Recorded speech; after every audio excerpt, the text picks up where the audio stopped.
In this, we will review derivatives of all major functions using different type of techniques.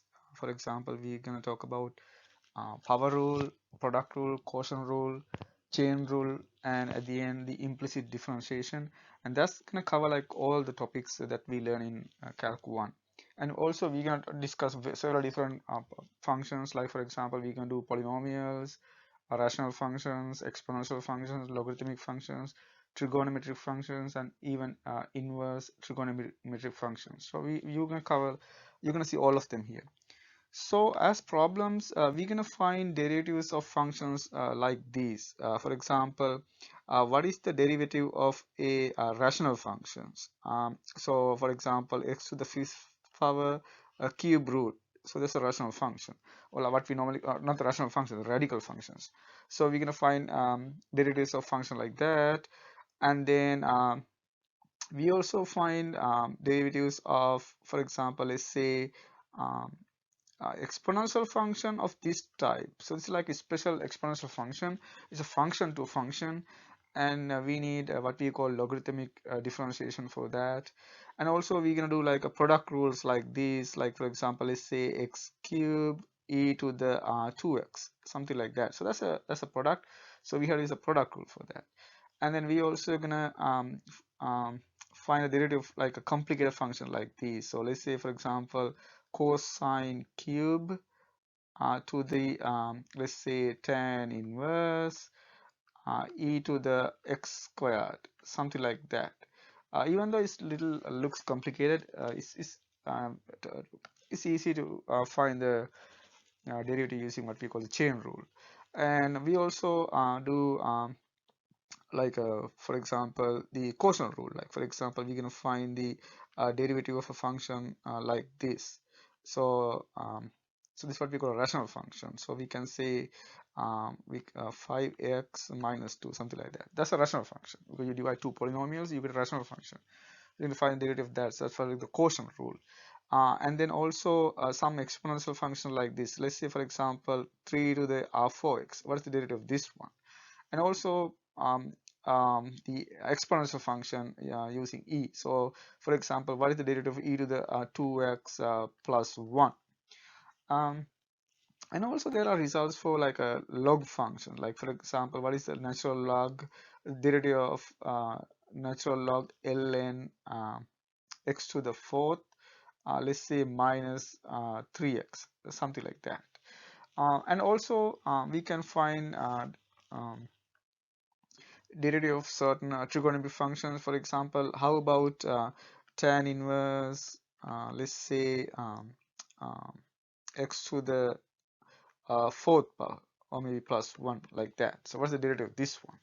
And also like some a composite function. Let's say x to the sixth power plus x to the 3 plus 1 whole thing, maybe a fourth power. So what is the derivative of this one? Also at the end, we're going to find the derivative of um, implicit function. For example, let's say you have something like this, x cube plus xy equal, let's say natural log x squared plus y squared, something like that. And you can see that this is an implicit function because you cannot solve for y, but we can still find the derivative of this function. Those are special functions, those are like implicit functions. So we can do like all kind of functions like this involving trigonometric functions, so exponential, products, quotients, radical functions, everything. Okay, so we're going to go one by one. So we're going to start with the most basic rule, what we call the constant function. So let's talk about that first. So so let's start with the constant function. Constant function. So what's a constant function? Constant function means you have a function y equal a constant. So if you look at the graph of this function, it looks like that. So let's assume the constant is positive. So you're going to see a constant like that. So and then we know that's a value c. We know that the constant so that's a constant function. We know that the derivative is the slope of the graph. So what's the slope? So if it's a constant function, slope is simply becomes 0. So the slope is 0, so that means the derivative has to be 0 for that function. So that's the first property. So that means we know that, so I'm going to write the result here. So if we have a constant function, so let's say c as a constant, so the derivative is 0. So that's the first result, um, because you can see the slope is 0. Okay, so let's look at some examples. Um, so for example, what is the derivative of the constant function 3? So which is 0 according to this result. Okay. So it can be anything. So so we can have a few more. So what is the derivative of 100? Still 0, okay, because it's a constant. And what's the derivative of this function? Let's say pi to the e. So pi is a good number, this is a good irrational number, e is a good irrational number, and if you raise, it's still a constant, so it doesn't really matter. So it's still 0. Okay, so these are like some values can be positive, negative, even fractions, like for example d over dx, negative 1/2, still 0 because it's just a constant. Good. How about this one? D over dx. Let's say tan inverse pi over 4. Something like that. Don't get confused. It doesn't matter what you have, it's just a number. So that means it has to be 0. Okay? Good. So that's the first one, the constant function. So let's go to the next important one, what we call the power functions. So the next one is the power functions. Power functions. So what's the power functions? Like when you have a function like this, y equal x to the n, that's what we call a power function. So what is the so n is a constant, okay, that's the only condition. N is a constant. N is a constant. So the power function have several different type of graphs. um, so so we can have so I'm gonna consider several cases. So let's start with the most common ones. So what's the most common one? One is the y equal x. So that's the most common one. So that's the y equal x function. Is y equal x. So this is x to the 1. That's the first one. And what's the next one? Y equal x squared. So let's graph the second one. So let's graph most common ones because these are useful for your calculus classes. So this is y equal x squared, what we call the parabola. So the graph, so this is y equal x squared. So that's called a parabola. So look at the shape of the graph. Okay, those are not straight lines, and it is symmetric. And what other power functions we know? Y equal x cube. So let's graph y equal x cube. So so it is like this. It's like that. So that's the y equal x cube graph. Y equal x cube. So these are all power functions. What else we have? So what if n equal -1?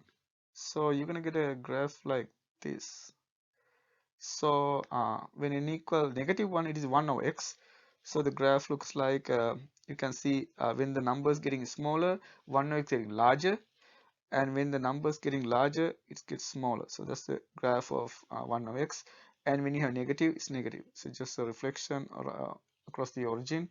So this is y equal 1 over x. And then we have 1 over x squared. So what is the graph of 1 over x squared? So you can see it is very similar. Only thing is now both sides are positive because x squared, so it's gonna get like that and gets like that.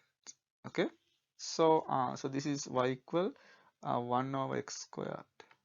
So these are all power functions. And then we also have square root function. That's also power function. If you say n equal 1/2, you're gonna get this one. So so this is the square root function. So it goes like that.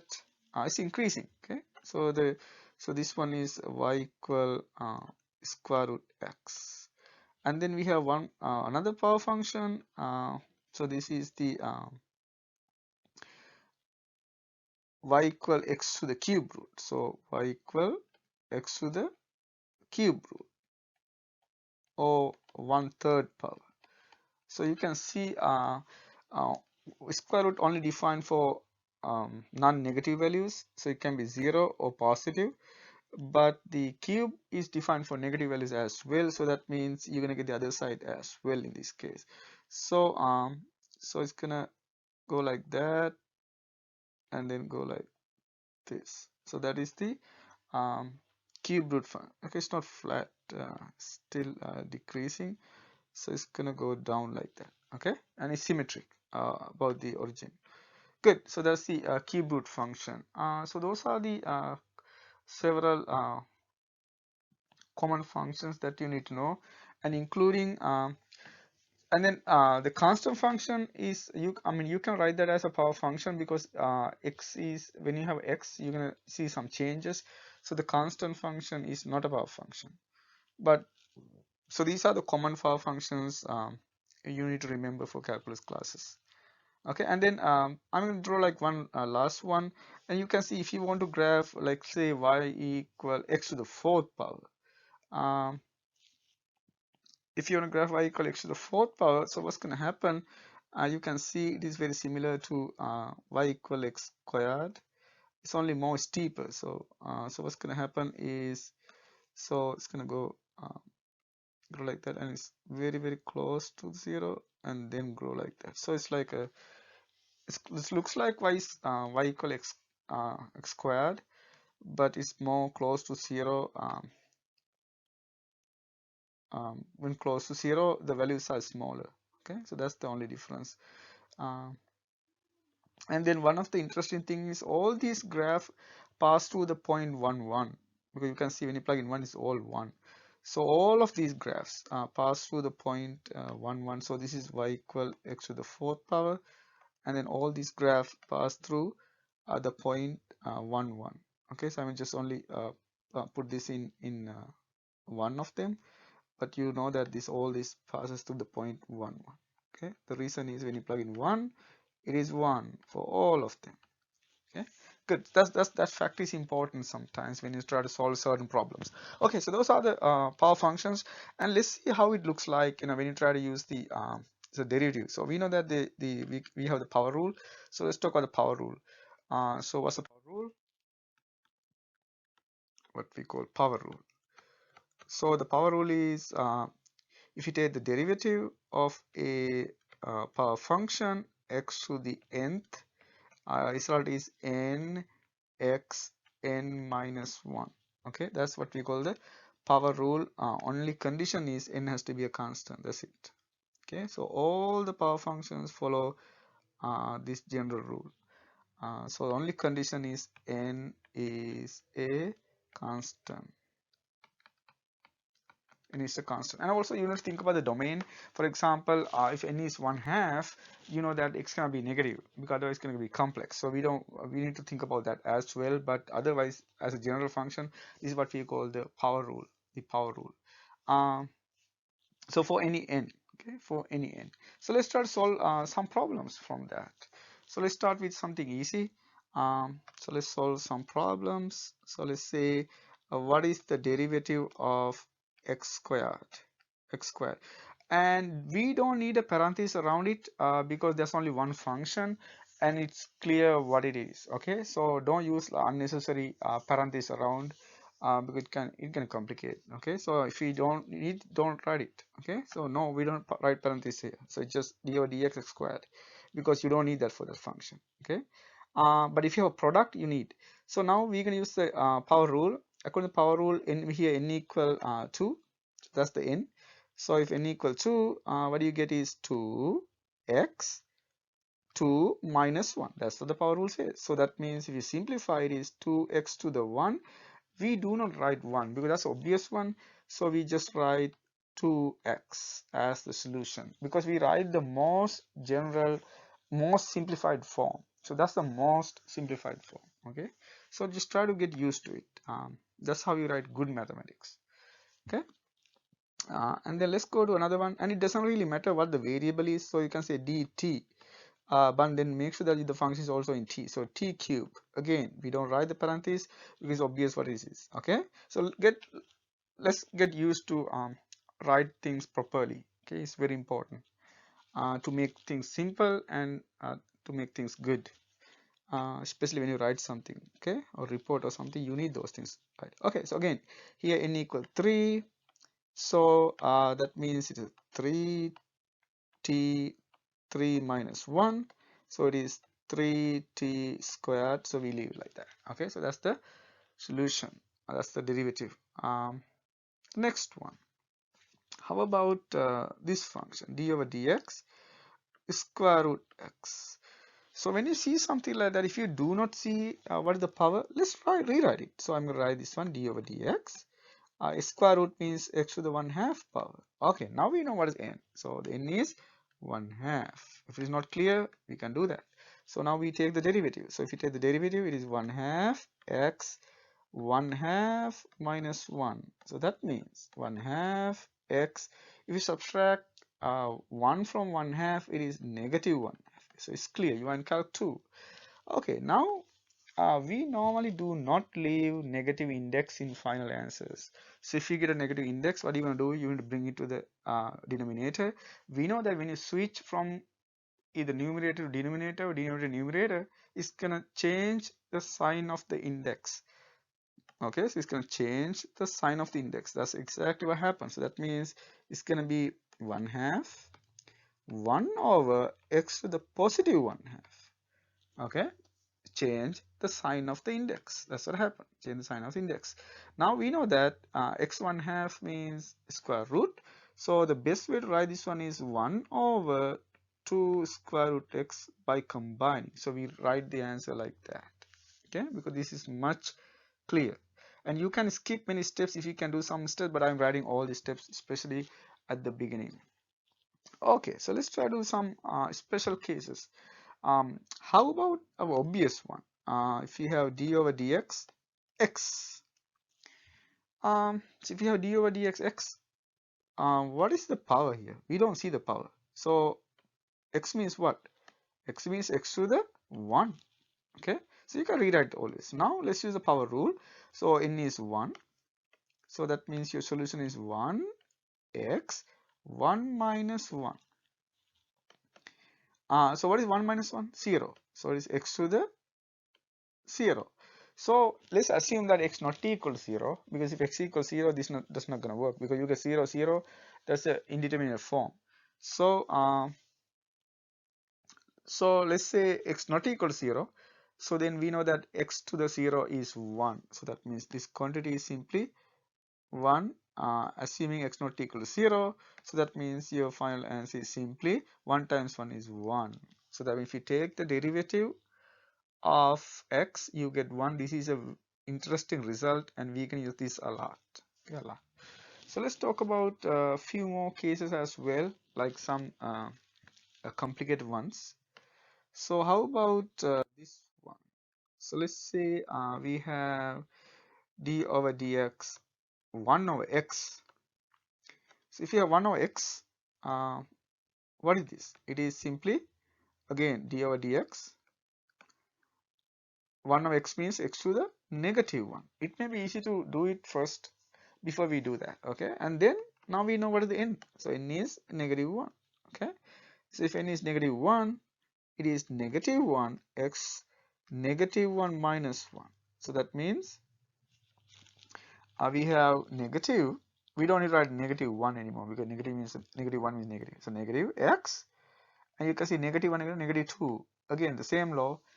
We don't leave the negative index in the denominator anywhere. Okay, we can change it to the other side. So that means you're going to bring it down. So you can write this one as negative 1 over x squared. Good. Okay. And then also, like, I'm going to write this small note. We are to write the negative sign. Don't try to write this answer like this. Negative 1 over x squared. I have seen like people writing like that. that's not really simplified well, because it's still asking you to divide -1 by x squared. So that is not the most simplified form, okay, because you still have to do one more step, because you have to divide -1 by x squared. So that means don't try to write your solution like that, because that's not most simplified form. So most simplified form is you write the negative term in front, okay, it is -1 of x squared, okay, that's what it means. So just try to write the solution in a proper way, okay. So that's what we call we learn something. Okay, good. So the solution, so if you have a -1, make sure that you write that in front, okay, good. So not like this, okay, so this is not the most simplified form. Good. So let's do more. How about this one? Let's say d over dt 1 over t cube, okay. So the same argument. So what we can do first, we're gonna bring t the power to the top, so we can write it like that as a power function. Now we know what's gonna happen. So -3 t, you subtract 1, -4. Now you can do it, okay. You can skip that step, so you can just write like that. Okay, again, negative powers, that means -3 over t to the 4th. So that's how you write the final answer, okay, -3 over t to the 4th power. Okay, I hope you learned something now.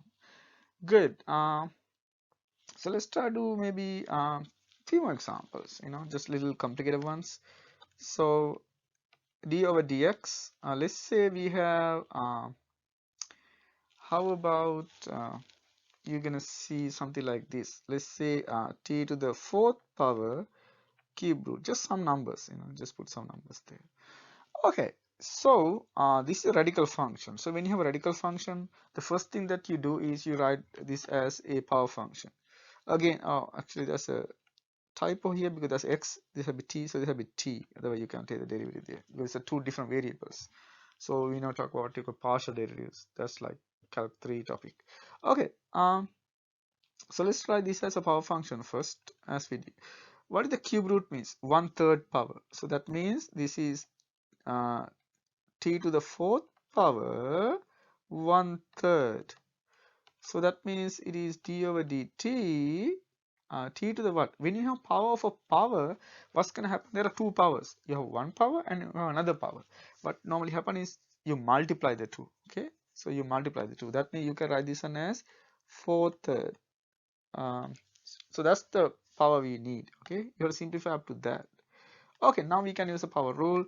So according to the power rule, the power comes out, and then t 4/3 minus 1. So this is very easy to simplify. You can see this is 4/3 t to the 4/3 minus 1 means you subtract 1, you get 1/3. 1/3 means the cube root, so that means the final answer is 4/3 t to the cube root. So that is a good way to write the final solution. Okay, I sometimes draw two lines to make sure that that's where you stop. Okay, that's the final answer. Okay, so that's the final answer for that problem. So let's do another one. So how about this? So let's say d over dx 1 over x, let's say 3 to the square root. How about that? So again, when you have radical functions, you need to write this as a power function first. So let's write that. So that means it is 1 over x to the 3/2. We're going to bring it up. So that means x to the -3/2. Now we can use the power rule. Okay, so that's where we can use the power rule. So let's do that. So that means -3/2 x to the you subtract one more. So what do you get when you have -3/2 minus 1? Take the common denominator. You can see to get the common denominator you need to multiply by 2 top and bottom. So that means this simply becomes -3/2 x to the -5/2. Okay, that's clear now. Okay, now what we're gonna do is a negative power, bring it down. So when you bring it down, so it is -3/2 still there. You can write this one as 1 over x to the 5/2. 5/2 means what? this is a product. You can write this one as 5 times 1/2. 1/2 means square root. So that means you can write the final answer as negative 3/2. You can say 1 over x to the 5th power square root. You can write it like that. Okay. So that's one way to write the final answer. Or both are okay. And then you can also write 3 negative 3 divided by 2, and then this one we have. So you can write any of them. Okay, both are okay. So any version works. You can use as a final answer. Okay, so both okay. So I'm going to give you one for you to try. So you can try this one. So this is an exercise for you. So I'm going to say exercise. So what is the derivative of 1 over x to the 4th power 7th root? Okay, so what's the answer? And you can see the answer in the description. Okay, good. So that's about power rules. So let's go to so what is the derivative of power function? Okay, so you can see what the best thing that you can do is just redo it, and until you are comfortable with that. So let's next go to the constant multiple results. So there's nothing much here. So what it says, the constant multiple. Okay, constant multiple.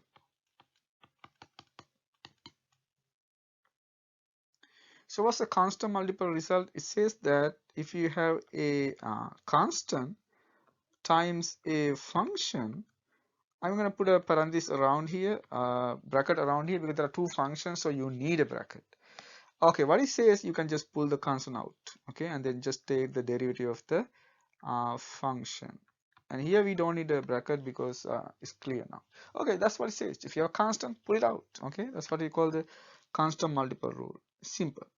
Just pull the constant out. Good. So let's do few, because we don't need many now. So how about this one? Let's say what is the derivative of d over dx? 5 times x to the 4th power. Here, okay, now there's a question. Do we need a bracket or not? Parenthesis or not? You can see there are two functions here. One is 5, the other one is x to the 4th power. If you do not write a bracket here or parenthesis here, it means that take the derivative of 5 and then multiply by x to the 4th. So that is completely different from this. So that means in this case you need a parenthesis, otherwise it means something else. Okay, so be careful with that. So you need a, like if you have more than one term, you need a parenthesis around it. Especially when you have sum, you need a parenthesis. Otherwise you only take the derivative of the first term. Okay, so that's different. When you write mathematics, you need to write mathematics correctly, because otherwise it has a complete different meaning. Okay, we need to avoid them. Okay, so now so we use the constant multiple rule. That's a constant, so take it out and just take the derivative of the second term. So what do you do? Take the derivative of x to the 4th. That's what this says. Okay, so that means it's 5. When you take the derivative, it is 4x to the, so subtract 1, 3. Now what we can do, we're going to combine these two. So when you combine these two, 5 times 4 means 20, x to the 3rd power. Okay, that's the final answer. Okay, I also need one more word here. You can see in the previous step, I write 5.4. So there are, this is like actually also important what I'm writing here. So there are two things. You can write 5.4 versus you can write 5.4. See where I put the dot. In the second one, I put the dot in the middle. In the first one, I put dot in the lower level. Those two are two different things.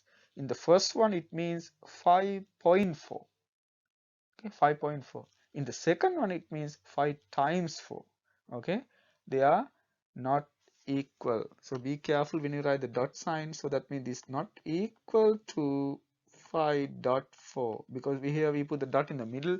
That means the multiplication. Okay, that means the multiplication. So be careful with those. Okay, because sometimes we even ignore that and get a completely different answer.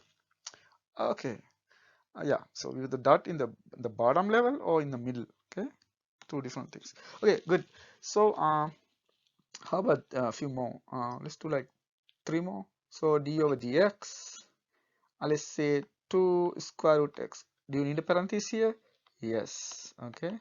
Now we're going to use the power rule. So that means first we take the 2 out and then use the power rule. So we can write this one as x to the 1/2 with a square root. Now we use the power rule. So 2 times, if you take the derivative of this, so we can see it is 1/2 x to the negative 1/2, and then you can see this and that get cancelled, so you get x to the negative 1/2. We do not write negative sign, we don't leave negative powers in the final answer, so we can write this one like that, but this simply means 1 over square root x. Okay, so that's the final answer, and you can skip certain steps. Okay, that's okay if you understand what you're doing. How about this one, d over dx? Let's say 7 over x to the 5th power. So, and then this is, okay, now the question, do you need a parenthesis now? And you can see that you do not need a parenthesis now. Okay, so I'm not writing it because it's not necessary here. You can, but it's not necessary because it's clear what you're doing right now. So again, what we're going to do is we're going to pull the 7 out, take the derivative of the other function, but the other function you can write as x to the negative 5. Now we use the power rule, so 7. Okay, I'm not gonna write 7 negative 5 because this looks like you're subtracting. So that means when you write a negative number, make sure that you use a parenthesis to avoid the confusion. Okay, so when I especially multiplying with a negative number, I always put a parenthesis around to avoid the confusions. And when you write the parenthesis, you don't want to say, you want to use the dot because the parenthesis means multiplication around. Okay, so it's automatic multiplication, so we don't write the dot, it means multiplication. Okay, so let's do something right. Okay, x, and you subtract 1, so that means can be negative 6. Now negative 5 times 7 is negative 35, so we can write this one as negative 35, and then you know how to write the answer now. So it's negative 35 over x to the 6. Okay, so we can skip some steps. So that's the final answer. We write the negative sign in front. Okay, so I don't like if you write negative 35 over x to the 6. Okay, it's okay, but it's not more, simplified enough. Good. So let's do the final problem. So how about this one, d over dt? So let's say 3t. 3t. Do you need the parenthesis? Yes. T is a constant.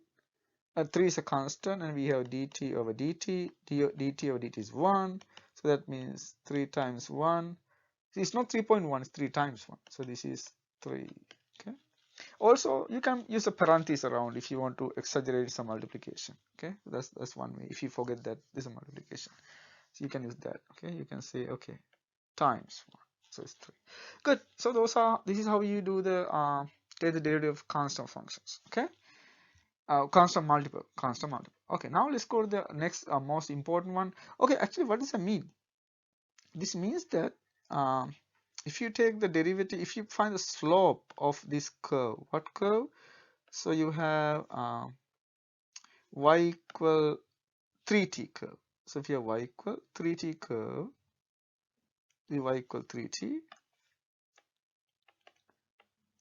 it says that the slope of this curve is 3. The slope, we normally use m, is 3. That's exactly the case. Okay, we know that's a slope. Okay, that's what this says. So derivative is the slope, and this is the justification for that. Okay, so let's do the sum rule. So what's the sum rule? Sum rule. So what's the sum rule says? Sum rule says if you have d over dx, a sum fx plus gx, sum like that. So what it says that you can take the derivative of the function separately. Okay, So that means this simply equals to the derivative of the first function plus the derivative of the second function. Okay, as a sum rule. And also the same rule even works for negative signs as well. So that means even if you have a negative sign, it still works. Okay. So if you have plus sign, go with the plus. If you have minus sign, go with the minus sign. Okay. So this is the sum rule. It's a sum rule. That's also like an obvious result. It's coming from the limit definition. Why this is true. Okay. We normally prove this one in Calc 1. Using the limit definition. Okay, let's do some examples. So this is like one of the very important result, very important result. So that means, for example, if you have the if you need the derivative of 5x to the fourth minus 3x squared plus 7x, let's say plus pi is a constant. Okay, do we need a parenthesis around? Yes, because otherwise you are only taking the derivative of the first term. Okay, so we need that. That means take the derivative of the everything. Okay, now what we do, we take the derivative term by term. So let's take the derivative of the first term. It is 5 times, and then constant is 4. So what's going to happen? Erase this. What's going to happen is 4 times x to the 3 minus 3. The next power is 2, so it is 2x to the 1, and then plus 7, and we know that the derivative of x is 1, and then pi is a constant, so it is 0. Okay, so that's what happened. Now if we can simplify, so in this case we can simplify. 5 times 4 is a multiplication, so it is 20, x to the third power, 3 times 2 is 6x, we don't write x to the 1, plus 7. So that is the final answer, most simplified answer. Okay, very simple. So let's do more. How about this problem? So let's say we have d over dx. Let's say 9x to the fifth power minus 4. Just put some numbers. 3, and then let's say x to the fourth power fifth root. Okay, something like that. Again, there are more terms, so we need a parenthesis. Okay, good. So if when you see terms like that, the first thing is you try to write using powers. So let's do that. So this is already there, so we can repeat it. And this one we can bring the power to the top, so it's going to be -3. And then plus here you can see fifth root means 1/5 power. That means it's going to be x to the 4/5. Okay, that's the first step. You don't take any derivatives, just rewrite using the powers. Now we can use the power rule. Okay, so let's use the power rule now. So according to power rule, it is 9 times 5x to the fourth minus 4 times power is -3. So negative number, so I'm going to use a parenthesis to avoid the confusion. And x subtract 1, this means -4 plus the power is 4/5, it's clear. And next you subtract 1. So what's going to happen? When you subtract 1 from 4/5, so it is -1/5. Okay, is that clear? So now what we can do is we can simplify this further. So when you simplify, you're gonna get, and if it is not clear, like how to get this one, I'm gonna show you that work here. So so what we can do is, so what we are doing here actually, so I'm just a note, okay, a simple note of what's going on here. So we have 4/5 minus 1. So what we normally do is you take the common denominator. The common denominator in this case is 5. So we can multiply the top and bottom by 5. So we can write this as 4/5 minus 5 over 5. And then after that, you just need to subtract the numerators. So that means 4 minus 5 is -1 over 5. But we don't write the negative sign there. So we write the negative sign in front. So that's why you get -1/5. Okay, good. Yeah, I think I take too much space. So now I'm gonna write the final answer here. I mean, skip it that part. So you're gonna get 9 times 4 is 45, x to the fourth power minus, actually it's a negative 4 times negative 3, that means positive 12. So it is 12, and then you can see this is a negative power. It's gonna go down, so that means it's gonna be x to the fourth power. And again, we have negative 1/5, that means it's going to go down, positive 1/5, that means fifth root. So you can write the final answer as 4 over 5 times the fifth root of x. Make sure that you put the 5 in the basket. Okay, good. So that's the final answer for that. Good. So this is like extra. I'm gonna take this part out. Okay, that's just a simplification. Okay, good. So that's how you use the sum rule. Okay. So let's do one more problem that seems like it's not the simple rule, but it is. Okay. So for example, this problem. So this is especially useful in Calc 2. Okay. We can discuss that later. So this problem, d over dt, d over dt.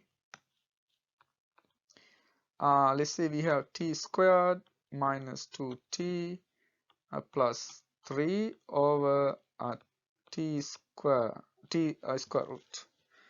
In this case, you don't need the parentheses because it's a quotient, so we just leave it like that. Okay, writing parentheses around this is really unnecessary. Okay, I should say it's like bad practice. Okay, so let's not do that. Okay, only write when it is necessary. Okay, so or it is not clear. Good. So you can see that we tried to take the derivative. Maybe if you know the quotient rule, you feel like you're going to use the quotient rule, but you don't need the quotient rule for this problem.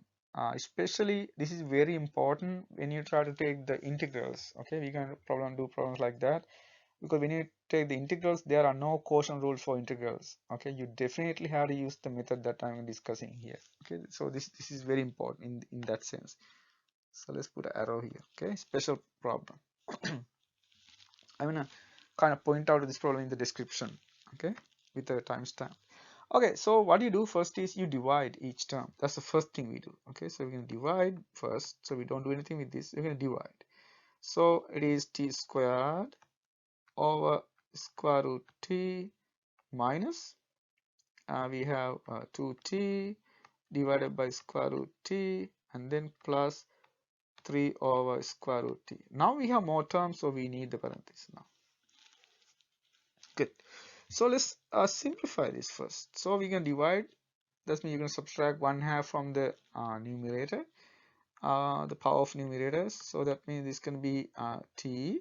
You subtract 1/2, so it's going to be 3/2. And then minus 2 times, if you subtract 1/2, it is t to the 1/2. And then this is 3, the t to the 1/2 it comes to the top, so it's going to be negative 1/2. So that's what happened. More terms, so we put the parentheses around. Okay, now we can see each term has a power, so we can use the power rule. So if you use the power rule, it's a d over dt. So this is no, we don't need that because we're gonna use the power rule now. So let's use the power rule. So it's gonna be 3/2 t subtract 1/2, that means 1/2 minus 2 times power rule 1/2, that's the power, t subtract 1, so negative 1/2 plus 3, the power is this, so subtract that, so it is negative 1/2. It's a negative number. I put a parenthesis just to make sure it's a multiplication, and t, now you have negative 1/2.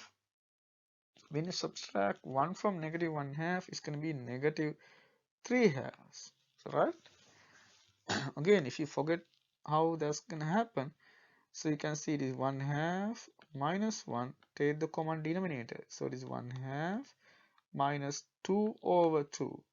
That means negative in the top is going to be negative 3 over 2. We can write this like that. Okay, so we can write this one as negative 3/2. Okay, these two numbers are different. The first one says negative 3 divided by 2. The bottom one says is negative 3/2. So those are two different numbers. Okay, good. Now we're gonna write them use proper notations. So let's do that. So if you use proper notations, you're gonna get 3/2 square root t, and then this get cancelled, so you get negative. So negative power go down, square 1/2 means square root, so it's gonna go like that. And then this also, there are some simplifications, so it is negative 3/2. I'm gonna write this in different way now. Again, go down, half means square root, so that means you can write this one as 1 over t cube square root. Okay, so that is the number using the radical notation. Good. So that's the final answer for that problem. Okay, it's not difficult, but there are certain things that you need to remember. Good. Now we're gonna talk about one of the most important results, what we call the product rule. So let's do the product rule.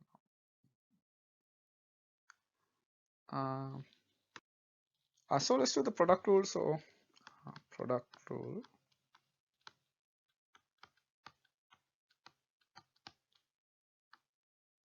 So what's the product rule says? It says that d over dx, you have u and v two functions. When you have product, you need to put the parenthesis. Okay, and then what the result says, it is u v prime plus v u prime. So it doesn't matter which one you write first, just remember whatever form you like. But you can, only thing that you remember is you only take the derivative of one of them and multiply by the other one itself and have a plus sign. Okay, plus sign. Good. So you're gonna get this one. This is what we call the product rule. U v prime v u prime. Okay, so that's how we remember u v prime v u prime. Okay, u v prime v u prime. So good. So let's do some problems. Okay, so let's start with one of the products. Let's say d over dx. So we have product, so that means you need a bracket. And also try to use the proper brackets. So don't try to use brackets when you want to use parentheses. For example, in the first one, I don't write d over dx bracket uv. Okay, it's not really proper because there are levels of those brackets. For example, we use the parenthesis as the smallest case, and then we write this as the next one, and then this is the largest one. So those are the kind of levels that we go from. So we don't use square bracket when you want to use a parenthesis. So we don't do that. Okay, so that's the kind of priority order for those. Yeah, that's what we call the proper writing. Okay, yep, good. So that's why we use the bracket here now, because that's in the next level. Good. Now we can see, so that is the u function. This is the v function. It does not really matter. Just pick one as u function, one as the v function. Okay. Good. So I'm going to use the product rule now. So what the product rule says, write the first one as it is. Take the derivative of the second one. So I'm going to use the prime notation now. So prime, when you see the prime, that means take the derivative of whatever inside. Plus, switch the order. What do you write the v now? So v and u prime. What is u? X3 plus 1 prime. When you see prime, that means the derivative. This is u v prime, v u prime. So let's write. So is u v prime and then v u prime. Okay, so that's what happened. Now what we can do, we can take the derivatives. Okay, so we do, and then remember the plus sign. So it's very important as a plus sign. Okay, plus, because when it comes to the quotient rule is a minus sign. Okay, good. And I will tell you how to remember that as well. There's a easy way to remember this. That. Okay. Okay. Now let's find them one by one. So I'm gonna leave this and take the derivative. So what's the derivative of this one? For x. Okay, because it's a 2x squared, so it is 4x and plus 1. Here you repeat and then take the derivative, so it is 3x squared plus 0. We don't write that. Okay, 3x squared. Okay, now what do you do? Don't leave it like that. Okay, just try to expand and simplify. So when you expand, what do you get? So we're gonna first multiply the first term by everything. We explained this in the algebra video, how to expand like that.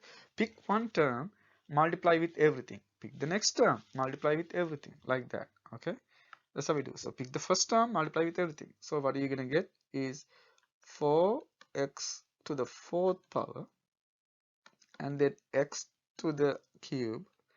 Now we pick the next term, multiply, so you're gonna get 4x and then plus 1. So that's what you get from the first one.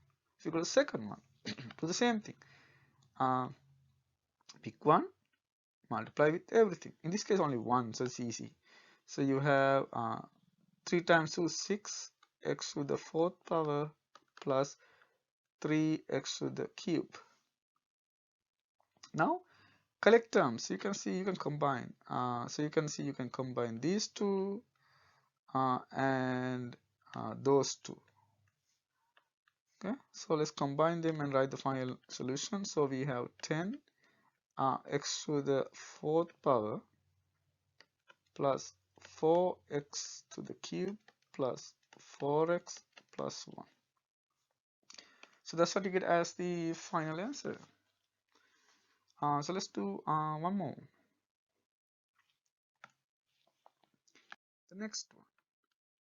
So let's do a little complicated one. Okay, so d over dt t square root 3t to the 4th power minus 1. Again, more terms, we need the bracket. More than one term. Again, the u function, it doesn't matter which one, okay? Just pick one. Because you just take the derivative of one, multiply with the other one, and take the derivative of the other one and multiply. So it doesn't matter. That's why it doesn't matter, okay? Because it's a plus sign. Okay, so I'm going to rewrite the first one as it is. Take the derivative of the second one. So if you take the derivative, so let's write. And it's okay to write this step because sometimes it's going to save a lot of points because sometimes we forget what we are doing. And so it's okay to write this, okay? Even if you don't write, that's okay, but that can save sometimes. Okay, now let's do what we are saying. So take the derivative. So if you take the derivative, you're going to get 12t3 minus 1 means 0, so we don't write it, plus 3t to the 4th minus 1. Take the derivative. So this is a half power, so that means 1/2 t to the negative 1/2.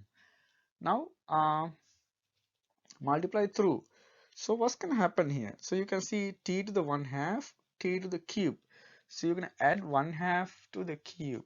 So if you add 1/2 to the 1/2 to the 3rd power, how much you get? If you add 1/2 to the 3rd power, so I'm going to do the work here. So we have 1/2 and a 3. So take the common denominator. Common denominator is 2. So you can multiply the top and bottom by 2. It's going to be 6 over 2. So that means 6 plus 1. So that means 7, 2. Okay. There's another way to do this problem. What normally happen is this. You multiply these two and add that. Okay. That's what happens. So multiplication and addition. Always. Okay. When you have a fraction and a number, you multiply with the denominator and add to the top, so you get the number. Okay, it works anytime. And if it is a subtraction, like for example, the next one you have 4 negative 1/2. In that case, you subtract, you multiply and subtract. Okay, that's what can happen. Okay, so we do more. Okay, so when you do that, that means you're gonna get here 12 t to the 7/2. That's what you get. and then the same argument. In the next one, you have to multiply by 1/2 t to the negative 1/2. So that means the number is going to be 3 halves. So it is t to the 4th. That means 4 minus 1/2. How much 4 minus 1/2? If you do 4 minus 1/2, you can see that's again 7/2. Okay. Again 7/2. And then you have the next one is you multiply by negative 1. So that means you can write this one as 1 over 1/2 means you can write 2 like that, and then negative 1/2 positive 1/2, so it's square root t. So again, okay. Now you can combine these two. You can see we have 12 and 3 halves. So we can do the same argument. So you add a term to a, you add an integer. Okay, let's do the work here. You have an integer and a fraction. It is an addition. Very simple. You multiply these two and then add to that. So multiplication and addition. So that means you're going to get 12 times 2, 24 plus 3 means 27. So that means it is simply 27 over 2. Okay. So that means when you add these two numbers, you're going to get 27 halves t to the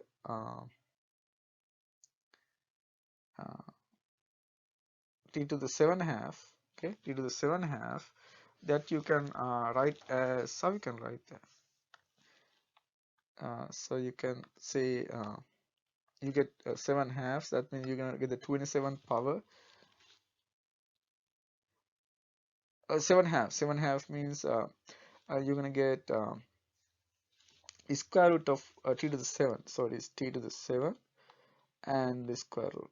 Okay, so to get negative 1 over 2 square root t. So that's the final answer for that problem. Okay, it's not that difficult, but there are some algebra that you need to remember. Good. So let's do maybe one last problem which has a little bit more terms. So how about this one as the last problem of this type? So it's a d over dx. The product 2x plus 3, and then we have x squared minus x plus 1. Okay, good. So this is easy. Again, we have a u and a v. So what do you get? You write the first one as it is. Take the derivative of the second one. So it is 2x minus 1. And then write the second one as it is. Take the derivative of the first one. So it is 2. Okay, now we are done with the derivative part. It's just algebra.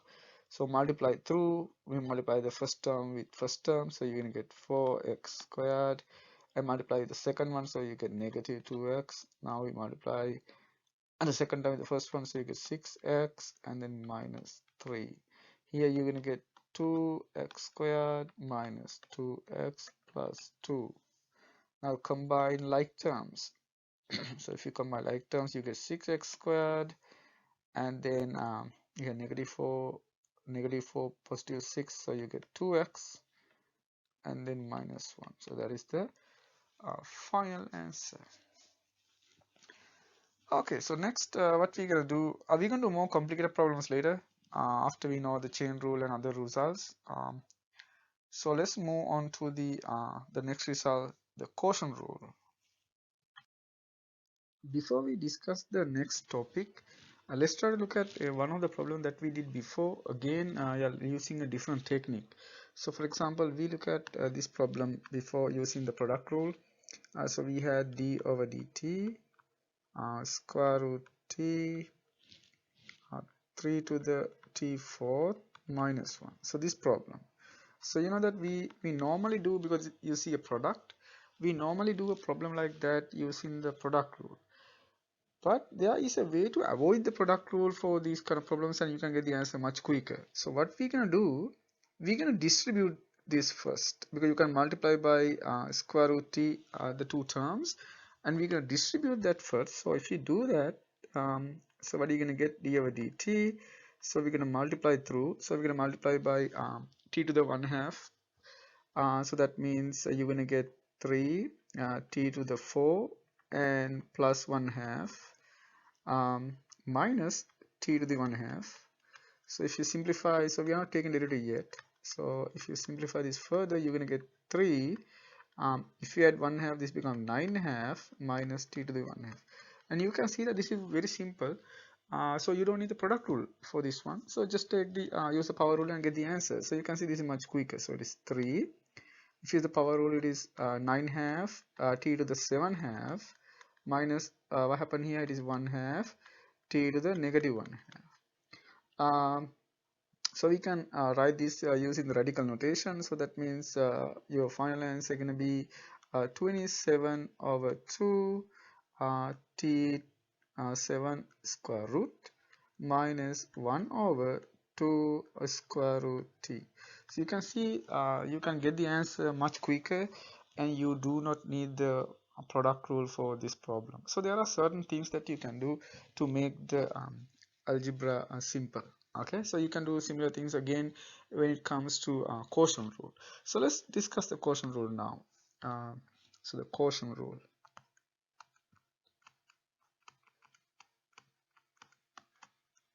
Quotient rule. So what's the quotient rule? So we have the derivative of a quotient. We normally write uv. That's the standard format we write, u over v. Again, when you have a quotient, you don't need the parentheses, but I just write it just to make it clear. Okay, and then what's the formula? How you remember? The v comes first. So remember that v comes before u. Okay, v comes before u. So it is v u prime minus, there's a minus sign, u v prime over v squared. So it's a prime notation for derivatives, and this is how you write. That's why the order matters, because there's a minus sign for the quotient rule, there's a plus sign for the product rule. So if you change this to the plus sign, and if you remove the denominator part, that's just the product rule. But for the quotient rule, there's a minus sign, and v comes first. Okay, so v comes first. So that's the product rule. So again, how you remember this? Remember v comes before u. Okay, so remember that. Okay, so in other words, so this v means v, and this u means u. Okay, so so v comes before u. Okay, so remember that. That way you can remember the formula is never gonna, you never forget that. Okay, so let's do the first problem. So the first problem is d over dx. So let's say we have x plus 2 over x minus 1. And in this case, you don't need a parenthesis because it's a quotient. So we are not going to write the parenthesis for this one, and it's clear.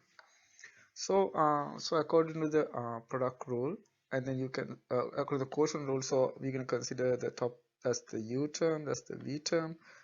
So let's write it. So v u prime, v means x minus 1, and then u prime. Since this is the first example, I'm going to write it like that. So the prime notation minus u, that means x plus 2, v prime, x minus 1 prime, over v squared, so x minus 1 whole thing squared. So now let's try to take the derivatives. If you take the derivatives, it is x minus 1. A derivative of the first term is x plus 2, so derivative is 1, minus x plus 2, derivative of x minus 1 is 1, over x minus 1 squared. And then let's simplify. So now you can see it's a 1, so that means what you have is x minus 1, and then when you multiply by the minus sign, you get minus x minus 2 over x minus 1 squared. Now you can see you can simplify the top, so these two get cancelled, so you get negative 3. So you get negative 3, so we put the negative sign in front, so negative 3 over x minus 1 squared. So that is the final answer for this problem. And you can see it's not difficult, but there are certain steps that you follow, and you remember the formula. Very important thing is the negative sign. That's a negative sign. So let's do more problems. Let's do another one. So how about this one? D over dx, 3x squared plus 1 divided by x cube plus x. Okay, again, we don't need the parentheses for this one because it's a quotient. It's obvious what we have to do. Okay, again the formula. Vu prime, V means x3 plus x, V u prime. So it is, what's the u prime? What's the derivative of the first term? 6x. So it is 6x minus u, that means 3x squared plus 1 u, V prime. What is V prime? Derivative of the bottom term, it is 3x squared plus 1 divided by the denominator is squared, so x cubed plus x whole thing squared. Okay, now what you need to do is over the derivative part is over. Now what we need to do is the algebra part, just a simple simplification. So let's multiply through. So you're gonna get 6x to the 4th power plus 6x squared. And then when you multiply through the next one, I'm gonna, because there are a lot of terms, I'm gonna write using a parenthesis for that. So you're gonna get, if you multiply the first terms, so you can use a FOIL here. You see that you get 9x to the 4th power, and then you multiply the last term with the first term, so you're gonna get 3x squared. Now you multiply the second term with the first term of the other one, so you're gonna get another 3x squared, plus you multiply the last term, so you're gonna get that divided by x3 plus x squared. So now you can simplify this further. So you can see, so you can simplify the x to the 4th power. So you're gonna get negative 3x to the 4th power, and then x squared. So you can see 6x squared, and then you have negative 3 squared, because of the negative sign, so they get cancelled. So and then you only get minus 1 over x3 plus x squared. What we can normally do is we can pull the negative sign out, and we can write this as a positive term, because it's much better to write it that way. Okay, so x3 plus x squared. We try to write the final answer using least number of negative signs. So that's the kind of, if you look at the solutions in the back of the book, you can see this pattern. So you always try to do that. You try to write your solutions using least number of negative signs, because in this way your answer only have one negative sign. So that's why we do it like that. Okay, we prefer that. Okay, let's do another one. Like this. So let's say d over dt t squared minus 1 over square root t. Okay, again, no parentheses needed. So we just use a result. So it is vu prime minus vu prime minus uv prime. Okay, so u, that means square root t, vu prime, so it is 2t minus u, that means t squared minus 1. V prime means 1/2 t to the negative 1/2 divided by t square root squared. You can just write t, that's okay, but I'm just writing, showing all the steps. Now let's simplify, let's multiply through. So when you multiply through, you're gonna get from the first term t, you have a half power, 1 power, that means t 3/2, and you add them. And then again, when you multiply, now we're going to multiply through the other two. So you're going to get from the first term, you get 1/2 t squared negative 1/2, that means you subtract 1, so you're going to get t 3/2 for that.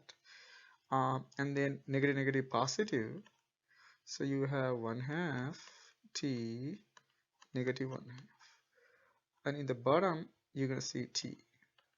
Okay, now what we can do is we can simplify a little bit further. So what we can do is this is, you see, a 1/2. So what I'm going to do, I'm going to multiply t 2 Also, you're going to see t to the negative 1/2, so we're going to multiply by the opposite sign. That means, so we find the smallest term and multiply by the opposite sign. So we're going to multiply the top and bottom by 2t 1/2. Because the reason is you try to cancel that term, so we can multiply by the opposite sign. So once you do that, as you can see, so 1/2, so 3/2, that means you're going to get added up. That means t squared becomes t squared, and then 2 minus 1/2 means 3/2. And also, actually, you multiply by 2. So when you multiply by 2, 2 become 4, 1/2 become just 1. So that means 4 minus 1 become 3. So that means your final answer is 3t squared minus 1 over 2 t to the cube square root. So that's the final answer for this problem. Okay. So if you find any difficulty at any place, what you can do, you can put that in the comment section. Either me or someone else will answer that, because there are a lot of very generous students and they can help you as well. Okay, so let's do the last problem of this type before we move on to chain rule. So how about so let's do one last problem before we move on to the chain rule. So how about the function s, which is square root t over 1 plus square root t. Okay, that's a function. So the derivative ds over dt. Again, we use the quotient rule for that. So if you use the quotient rule, v, that is 1 plus square root t, and then vu prime. So we can take the derivative of the top term, so that means 1/2 t to the negative 1/2 minus u v prime. And when you do v prime, and you can see 1 is a constant, so that means you again get the same term, t negative 1/2 divided by 1 plus square root t squared. So let's see how the simplification works. So what's going to happen when you multiply it through, so you get the first term. So the first term is simply 1/2 t negative 1/2, and then what's going to happen when you multiply it through, this is negative 1/2, this is here we have positive 1/2, so when you multiply through they get cancelled, so you simply get 1/2 from the second term. And the same argument works for the last term as well. Square root 2 cancel with square root t cancel with negative 1/2, so you're going to get negative 1/2 t negative 1/2. Same argument, because this is positive 1/2, this is negative 1/2, they cancel, so that means you're going to get negative 1/2 divided by 1 plus square root 2t squared. Now you can see these two terms get cancelled, so you're going to get 1/2 t square root. So what we can do, you can multiply the top and bottom by 2, so you can multiply the top and bottom by 2 times, by 2 to cancel 1/2, 2 times square root t, okay, top and bottom. So once you do that, you're gonna get this answer as the final answer. So that means top is simply gonna be 1, the bottom is 2 square root t 1 plus square root 2 squared. So that's the final answer for this problem. So it's very clear. Okay, good. So so we're gonna move on to the next topic. What we're gonna do, we're gonna do the chain rule. Okay, we do the chain rule. That's again one of the very important topic in calculus, because that's everywhere, especially for calc 2. We need chain rule a lot. Okay, so chain rule.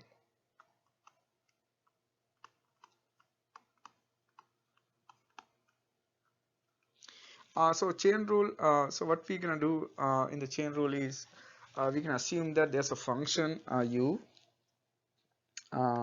so which is a function of x. So that means u is a function of x. Okay, so that means it's a function of x. That's how we write it. U is a function of x. So if that is the case, what's going to happen if u is a function of x? Let's say you need to take the derivative of a function where um, you have another function which is a function of u. Okay, so let's say you have a function which is a function of another function of a function. Okay, the composite function. Now the goal is, what is the derivative? So you have a composite function, you try to find the derivative of a composite function. So what the theorem says that in this case, what you normally do is you just take the derivative of the function f with respect to u first, and then take the u with respect to x. Okay, so that's what we call chain rule. This also equals to what we do is you take the derivative of f with respect to u times the derivative of u with respect to x. So that is another version of the chain rule. Okay, so let's see how we're going to use this. This is a very simple idea. So this is what we call the chain rule. Only condition is u has to be a function of x. Okay. So what we normally call this u is what we call the inside function. Okay, so we call so u is what we normally call the inside function. Okay, inside function. So the goal is to find the inside function. Okay, so this is, so it works for composite functions because a function of a function. Okay, so works for composite functions. Works for composite function. Okay, so when you have composite function, we can use the chain rule. It's a function of a function. Okay, so let's start with and then also we have what we call the general power rule. So we can use the so let's try that also. So the other version is the what we call general power rule.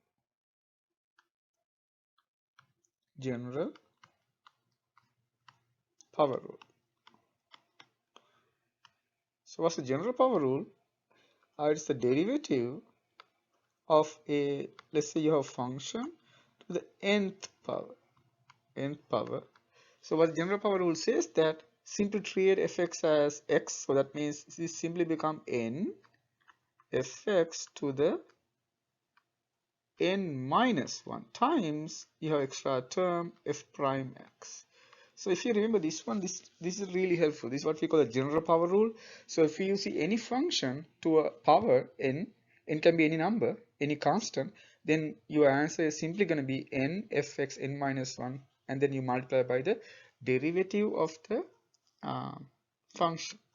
So this is what we call the general power rule. You can see it's very similar to the power rule, except that extra term f prime x in there. So we call this is a general power rule. Okay, that's that extra term. So this is important. Okay, so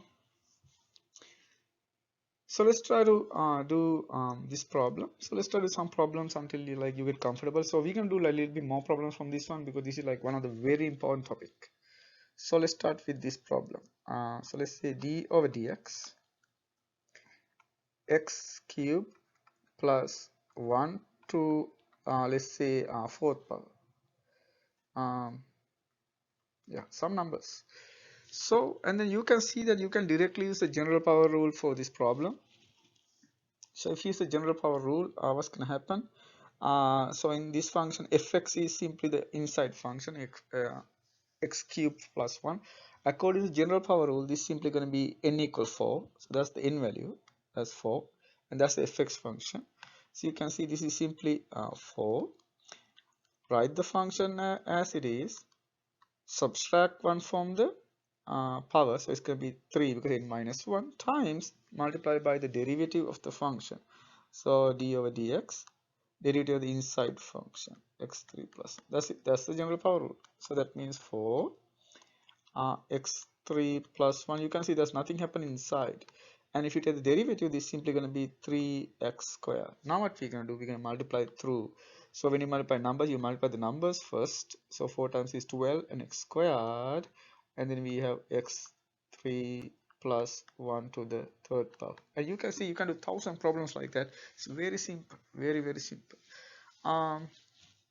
Now, so if we use the chain rule the other way, so let's do this problem using the other technique also. So what's gonna happen? So we have x3 plus 1 to the cube, and what we can do, we're gonna take a u. So what is u? U is the inside function, in this case x3 plus 1. So now let's try the formula. According to the formula, what we're gonna do is, so this simply becomes d over dx u to the cube. So that's what happened, because u is the inside function. Now according to the chain rules, that's where we're gonna say chain rule. Okay, according to chain rule, this is gonna be um, d over du u cube, because that's a function, okay, times du over dx. Okay, so this is coming from the chain rule now. Okay, so that's the chain rule. Not the power rule, the chain rule. So now, according to the formula, so what's going to happen is you take the derivative of this function with respect to u, this has been 3u squared, and take the derivative du of u with respect to x, so that means 3x squared. Now what we can do, we can replace u back. So actually, I'm sorry, I changed the problem, so this should be 3. So okay, so this is actually 4, because it's the same problem. So 4, 4 and 4. So what happens is 4, so we have 4 u cube. Okay, good. Now what we're going to do, we're going to substitute for u. So if you substitute for u, what's going to happen? It is 4 u simply x3 plus 1 cube times 3x squared. If you multiply through, you're going to get 4x squared x3 plus 1 cube. And you can see that these two are the same. Okay, so these two are the same. But if you get a problem like that, the general power rule will be much faster. So especially you have some function to a power, so just try to use the general power rule. So what's the general power rule? N fx to the n minus 1 times the derivative of the inside function. That's the general power rule. It's much faster. Okay, so so let's use general power rule for this problem. Okay, so you can see it's much faster and quicker. So this problem. So let's say we want to find the derivative of 3x squared minus 4x plus 5 square root. Okay, so that's the problem. So what you're going to do, you're going to figure out what is n in this case. So you can see this is simply, you can rewrite this. This step is not really necessary, but if you want to make it clear, you can write that. So it's 3x squared minus 4x plus 5 1/2 power. Okay, now we use the general power rule because you see the function right there. So according to general power rule, it is 1/2, that's n, and then 3x squared minus 4x plus 5 negative 1/2, so that is n fx n minus 1 times the derivative of the inside function. So what's the derivative of the inside function? 6x minus 4. Okay, very simple, just one line. Now what we're gonna do is, you can see 1/2, so you can cancel 2, and this is gonna be 3, this is gonna be 2. So that means you can write your final answer, and also you can bring the negative 1/2 term down. So that means your final answer is gonna be 3x minus 2 over 3x squared minus 4x plus 5. So you can see that this is much quicker. Okay, it's much quicker, and that is the final answer for that. So if you want to find the tangent line for a curve, for that curve, this is exactly what you do. We simplify like that, and then we're gonna plug in the values and find tangent line. Okay, good. So let's do a problem like a product problem now. So how about this problem? So let's say we have d over dx,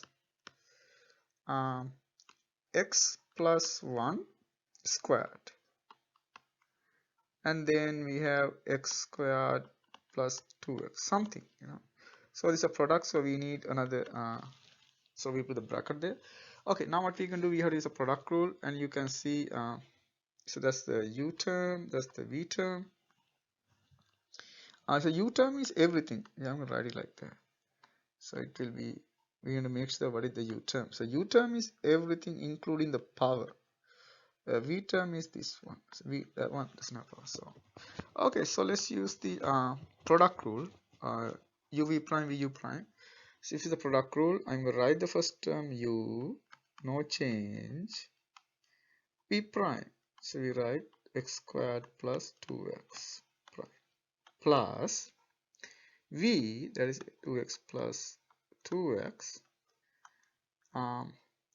u prime, which is x plus 1 square the prime of that. Okay. So for this one, for this, we're gonna use the chain rule. Okay, so use chain rule. So inside the product rule, you have to use the chain rule. Okay, only for that you have to use the chain rule.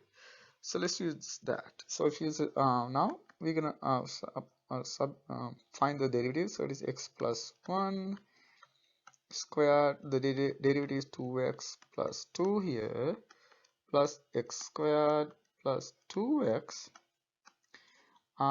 Okay, now let's use the chain rule. So we use the general power rule again.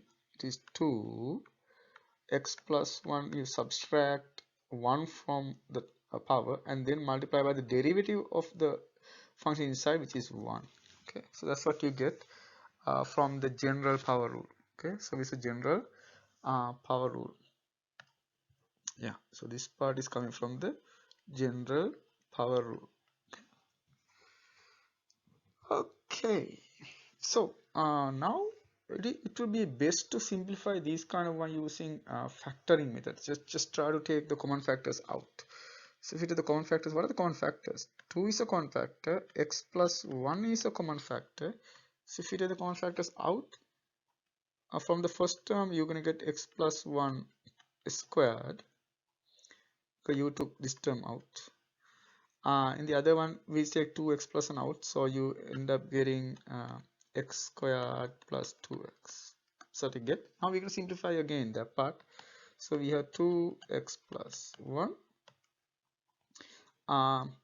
Okay, so we first use the foiling for that one, and if you look at the factoring polynomials video, and you can see that you're going to see a lot of formulas there. So this is like one of the squaring formula. So this is square of a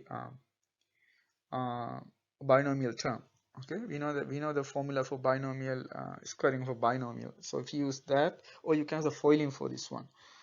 So if you use the formula, what do you get? X plus 1. You can write this one x plus 1, x plus 1, expand. So you simply get, you square the first term twice the product. So you're going to multiply 2 and multiply by 2, so you get 2x, and the square of the last term, that means 1. That's what you get when you expand that. Okay, that's what we call the complete square of a binomial term. So you can use the Pascal triangle for that. 1, 2, 1. So those are the coefficients. 1, 2, 1. See, numbers 1, 2, 1. The coefficients. Okay, now we write the rest. So x squared plus 2x. So that's what you get. Now we're going to collect the terms. So you get 2, we have x plus 1, and then we have 2x squared, and 2x means 4x plus 1. So you can factor this further, so we can leave this as the final answer. This algebra takes some time, but the derivative doesn't take much, but the algebra takes some time. But what I'm going to show you, inside the problem you use the product rule and the quotient rule. Okay, both of them. Okay, so let's try to another problem using the chain rule and the quotient rule. Okay, so how about that? So the next problem, so we have d over dx, let's say x plus 1 over x minus 1 square root. Okay, something like that. Again, so for this problem you can use a general power rule, because you can see this is a function to a power. So you can see this problem looks like this. You have some kind of function and a power. Okay, in this case n equal 1/2. So we can use a general power rule for this problem directly. So we can write this one as d over dx, x plus 1 over x minus 1 to 1/2 with the square root. So let's use a general power rule now. According to general power rule, 1/2 x plus 1 over x minus 1 negative 1/2, okay, n fx n minus 1 times the derivative of the inside function. So the function is x plus 1 over x minus 1. For that we use the quotient rule. Okay, so we leave it like that. So 1/2 x plus 1 x minus 1 negative 1/2. So let's use the quotient rule. So it is v u prime minus u v prime over v squared. Okay, so you can see that's the u term, that's the v term. Don't change the order. So the formula was v u prime u v prime over v squared. That's the quotient rule. So it's a quotient rule here. Now we're going to simplify this a little bit. We still don't do anything with the actually what you can do, you can now expand this one. So we can write 1/2. So we can write this one as x plus 1 to the negative 1/2 power x minus 1 to the negative 1/2 power. You can write it like that. You can break it into two. So let's simplify the top. So when you simplify the top, what happens? You can multiply with negative sign. So you get negative x negative 1. So that means x and negative x get cancelled. So these two get cancelled. So you get negative 2 at the top.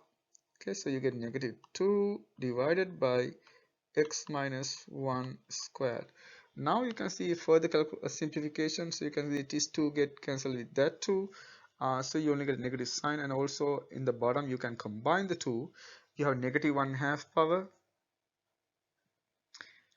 You have a negative 1/2 power, and then we have 2, so that means you're going to get 3 halves. Okay, so that means the bottom simply going to be so bottom simply going to be so it's a negative, so bottom simply going to be so x plus 1 negative 1/2, you can bring it down, so that means it's going to be x plus 1 to the half power, and the other one simply going to be negative 1 to the 3 halves. All right, you have a 2 and a negative 1/2, so you're going to combine these two, so you're going to be 3 halves. Now we can use this using the radical notation, because 1/2 means the square root. So you can combine, you can take the 1/2 power as a square root, and you can combine the other two. So that means you can simply write this one as negative 1 over, you can combine the two, so it is x plus 1, x minus 1, you can write this one as a cube and a square root. Okay, so that's the final answer. So what happened here, so we use this property. So if we have x3 square root, so this is simply x3 halves. Okay, so that's the idea. So you can write it like that. You can put the power inside, the root outside. Okay, so for example, if you have y to the 7th is the root, y 5th is the power, so that means it is y to the 5th the 7th root. Okay, so that's the kind of idea. Okay, so you can see, I mean, you need a little bit of algebra to simplify this problem. Okay, but the calculus part is not that difficult, so that comes like easily, but you need some algebra to completely simplify the problem. Good. So that's about all those major types. Now what we're gonna do, we're gonna cover the other functions. For example, what are the formulas for trigonometric functions? What are the formula for exponential, logarithmic, inverse, trig, and hyperbolic functions? So let's talk about that now. So next we're gonna do the trigonometric functions. Okay, so trigonometric functions.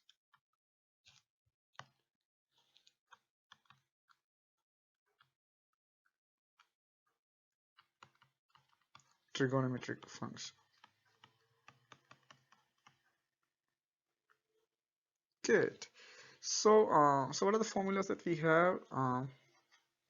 So we have d over dx sine x, d over dx sine x, which is equal to cosine x, and then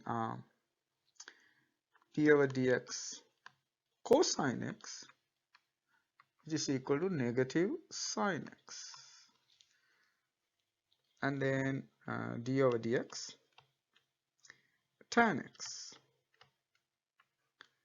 which is equal to secant squared x, and then we have d by dx cotangent x, which is negative cosecant squared x, and then we have d by dx secant x, which is secant x tan x, and we have d by dx cosecant x, which is negative cosecant x cotangent x. And how to remember? And you can see that all these functions on the right side has a negative sign c in front, and all those functions are negative. So that's how you remember. You can see the functions with the c in front has a negative sign in the derivative. The other functions are all positive. Other functions are all positive. Good. And then yeah, we can talk about the hyperbolic functions also. So so let's talk about that. Do later. So so let's have this one in a box. So these are the uh, formulas for trig functions.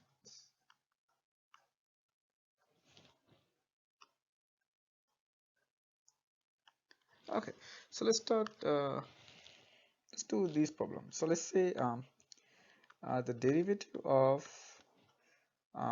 2 sine x. We know that 2 is a constant, so we take it out. And according to the table, derivative of sine is cosine x, so that means 2 cosine x. The next one, let's say d over dx 4 secant x cube.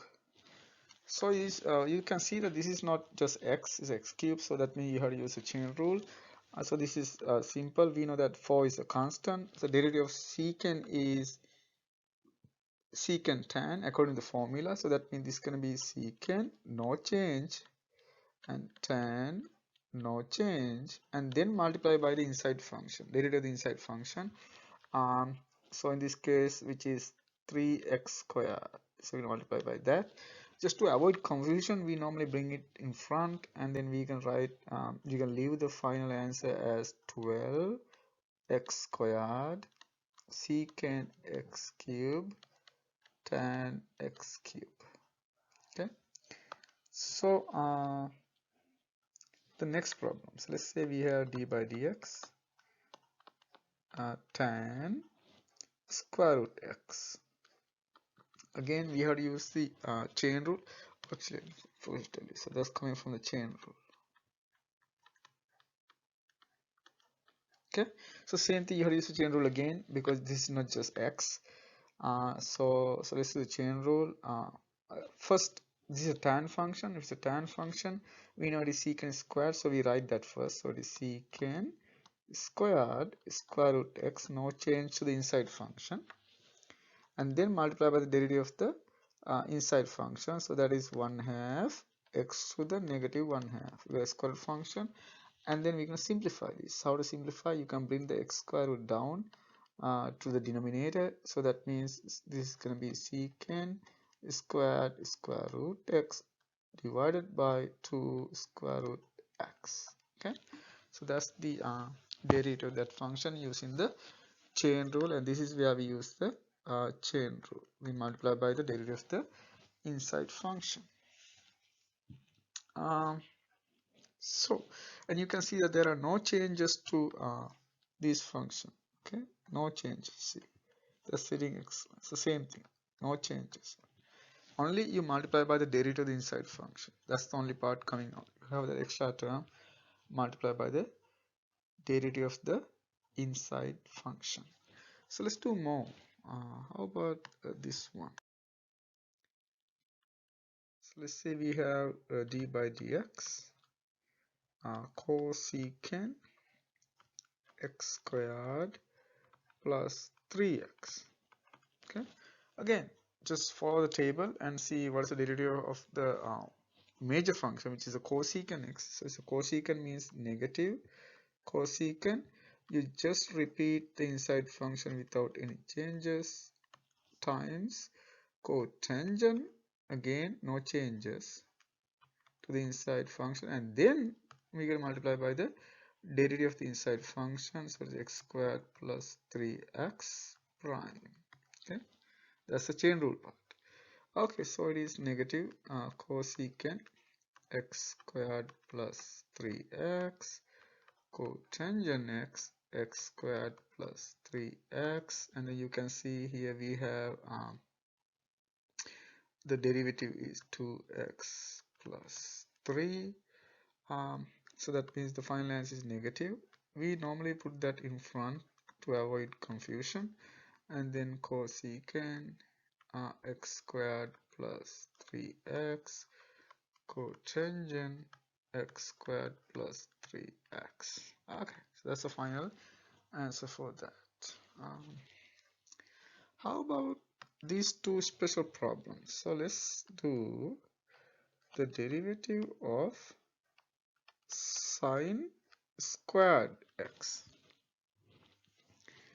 So what is this? This you can rewrite if you want, just to make it clear. This is sine x squared. So this is a general power rule situation. You have function and a power. Okay, so according to general power rule, this is simply going to be you can see 2 sine x to the first power according to general power rule, and then multiply by the derivative of the inside function. So that, and then you multiply the derivative of the inside function, that means the derivative of sine x, that's the inside function. So what you get is 2 sine x, that's the first power, and derivative of sine is cosine x. Now we know that there's a formula from trigonometry which says that sine 2 theta equal to sine theta cosine theta. According to that, this is simply going to be sine 2x. Okay, this is simply going to be sine 2x. The formula that we use is you know that the sine 2 theta equal to sine theta cosine theta. Okay, so we use that formula.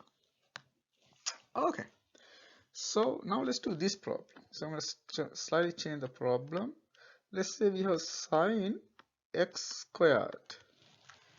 Now this is actually easy. So what you're going to do is, sine means cosine, so it's a cosine x squared, no change, and then multiply by the derivative of the inside function, which is 2x.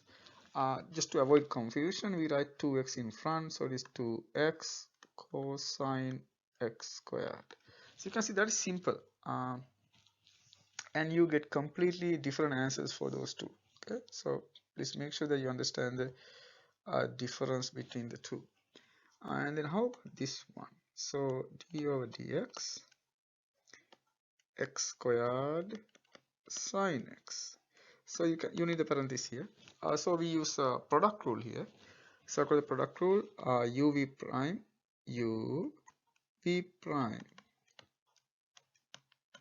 plus v u prime. Okay.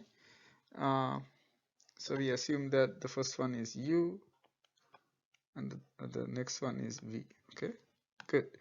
Now let's find the derivatives. So the x squared derivative of sine means cosine x plus sine x. derivative of x squared is 2x.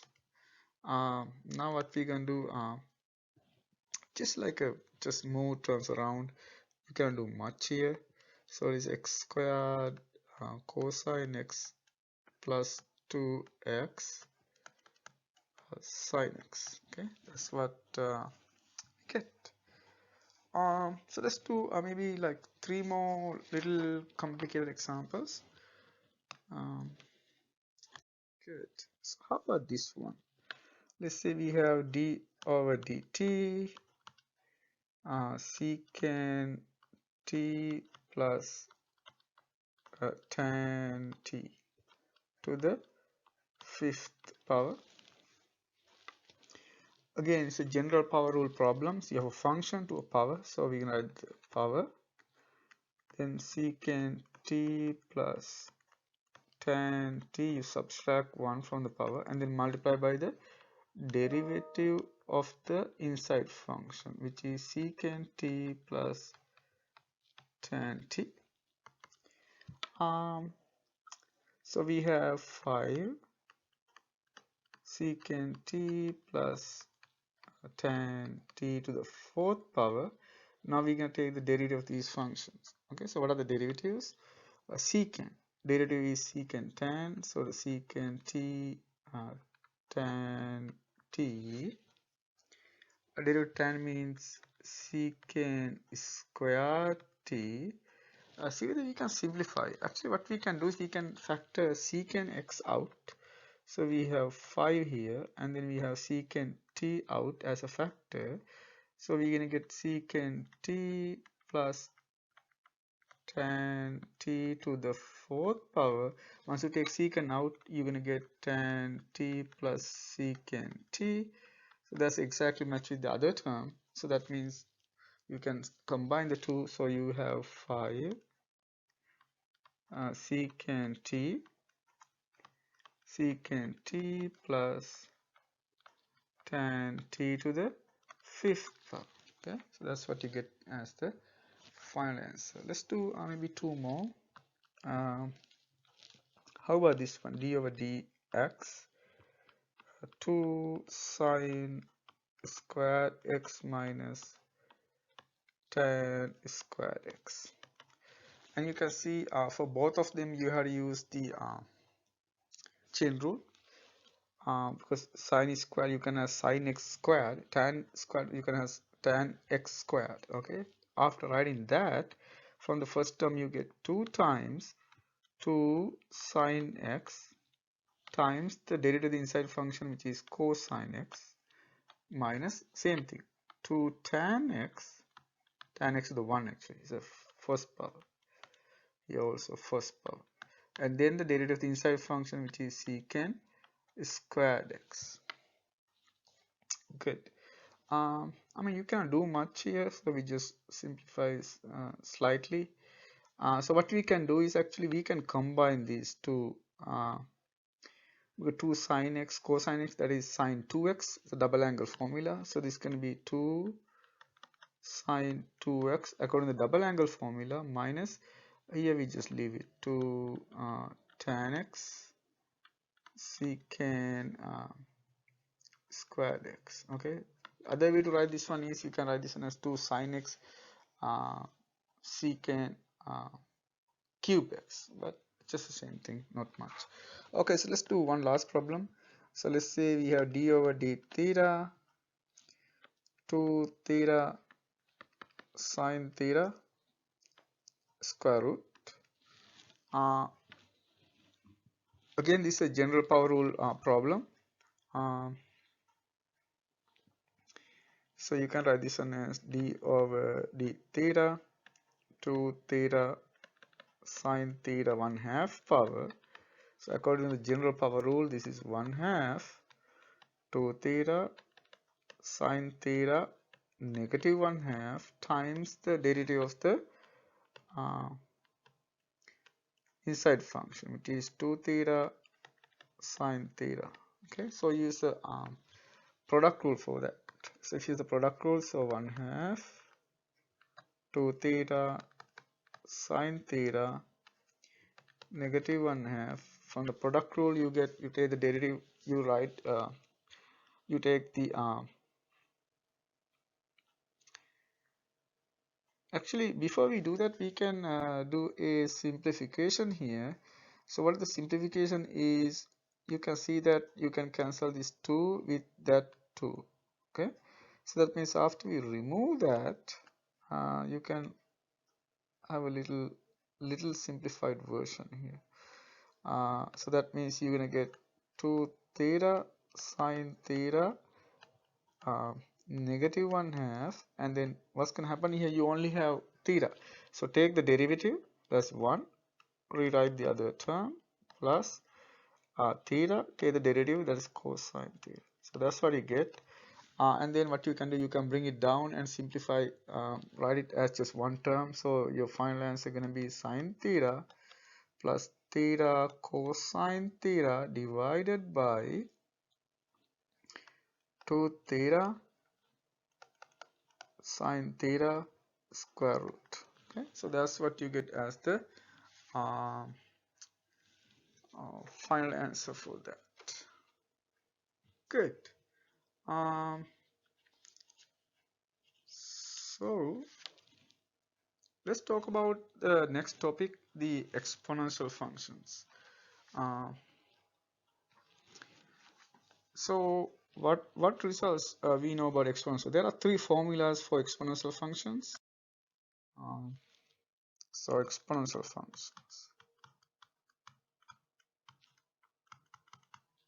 Exponential functions.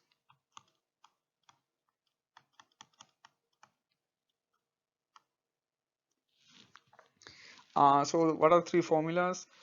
So we have the basic formula. So it is d over dx, e to the x. If you are e to the x, we know that you get ex back. Okay, this is one of the functions where once you take the derivative, you get the same function back. Okay, that's very interesting. And then we can generalize this. So what's the general version of that? So when you have the derivative e to some function, so it's not just e but some function. So you can see this is very similar. So it is e, no change, you just repeat the function and only multiply by the derivative of that function. And then we also have one more formula. So what happened, instead of e, you have some other base like a. So a to a function. So if you have a to a function, no much change, it is a to the function f prime x. We have extra term coming, you need to multiply by ln a. That's the extra term, but otherwise they are pretty much the same. And those are the 3 formulas that you need for taking derivatives of exponential functions. Okay, so there are 3 formulas there.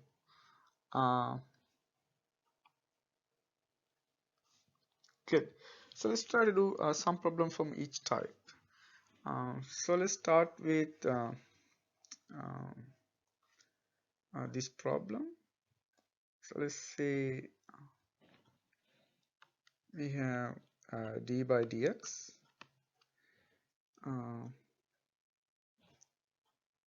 e to the 2x. So according to the formula, what you're going to do is you repeat the function, multiply by the derivative of the fx function. The derivative of that function is so derivative of that function is simply 2, so you multiply by 2. You write the final answer as 2e to x. Okay, that's the final answer. Okay, so let's do a product problem. So let's do this one. X cube ex. We need the parentheses around. So here is the product rule. According to the product rule, we write the first function, take the derivative of the second function, plus we write the second function, take the derivative of the first function. Okay, vu prime, uv prime. Now what's going to happen is x cube, we know that derivative of ex is ex again, so we leave it like that, and then we have ex, derivative is 3x squared, and if you like just rewrite this in a nice way, we have x3 ex plus 3x squared ex. That's one way to write it. And also, like when you have exponential function, you can always factor the ex term. And also in this case, you can factor x squared also. So if you want, but this is okay, this is good enough. But if you need further simplification, you can write this one as you can say you can pull out x squared and an ex. So if you pull out x squared and an ex, you get here x plus 3. Okay, so this is very useful. And why we want to do that? Because especially in calc 1, if you want to find the critical points, you have to do that because you need to completely factor. So in that problem, this is very useful. Okay, so useful for critical points. Okay, useful when finding critical points. Okay, so when you find critical points, this is useful because you need to completely factor. Okay, good. So let's do one more problem. So we can do like a little bit of extra problem because this is one of the major uh, types. So d over dx. How about this one? 10e negative x fifth. Again, so how we do it? Um, so we're going to do the second version of this, e to the fx version. So 10 is a constant. E, repeat the function, no change, and multiply by the derivative of the uh, fx function. So we multiply by the derivative of the negative x over fifth. So let's do that. So it is 10 e negative x fifth.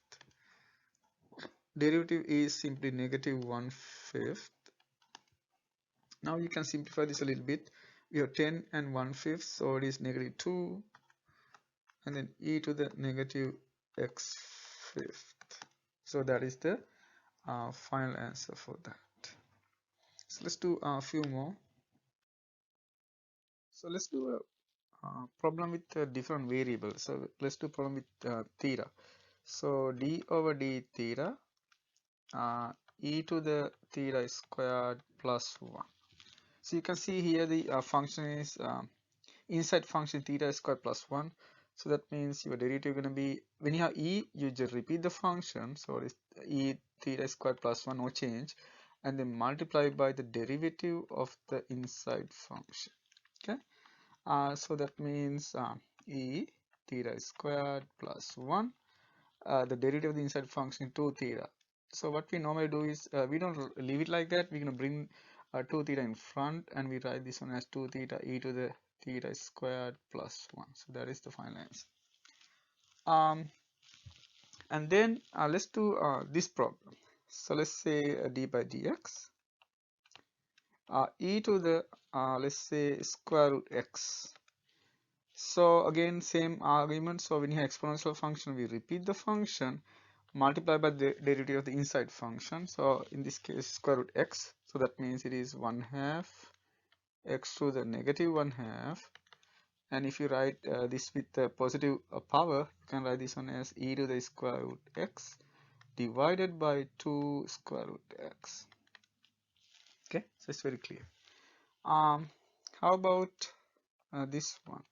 D over dt e to the tan t. So be careful when the variable is t because it's going to confuse with tan.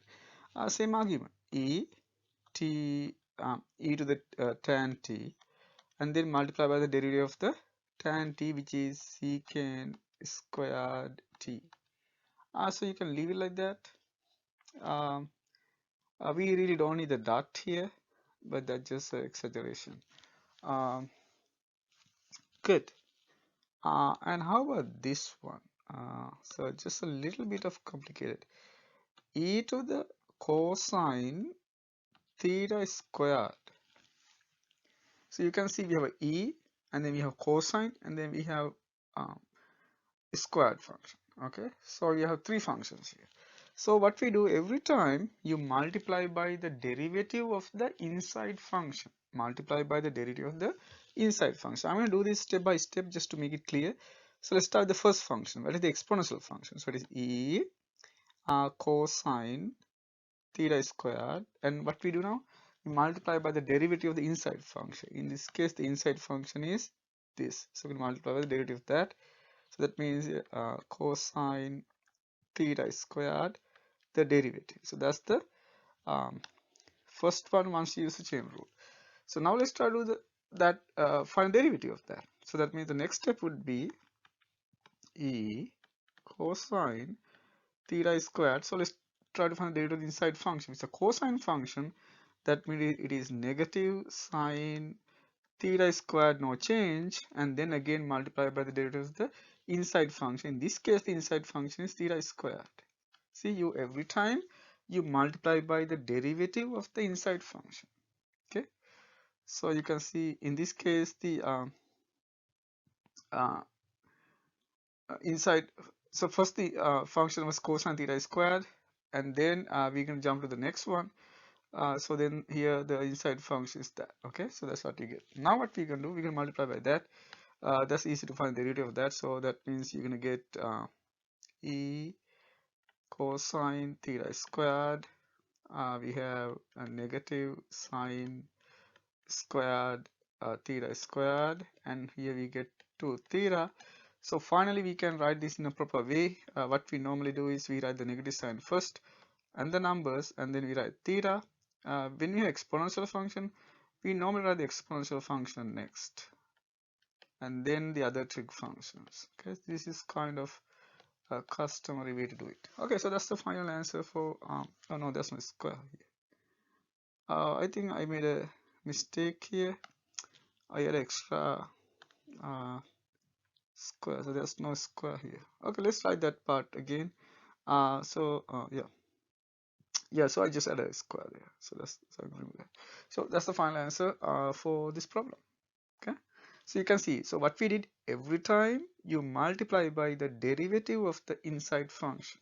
Okay, so you can see, so this is the first one that we get, and then so we take the derivative of the cosine theta squared, and then we do the derivative of the theta squared. That's it.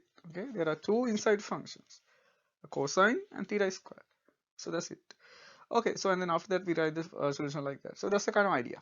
Okay, let's do just practice this more. I'm going to do 2 more problems just to tell you like how it works. So every time multiply by the derivative of the inside function. That's what you need to remember. So let's have d over dx x cubed e x squared. Okay, so so what's going to happen now is, so you can see we had is first we had to use the product rule. So according to the product rule, you write the first function as it is, take the derivative of the second function, and write the second function as it is, take the derivative of the first function. So again, what's the formula? uv prime vu prime. Okay, good. So then we have x3. If you take the derivative, it is e x squared multiplied by the derivative of the inside function, which is 2x, plus e x squared, derivative is 3x squared. Okay, so let's see whether we can simplify this a little bit.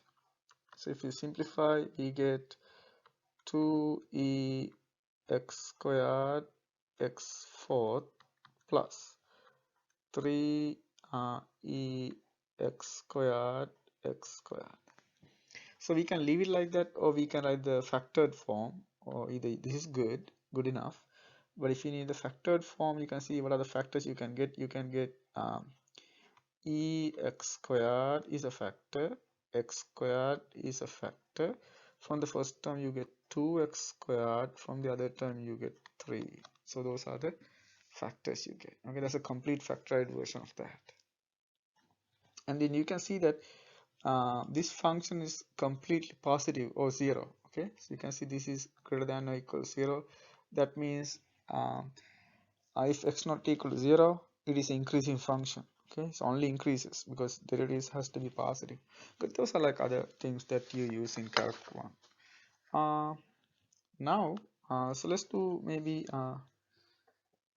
two more examples. So how about this one using the other formula? So the derivative of 5 3x plus 1.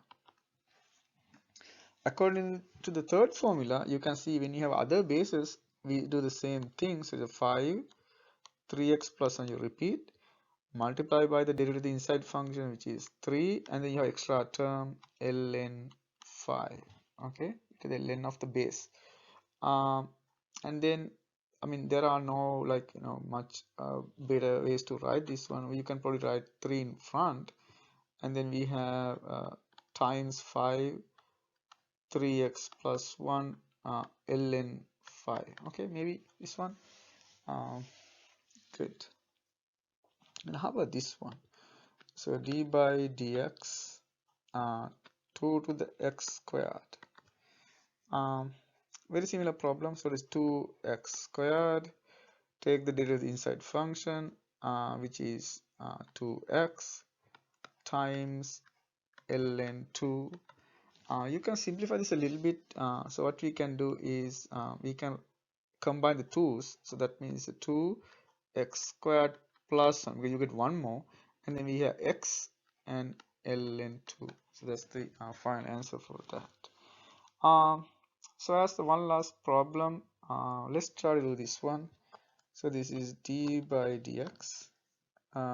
Let's say 1/4 x e to the 4x minus 1/16 e to the 4x.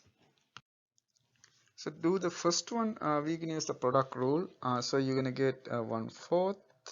If you use the product rule for the first one, so it is, you write the you take the derivative of the first one, rewrite the second one as it is, plus write the first one as it is, take the derivative of the second one, which is 4e4x. Now it is clear, I think.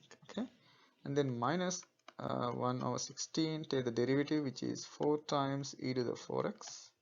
So you can see there are some simplification here. For example, if you simplify, this is 1/4 e to the 4x. That's exactly the same as the first term, so that means you can cancel these two terms, so it's going to go away. And then after that, you can see you can cancel 4 with 4. So your final answer simply going to be x e to the 4x. Okay, so that means according to the antiderivative results, if you integrate x e to the 4x, you should get the long expression.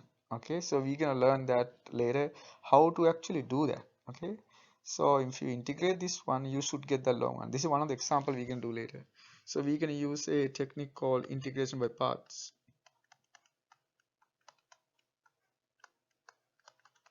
Integration by parts. So that's we learn in Calc 2. Okay, so yeah. Okay, so that's about that. Next, we're gonna learn about logarithmic functions. So how about this problem? With 5 functions. So let's say cosine. Um, um, just put some numbers. Okay, so cosine. Let's say cube. Inside you have tan, and then you have exponential function, and inside you have secant square root x. So you can see how many functions we have. We have cube, and the cosine, tangent, exponential, secant, square. So we have 6 functions there. So every time, what are you going to do? Multiply by the derivative of the inside function. So the first function, let's try to identify the first function. So this is like cosine some function to the cube. Okay, so that's what it looks like. So you have a cube, and then you have a cosine, not cosine x, cosine some function. Okay, like that. So that means we can use the general power rule for this problem. We can use the general power rule. So if you use the general power rule, the first term going to be, so this can be lengthy. Okay, so it is, because it's like a function to a power. So that means 3 cosine gonna be 2 now because you subtract 1 and whatever inside. So we're gonna multiply by, we're gonna put whatever inside, no change. So tan e to the secant square root x. Okay, good. What's the next step? Multiply by the derivative of the inside function. So what's the inside function in this case? So next function is, because you're done with the power function, next function is the cosine function. So let's multiply the derivative of the cosine function. That's going to be negative sine whatever the rest. So we can repeat that. So tan e to the secant square root x. So we're done with the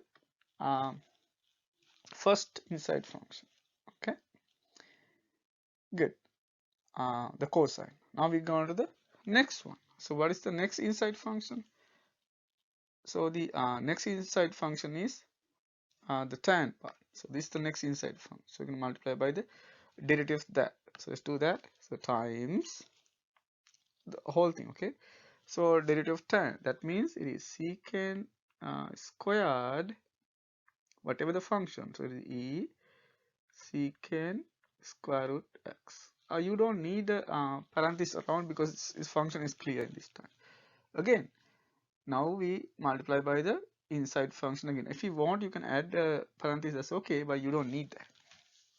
Now, what's the next inside function? This is the next inside function. Multiply by the derivative of that. So times the derivative is, if it is exponential function, we know that you can repeat the function, no changes, and then again multiply by the derivative of the inside function. That's the inside function, secant. So multiply by that. So if you multiply by that, it's a secant. So that means secant tan. So you're going to get secant square root x tan square root x. We still have one more inside function. This is the next inside function. So we multiply by that. So if you multiply by that, you get 1/2 x to the negative 1/2. So that is the final. So what we can do is you can combine them in a nice way and write the final answer. So this still can be a little lengthy. So I'm going to start somewhere here because it's a long problem. So what we have, we can write numbers first. So I'm going to go negative, there's a negative sign, 3/2, and then we normally write the exponential function. Also we can bring the negative half, that term down. So and with the exponential function first, so I'm going to write e secant square root x divided by square root x. So we have that, and then we can write the cosine squared term. So we have cosine squared tan e to the secant square root x, and then what we have is times the sine function. You can write next sine, again tan e secant square root x, and then we have secant squared. So you can write the secant squared now. So we have secant squared e secant square root x, and then we have the secant and tan terms. So we can write secant square root x tan square root x. So that's the final answer, but you can see it's lengthy, but you see what you did is every time you multiply by the derivative of the inside function, you jump one by one. Okay, just jump to the next one, jump to the next one. Okay, so if you think about this again, we start with the power function and then go to the so we can write the steps that we did. So we start with, yeah, so this can be useful. So we start with the cube function, then you went to the cosine function, then you went to the of the cosine, then you went to the tan function, after the tan, then you went to the so we take the derivative of tan, and then we have the exponential function, and then after the exponential function we went to the secant function, and then we went to the square root function. uh, yeah. So those are the steps that we went by. So start with the cube and write the cosine, and then write the tangent, and then write the exponential, and then write the secant, and then square. So the best thing would be just try to rewrite it, just to rewrite it and see whether you can get, because if you can do this, you can do any problem. Okay, so it's very clear. Okay, let's do one last problem. But it's not lengthy, but it's like interesting problem. So the next one, we can do, let's say d over dt, e to the t tan t. Okay, so again, it's an exponential function. That means you repeat the function, no change, and then multiply by the derivative of the inside function. Good. So you have to use the product rule. So it is e t tan t. The derivative of this one is the derivative of the first term, rewrite the next one, and then write t, take the derivative of the second term, which is secant square t.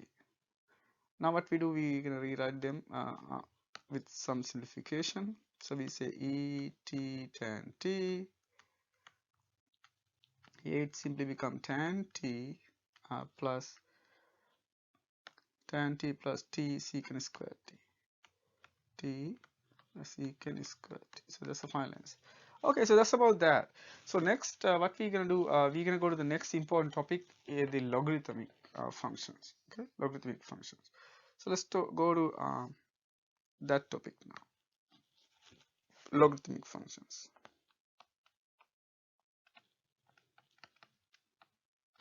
Logarithmic functions.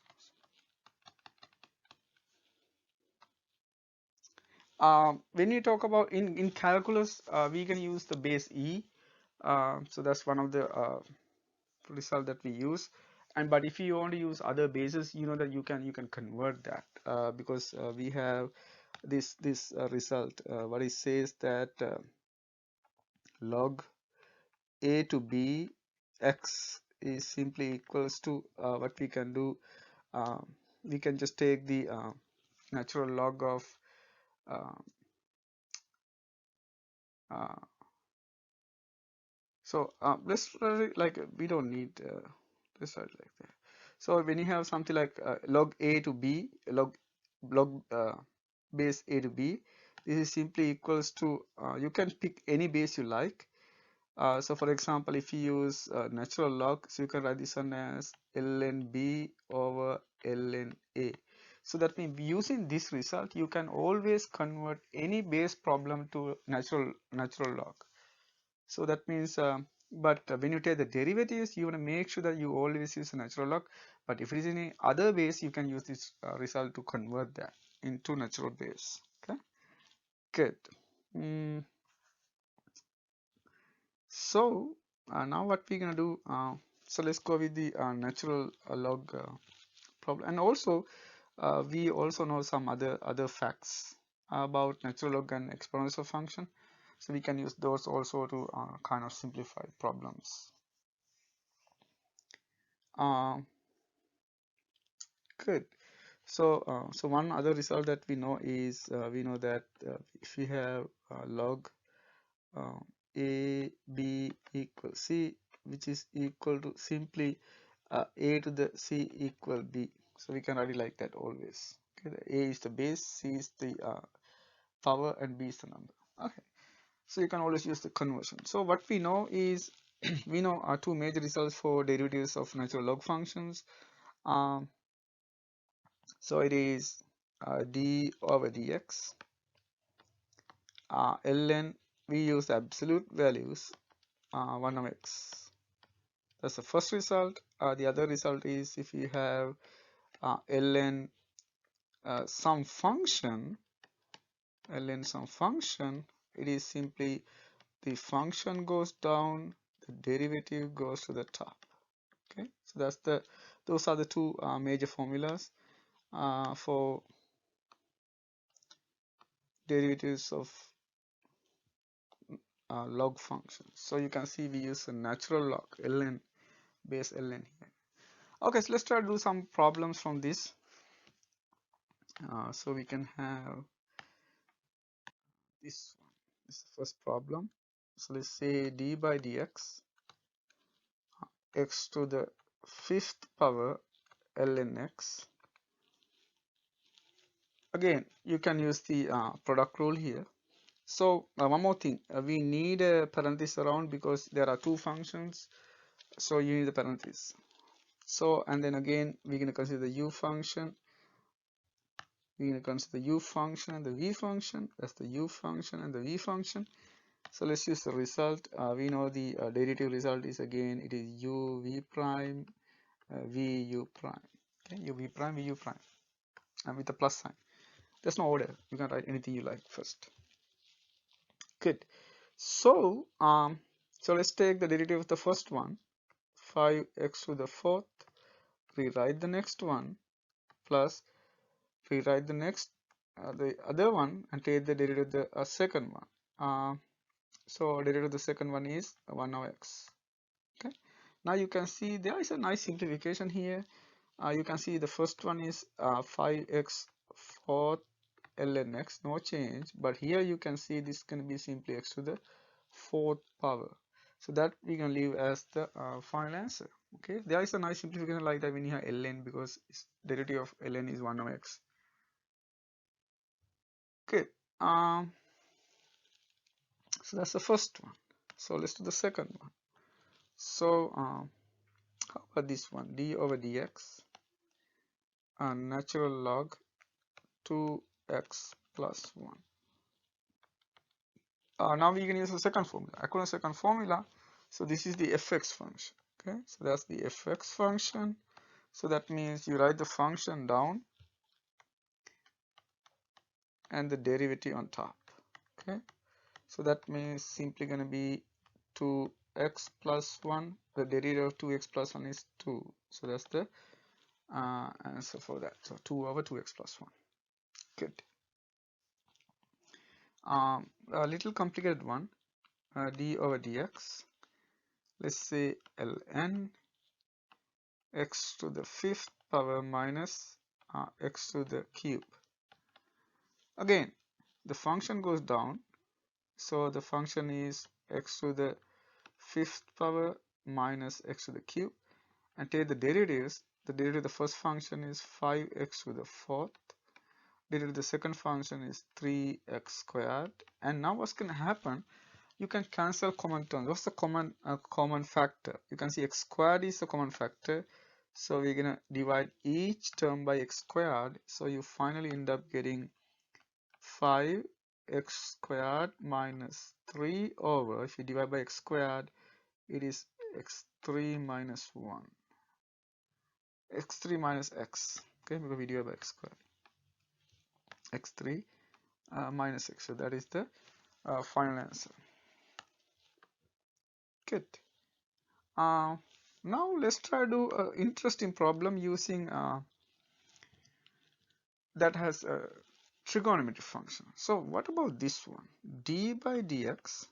This is special problem. Okay, you can see this is special problem, natural log sine x. So this also works even if you don't have the absolute sign, but when you don't have the absolute sign, you have to be careful. That function has to be positive because this is natural log. It's a log function. It's whatever you plug in has to be positive. Okay, the same argument. Function goes down. The derivative of the bottom function goes up. Derivative of sine is cosine. Now you can see cosine over sine means cotangent. So that's what you get. So you get cotangent when you take the derivative of ln sine. Okay. Similar one, d by dx. What about secant? Not the secant, sine x. Cosine x. Okay. Cosine x. If you do cosine x, it's similar. So cosine goes down. Our derivative of cosine means negative sine x. If you write the negative sign in front, this is negative tan x. Okay, so this also we're gonna talk about these two later in Calc 2 class. because you try to integrate these two functions. You try to integrate tangent and cotangent, and you can see you right now you know the answer. Because if you know the derivative, you automatically know the integral. Because if the integral of cotangent should be ln sin x according to this result. Same argument. The integral of tangent has to be negative ln cosine x. The negative sign flip the term inside, so that means the integral of tangent has to be, according to this result, I'm going to write that. So what's going to happen, you can see this is a result already. The integral of tangent x has to be, according to this result, negative ln cosine x. Is that right? Plus c. Now the negative sign flip the term inside, that means it's going to be ln secant x plus c. So we're gonna see, we already proved the result, but this is a identity that we use in calculus. Okay, so integral of tangent x is natural log secant x. Okay, good. So so let's do a few more that involve those log functions. So there are really interesting results here.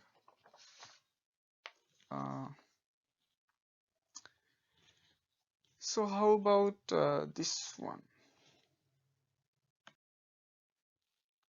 So the next one is let's say d over d theta natural log secant theta plus tangent theta. Really nice one. Okay, take the derivative of natural log secant theta plus tangent theta. But we know that when you have function like that, the function goes down. So the function is secant theta plus tangent theta, and on the top the derivative of the on the bottom function, derivative of secant means secant tan, so secant theta tan theta. Derivative of tangent is secant square theta. Okay, so what we use is we put the function on the down and the derivative on top. Okay, that's the idea. Okay, now let's simplify. You can see secant theta is common, so if you take secant theta out, you're gonna, as a factor, you're gonna get tan theta plus secant theta. In the bottom, it is secant theta plus tangent theta. So what happened now? You can see this term get cancelled. See, let's get cancelled. You simply end up getting secant theta. So that tells you a lot. That means we have a new formula. That means the integral of secant has to be ln secant theta plus tan theta. Okay, so this tells you that. So let's try it. So this tells you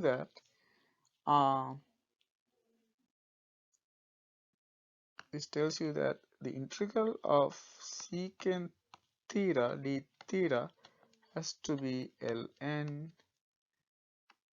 secant theta plus tangent theta plus c. So that's the formula. Again, we do the same thing in our calculus 2 class. Okay, so but we prove that, so that's the result. Okay, so that's one result.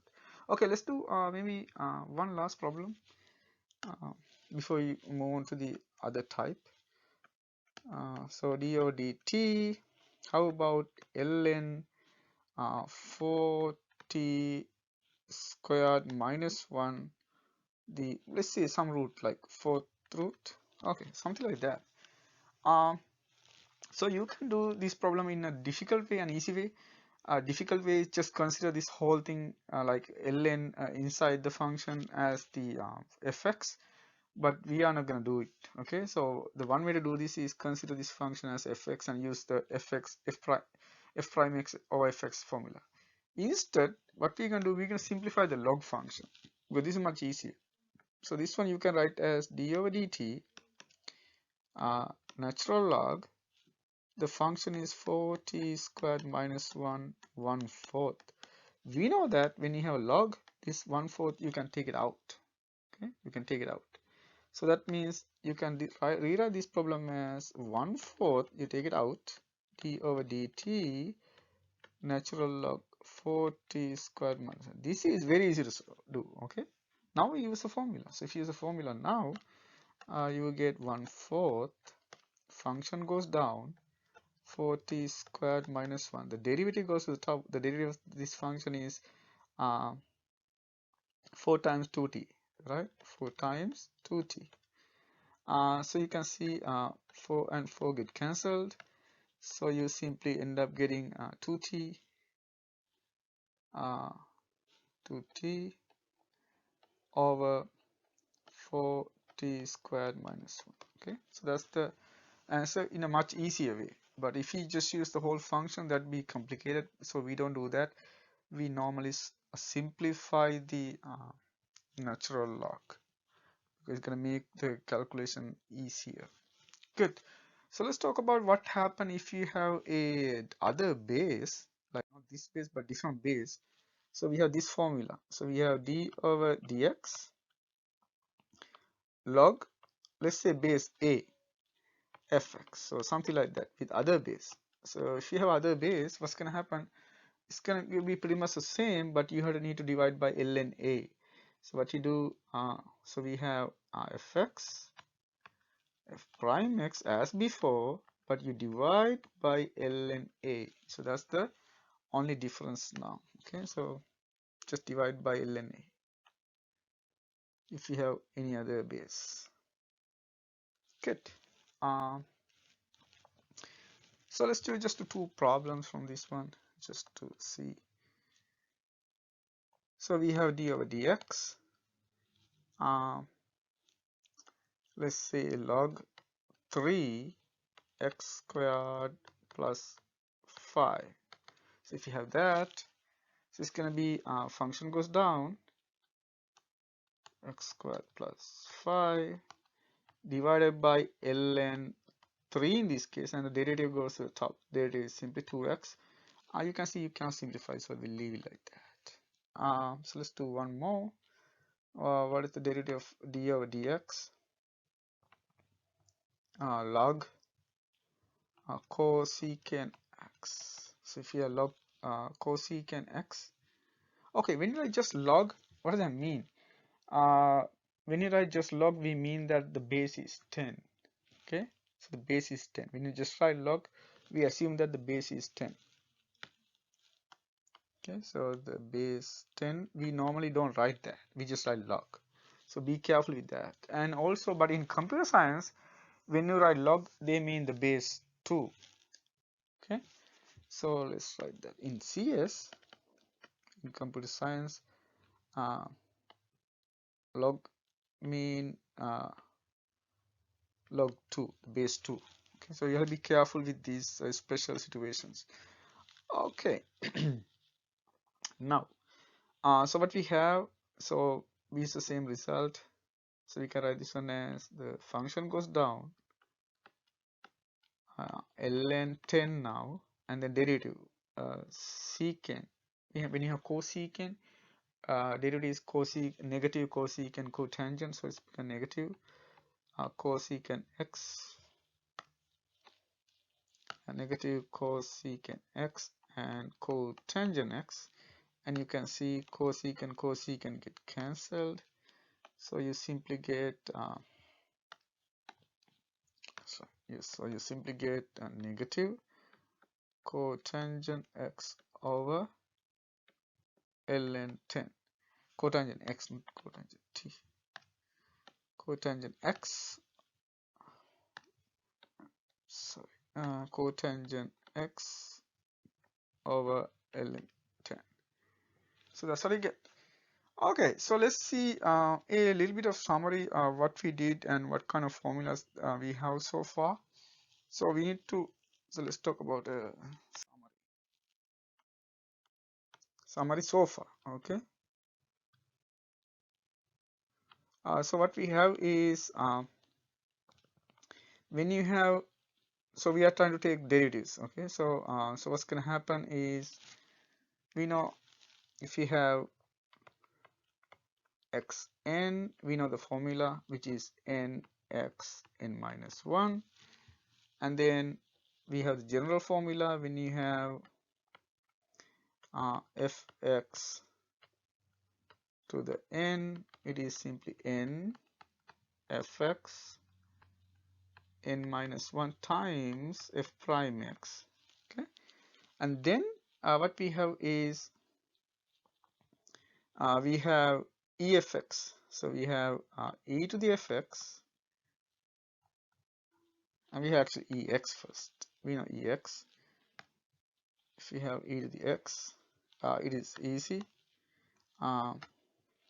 Just go with the general case. So when you have e to the fx, that we can do, it is e to the fx, no change, multiplied by the derivative.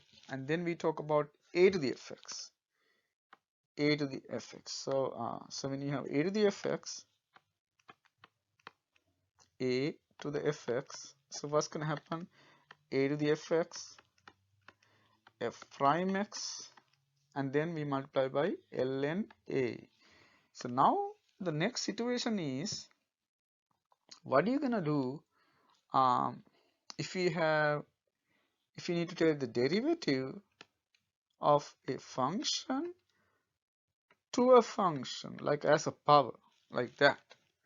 So if you get a situation like that, so this can be complicated because we don't know what to do, because none of them are constant. In the first one, n was a constant. In the second one, this was a constant. Okay, now, so that means you can do both cases. In the first one, n is a constant, so n is a constant.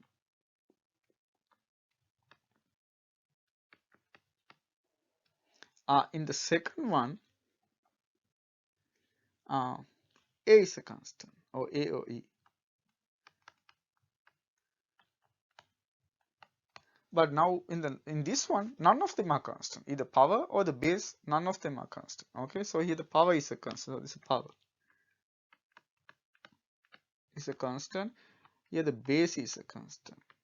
So now what we are going to talk about is, what if none of them are constant? So that means we don't know what this case. So that means we need a new result. So this is what we call the logarithmic differentiation. So let's talk about the logarithmic differentiation. You need that to do this problem. So logarithmic differentiation.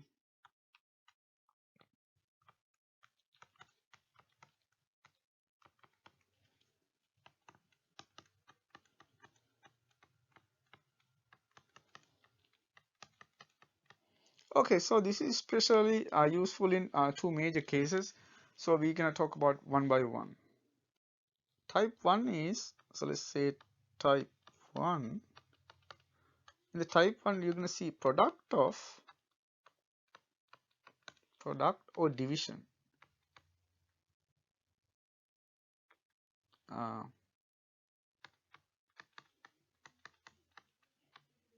of several functions.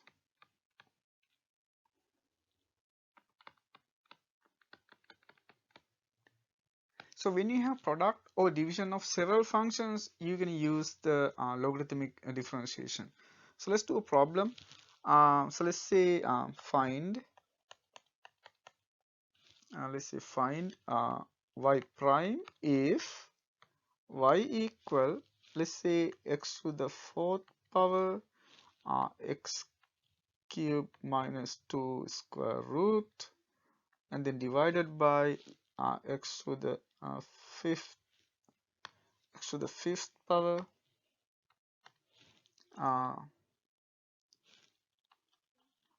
and then x to the fifth power x plus 1, maybe something like that. Okay, if you just have x to the fifth power plus x plus 1, you need to simplify that first. Okay, so let's say like you get something like that. You can see that it is not just one function, but there are more than two functions. If you have two functions, you can use the product rule, but since you have three functions, you cannot use the product rule. I mean, you can do for 2 first, and then you can do that product again, but that can be complicated. Okay, So what we can do, we can use this logarithmic differentiation for this problem.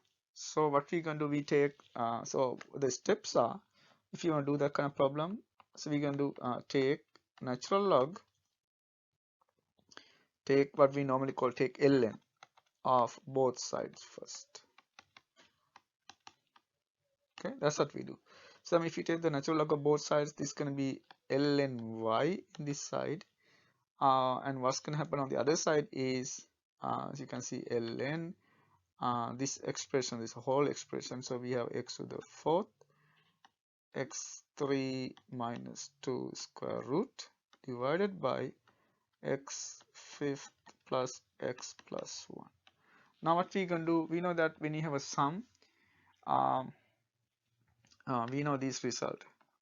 We know that ln AB is equals to ln A plus ln B, and also when you have ln C over D, the division, which is equal to ln C minus ln D. So we can use that for this problem. That means using that, we can write this one as three natural log functions. We can write this one as ln x to the 4, the first function, plus ln x cube minus 2 square root minus ln x to the fifth plus x plus 1. Now what we can do, now we take the derivative. Once you take the derivative, you can take the derivative of those functions separately. Okay, so take the derivative. Okay. So we can take the derivative. So once you take the derivative, you can do that one by one. So actually, you can see before we take the derivative, what we're going to do is we're going to simplify this a little bit, because you can see that you can bring this 4 in front and here 1/2 power in front. So we do that first before we take the derivative. We discussed this before because it's going to make the problem simpler. So let's do that. But after that we can take the derivative. So we can write this one as first ln y, take the 4 in front, so the 4 ln x, and then the next one you can take 1/2 ln x cube minus 2, and then we have minus ln, no change here, x to the fifth plus x plus 1. Good. Now we take the derivatives. Okay, so taking derivatives,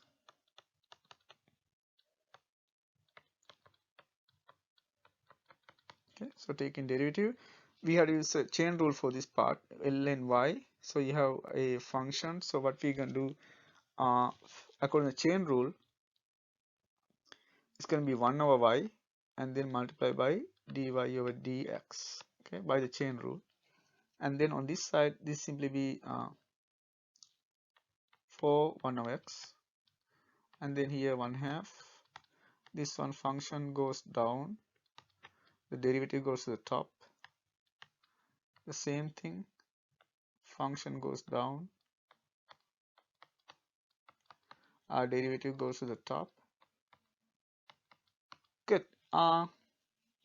If you can, go ahead and simplify.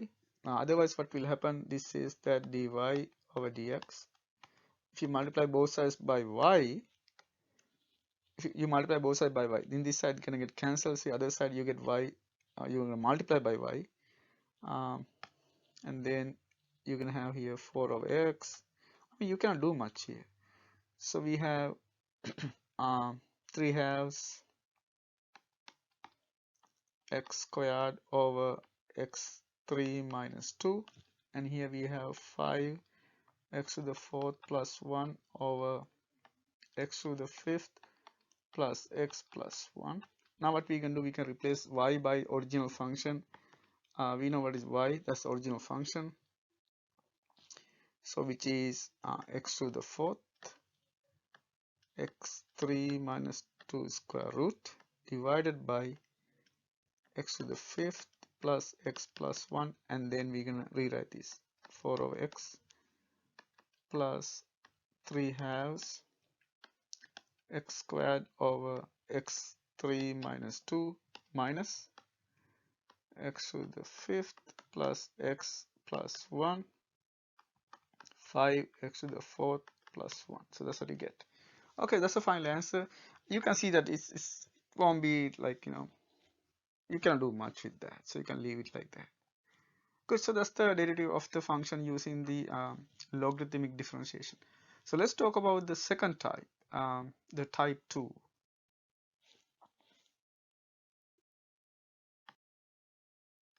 So in type 2, what we can do, so let's talk about this type 2, logarithmic differentiation type 2.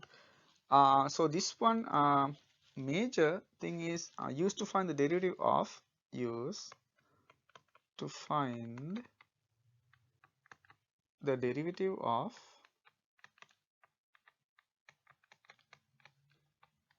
something like this. Let's say y equal, actually let's start it here. Yeah, that's okay. Like you have a function to a function. So you have a function and then you have a power like gx. So like that. So if you have something like that, then we use the logarithmic differentiation. You have function to function. None of them are constant. Okay, that's the case that we couldn't do. So if this is the case, that's why, and then we would take the natural log of both sides. Take natural log.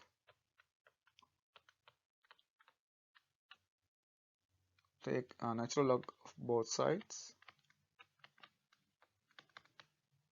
And after we do that, it simply become the product. So we use the product rule. Okay, so then after that, okay, so natural log, okay, ln. Good. And then what we do is differentiate. So differentiate with respect to the variable with respect to x using product rule.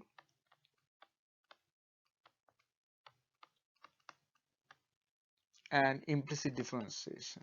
I mean, in this case, you can simply say the chain rule, using the chain rule.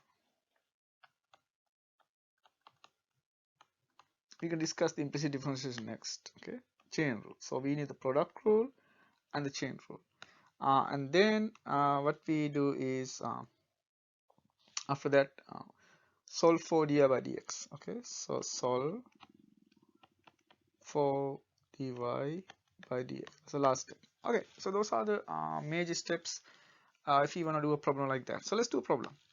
So let's say find the derivative of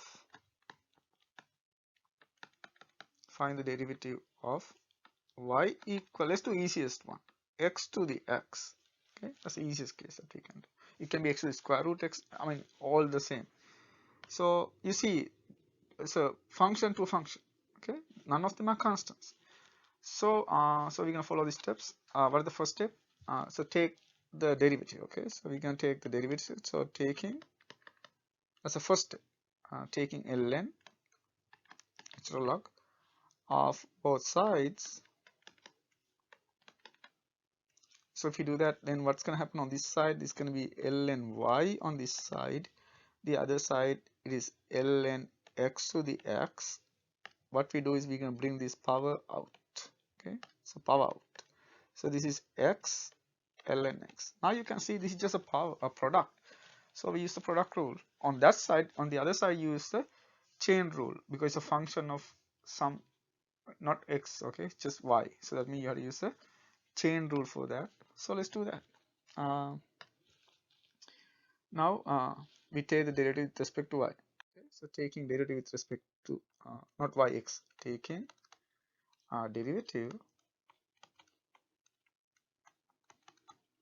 derivative with respect to x. So what we have is so d over dx ln y. Here we have d over dx x ln x. For this side, you have this chain rule. So if you use a chain rule, y goes down, the derivative goes to the top. That's a chain rule. And if it is not clear, we can write it like that. So the function is y, so 1 over y, and then multiply by the derivative of that, so we can write like this. That's the same thing as y prime over y. Okay, on the other side you have to use the product rule. So if the product rule is x, ln x derivative plus ln x, x derivative. Okay, vu prime, uv prime. Okay, let's find them. So this x, ln x derivative is 1 of x plus ln x, x derivative is 1. You can see this, you can simplify. Cancel this with 1. So you're going to get 1 plus ln x. So you get. Now what we can do, we're going to multiply both sides by y. So then you're going to get dy over dx. That's what you're looking for is simply y times 1 plus ln x. Now what we can do, we can replace by y. Y is x to the x. 1 plus ln x. Okay, so that's the final answer. You can see that it's not long. Okay, it's not long, but this is how we do it. So let's do another problem, just another one. That's it. So let's say again find the derivative of x sine x. Okay, something like that. Just pick two functions. It can be sine to cosine, x to square root x, anything you like. Just the same way. So what we do, you can just write the answer for this problem like that. Okay. So what we're gonna do is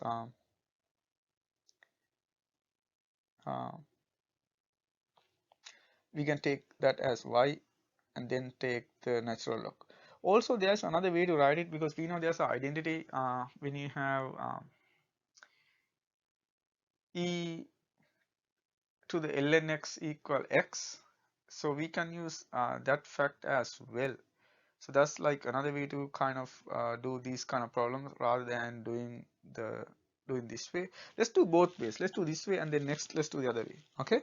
So what's the first method we do? We're gonna let y equal your function. Okay, that's the first step. If you get problem like that, you can write the answer directly.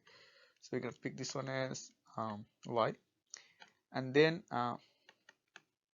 what's gonna happen? Ln y gonna be ln x sine x. So you need the parenthesis. Sine x comes out. Ln x. Now what we can do? Use the just take the derivative with respect to x. Okay, using chain rule and the product rule. Good. So you're going to differentiate with respect to x. If you do that, this side is going to be y prime y always. The other side you have a product rule. This is sine x. Derivative of ln x is 1 over x plus ln x. Derivative of sine x is cosine x.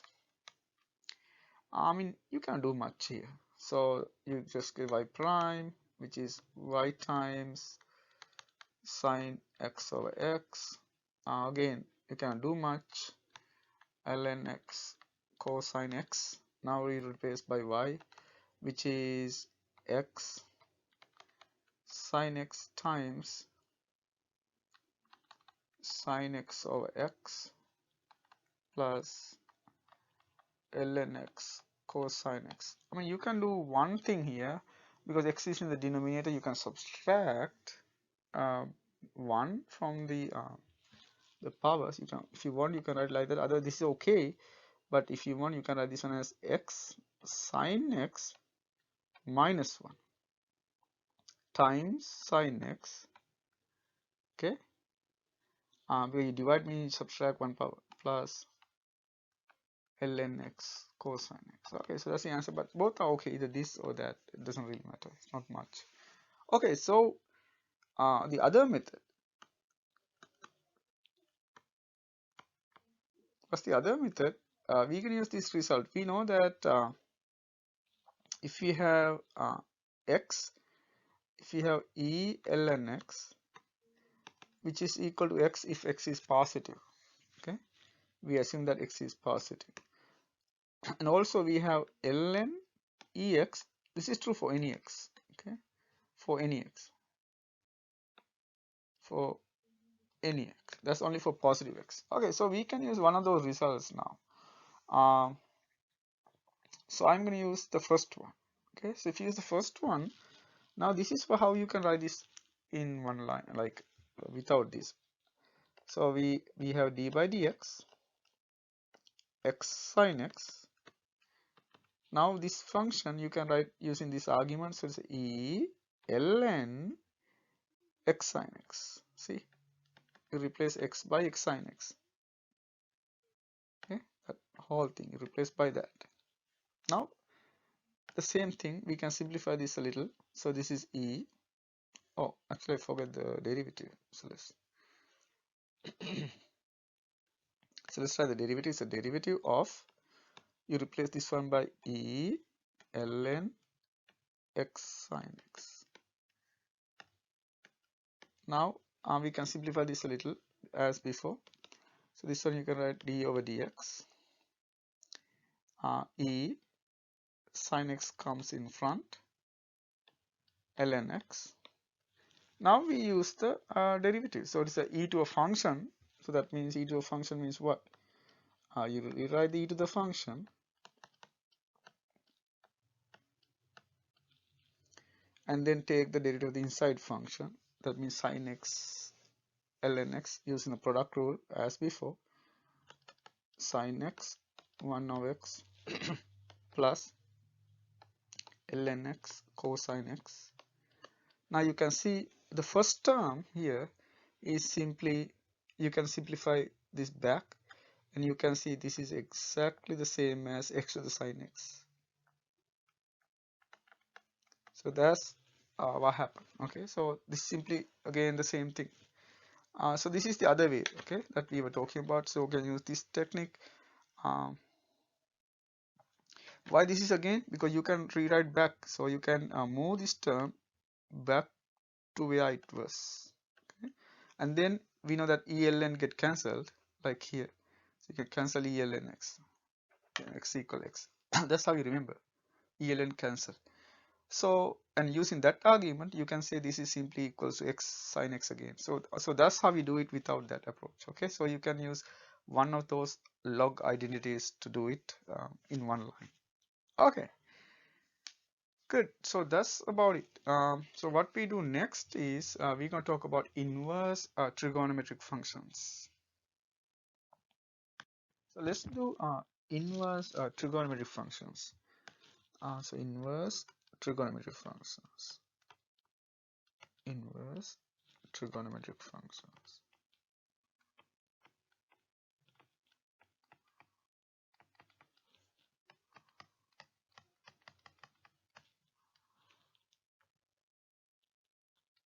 So what are the derivative of inverse trigonometric functions? So we can start with d over dx, sine inverse x. Sometimes we write arc sine x. I normally use sine inverse notation. So this is 1 over 1 minus x squared square root. Remember the format. And then we have d over dx cosine inverse x. So what's happening is similar to sine but have a negative sign. That's the only difference. So this is 1 minus x squared square root. And then we have tan inverse. So let's do d over dx tan inverse x or the arctan x. So this is easy. It is 1 plus x 1 over 1 plus x squared, and you can see there are no square root sign. And then similarly we have d over dx cotangent inverse x. Same thing, just a negative sign in front. 1 plus x squared, no square root. And then we have secant x, secant inverse x. And there are two versions. So I'm going to use the most common version, which has a square absolute value and then x squared minus 1 square root. So what is the relation you can see it's opposite.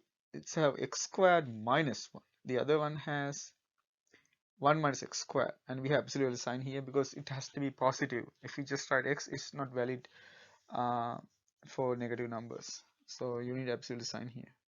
So be careful what version you have. Okay, some people write this without x, without absolute sign, and in some books they have with absolute sign. So depending on what domain, because we know that when you define the inverse functions, you can pick the domain you want. So you can, depending on different domain you pick, either you have to include the absolute sign or you don't want to. Okay, so it depends. So okay, and then the last one is d over dx, cosecant inverse x. Again, only difference is the negative sign in front. The rest is exactly same as the other one. Okay, so those are the cases, and you can see the first one valid only between 1 and negative 1. So we can see when the absolute less than 1. The bottom line is valid when the absolute value is greater than 1. So this is valid for any, okay, any x. So x is in between positive infinity and negative infinity, so any values. Okay, so x can be in between positive infinity and negative, that means any number. But first one is only for absolute x less than 1. The bottom one is absolutely greater than 1. Okay, good. So those are the formulas for inverse trigonometric functions. Okay, good.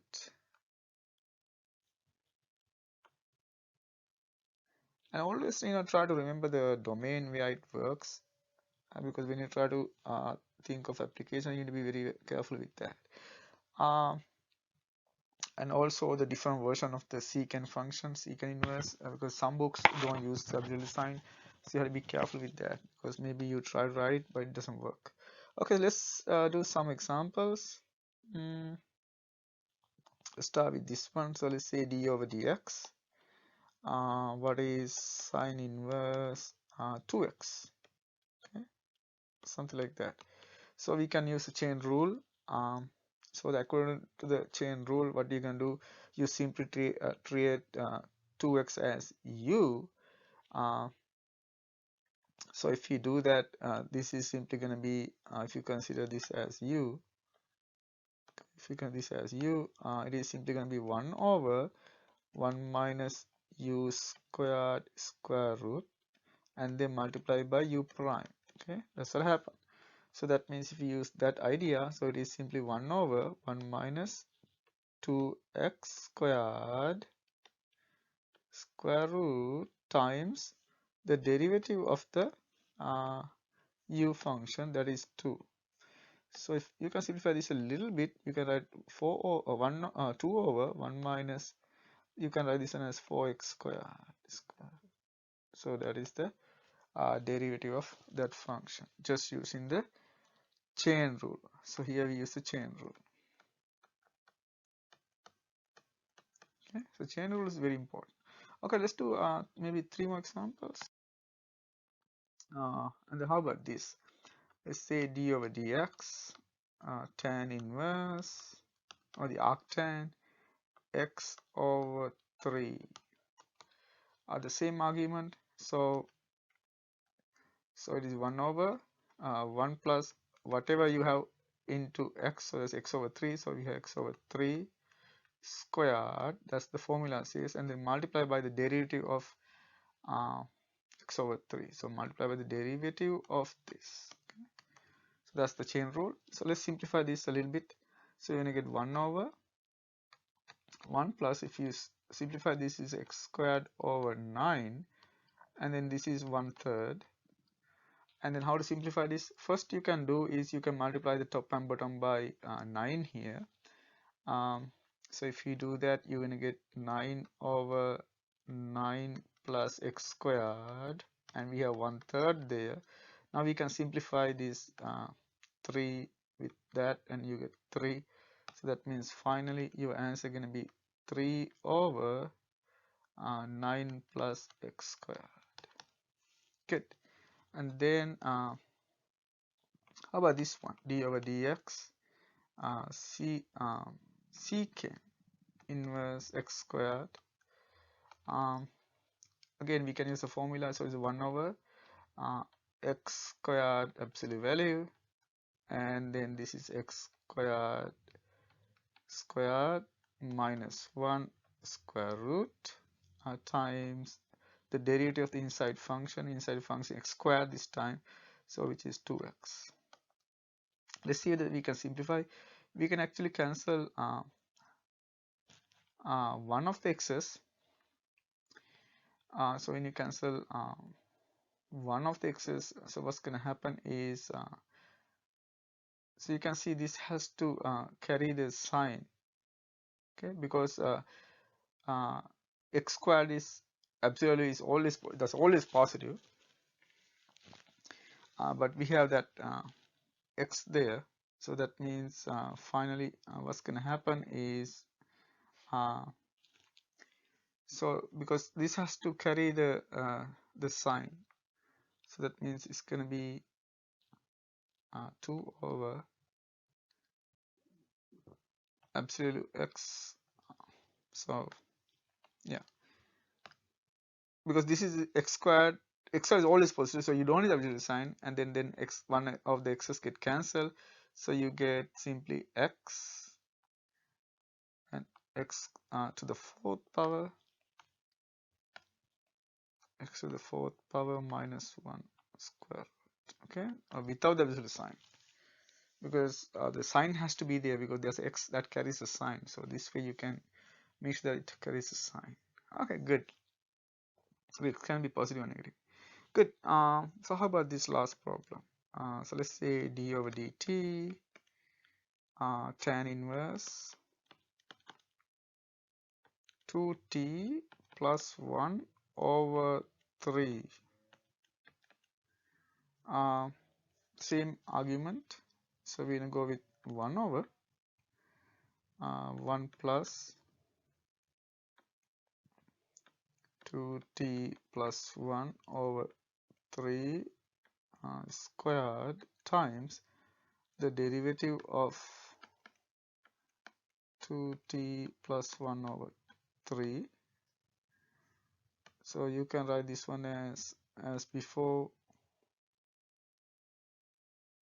This is simply 1 plus 2t plus 1 squared over 9. Here it is going to be 2/3 simply. Now again we multiply by the 9 and expand. If you expand the bottom, you get 2t squared, no, 4t squared plus 4t, and then and we have that plus 1 and plus 9, so plus 10, and then we have 2 over 3 as well. Okay, so if you simplify this, one of the 3's get cancelled, one of the 2's get cancelled, so you're going to get 6 divided by, you can divide by 2, so you're going to get 2t squared. Yeah, actually it's not 6, it's 3 now, because you can cancel one of the 2, so it's 3 divided by 2t squared plus 2t plus 5. Okay, that's what you should get as the answer. Okay, good. And these are useful when you try to do the integral, because you can go backward. We can discuss these kind of problems later. So you need to do the completing square, and then you end up getting this answer. Okay, so then let's move on to the implicit differentiation. Now let's talk about the next major topic, what we call the implicit differentiation. So implicit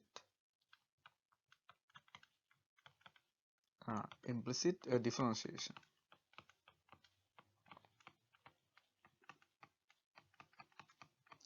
So this is useful when the function is given as an implicit function, because there are a lot of situations where you cannot solve for y as a function of x. So in that case, what's going to happen? You're going to see, you're going to get an implicit function, and then you still need to find the derivative of the function. So what we need to do is we need to use the implicit differentiation. Okay, so and how we do it? So used when y is given as a implicit function, So we're going to do like a couple of examples so it will be clear as an implicit function. Good. And then also what the major tool is the chain rule. Okay, so use the chain rule. Use the chain rule to find the derivative. Okay, use the chain rule to find the derivative. With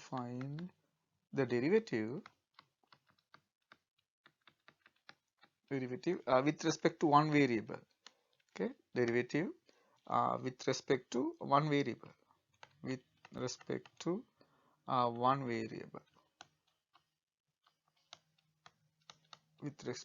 variable. But normally we pick x. Okay, so normally we're gonna pick x for that. Okay, so let's just go to directly to some problems, and we can see it's not that difficult. So let's start with this one. So let's say find dy by dx. Find dy by dx if let's say you have x squared plus y squared equal 4, something like that. So you can see that y is not given as a function of x, but as an implicit function. Okay, so what we can do, we simply use the chain rule. Okay, so we're gonna do differentiate. So differentiate with respect to the x variable. So if you do that, so since this is the first example, I'm going to show you all the steps, but later you can see that you can skip some of the steps. So you take the derivative of both sides. So this is 4. So for the left side, you have to use the chain rule. So derivative of the first term is easy. It is simply 2x. Now, you take the derivative of y squared. You can see it is a function of y. So we can use the chain rule and we can rewrite this problem like that. So we can say by the chain rule, you can rewrite this one as d over dy is a function of y squared. Now we have dy over dx. Okay, so that's what's going to happen. This is coming from the chain rule. So we take the derivative with respect to y first and multiply by dy by dx. Always, if it is not a function of x, you always need to multiply by a term like that. Okay, so that's you always get a term like that depending on the independent variable. Good. And the other side is a constant, so it's 0. Good. So that's what we have. Now we can. So here we use the chain rule. Okay. So we use the chain rule. Good. Now we can simplify this term. Okay, actually take the derivative of that with respect to y is 2y. So let's write that. So I can write it here. So we're gonna get 2x plus derivative of y square with respect to y is 2y. Here we can write the prime notation just to make it easy. So y prime equals 0. When you write prime, please remember that it's dy over dx. Okay, or whatever the independent variable. Okay, now what else we can do? We can divide by 2 both sides. So then you simply get x plus y prime equals 0. So you can solve for y prime and then you get the solution we need. Okay, so we have x. That doesn't look like x. So we have x plus y prime. And then what we do, we move x to the other side and divide by y. So you're going to get dy over dx, that means y prime, which is equal to negative. You move x to the other side, divide by y. Okay, so that is the solution. So that is the what we call the slope of the tangent line, or the derivative of the function. And you can see that in the solution you also have y. So that's the difference. So this is different from what you did so far. So in the solution you may see y in there. Okay, now if you know the point, just plug in the point and then you can find the slope of the tangent line. Actually we can do that part. Let's add that part to the problem. So and then we assume that here y not equal to 0 because you are dividing. So if y is 0, what you need to do, you need to look at the limit. So what you do in that case, you can consider the limit from the left and right to y and see what's going to happen. Okay, So let's add this extra part to this problem. So let's say, find the slope of the tangent line. Find the slope of the tangent line. Okay, let's say just tangent. Okay, find the slope of the tangent to the curve. Exact same one. Okay, x squared plus y squared equal 4 at the point. So if you ask this kind of question at the point, let's pick any point in the curve. So for example, -1 is square root 3 is in the point in this curve, because if you plug in that point, you're gonna satisfy the equation. Okay, at the point. So let's try to do that. So if you get a problem like that, so what they're asking is the slope of the tangent line. Slope of the tangent line is the derivative. Okay, slope is the derivative. We already have that there. But if you get a problem like that, you need to do that part first. Since we have that, what you need to do is just evaluate. Okay, so that means the slope. So slope of the tangent. Slope of the tangent is simply you evaluate the derivative. That means we use the notation. We write a bar and then plug in the point. That means evaluate at the point. That's what it means. Okay. So we evaluate the slope at the point, but we only know the slope. So it is x over y. You can evaluate at this point -1 square root 3. So that means you simply plug in the x value. So that's the x value. That's the y value. So let's plug in that. So that means negative. X is -1. Y is square root 3. If you simplify, you get 1 over square root 3. I mean, you can rationalize. You really don't have to do that. So you can leave 1 over square root 3. Okay. Good. So that's the slope. Now we know the slope. We know the point. So we can find the equation of tangent line using the point slope point form. Okay. So the equation of the tangent line, the equations. These are the steps. So we did that. That's the next one. So the equation of the tangent. Equation of the tangent is y minus the y naught equal y minus y naught equal slope time x minus x naught. This is what we call the slope point form. So let's plug in y minus y naught, which is square root 3, equal slope is 1 over square root 3, and then x minus 1. So that means x plus 1. Okay, so you can simplify this just a little bit. So you can move square root to the other side. This is totally fine, but we can also simplify this. So if you simplify, what's gonna happen? Y equal, you have 1 over square root 3x, and then here we have 1 over square root 3, and then we have plus square root 3. So if you take the common denominator, what's gonna happen is you get 4 over square root 3. See whether you can simplify that. So that is the equation of the tangent line. So if you look at the geometry part, what's going to happen here? So let's just try to draw this. So this is a circle we are talking about. So the circle is with radius 2. So that's the circle we have here. So and then the values are -2, 2, 2, -2. So the point we are talking about is -1 square root 3. That means it's exactly half in between. So that's the point. So that's where you have, so it's a -1 and square root 3. So that is the tangent line you are talking about. So let's draw the tangent line. So if you draw the tangent line, you see that's the tangent line you are talking about. So what this says that the equation of this tangent line is simply y equal 1 over square root 3x plus 4 over square root 3. Okay, so it's very clear, and then you can see that how we use the implicit differentiation to find a find equation of tangent line using the what we call the implicit differentiation. Okay, good. So that's about that. So let's try to do a few more examples just to see, just to consider different cases. So how about this one? So the next one,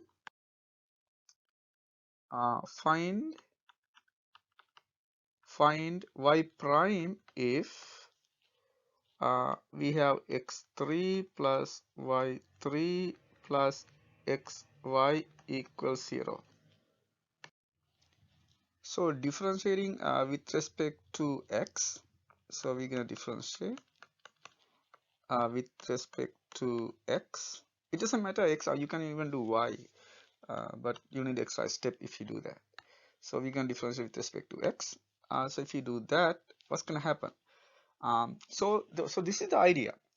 Whenever you take the derivative of a function other than x, remember to multiply by y prime. So that's how you remember that.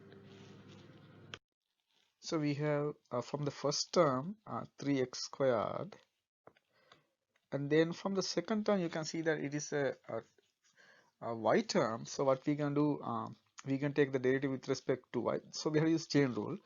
So according to chain rule, we take the derivative with respect to y. So that means it's 3y squared and then multiply by y prime. So that's what you want to remember. You always multiply by the y prime when you have a y function. Okay. Now for the next one, you can see it's xy, which is a product. So you have to use a product rule. So when you use a product rule, it is you remember the product rule. It is u v prime vu prime. Okay, with a plus sign. And then so that means vu prime. That means x.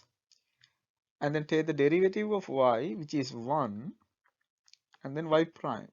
Okay, plus, and then y derivative of x is 1. On the other side is 0. So that's what happened.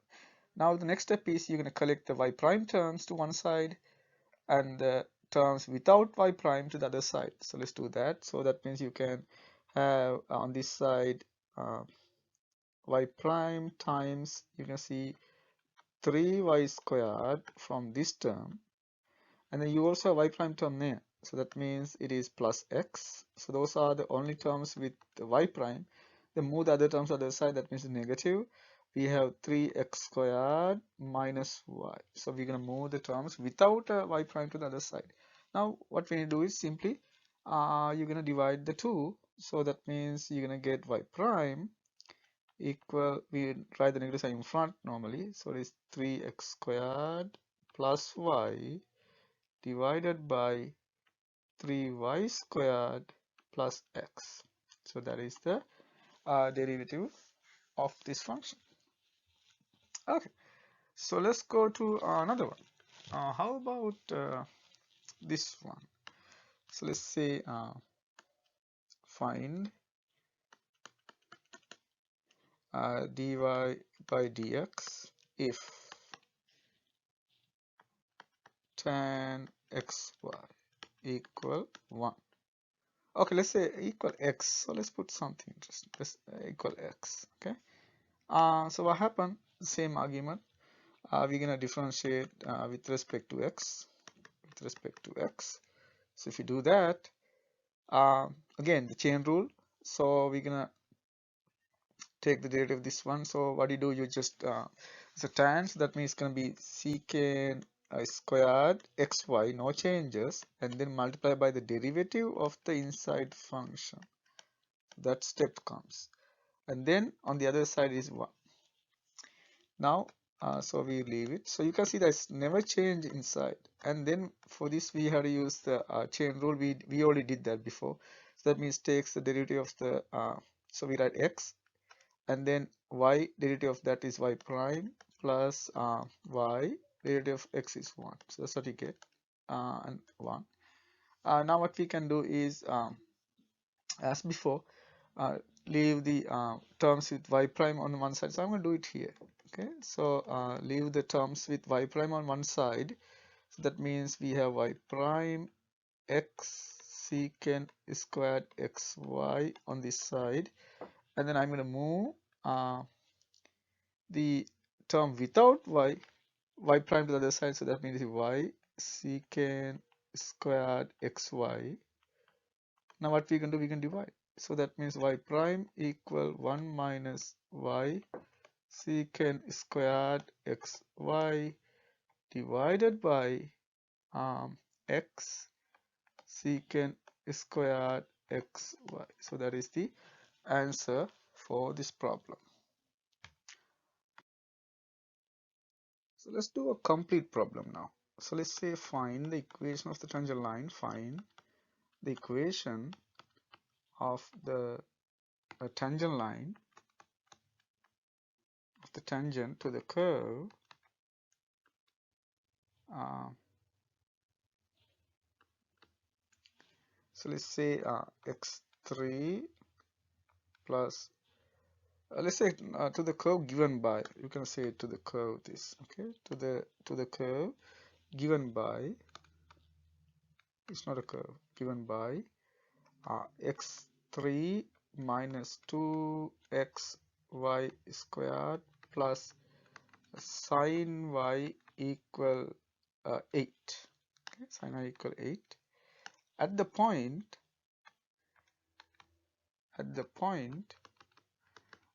let's say 2 0, and you can see that this point is in the curve, because if you plug in 2 to the x and 0 to the y, it satisfies. That means this 2 0 is one of the point in the curve. So the argument is exactly the same. We just take the implicit differentiation to find the slope and then plug in the value and find the equation. So let's do that as a complete problem. So the answer,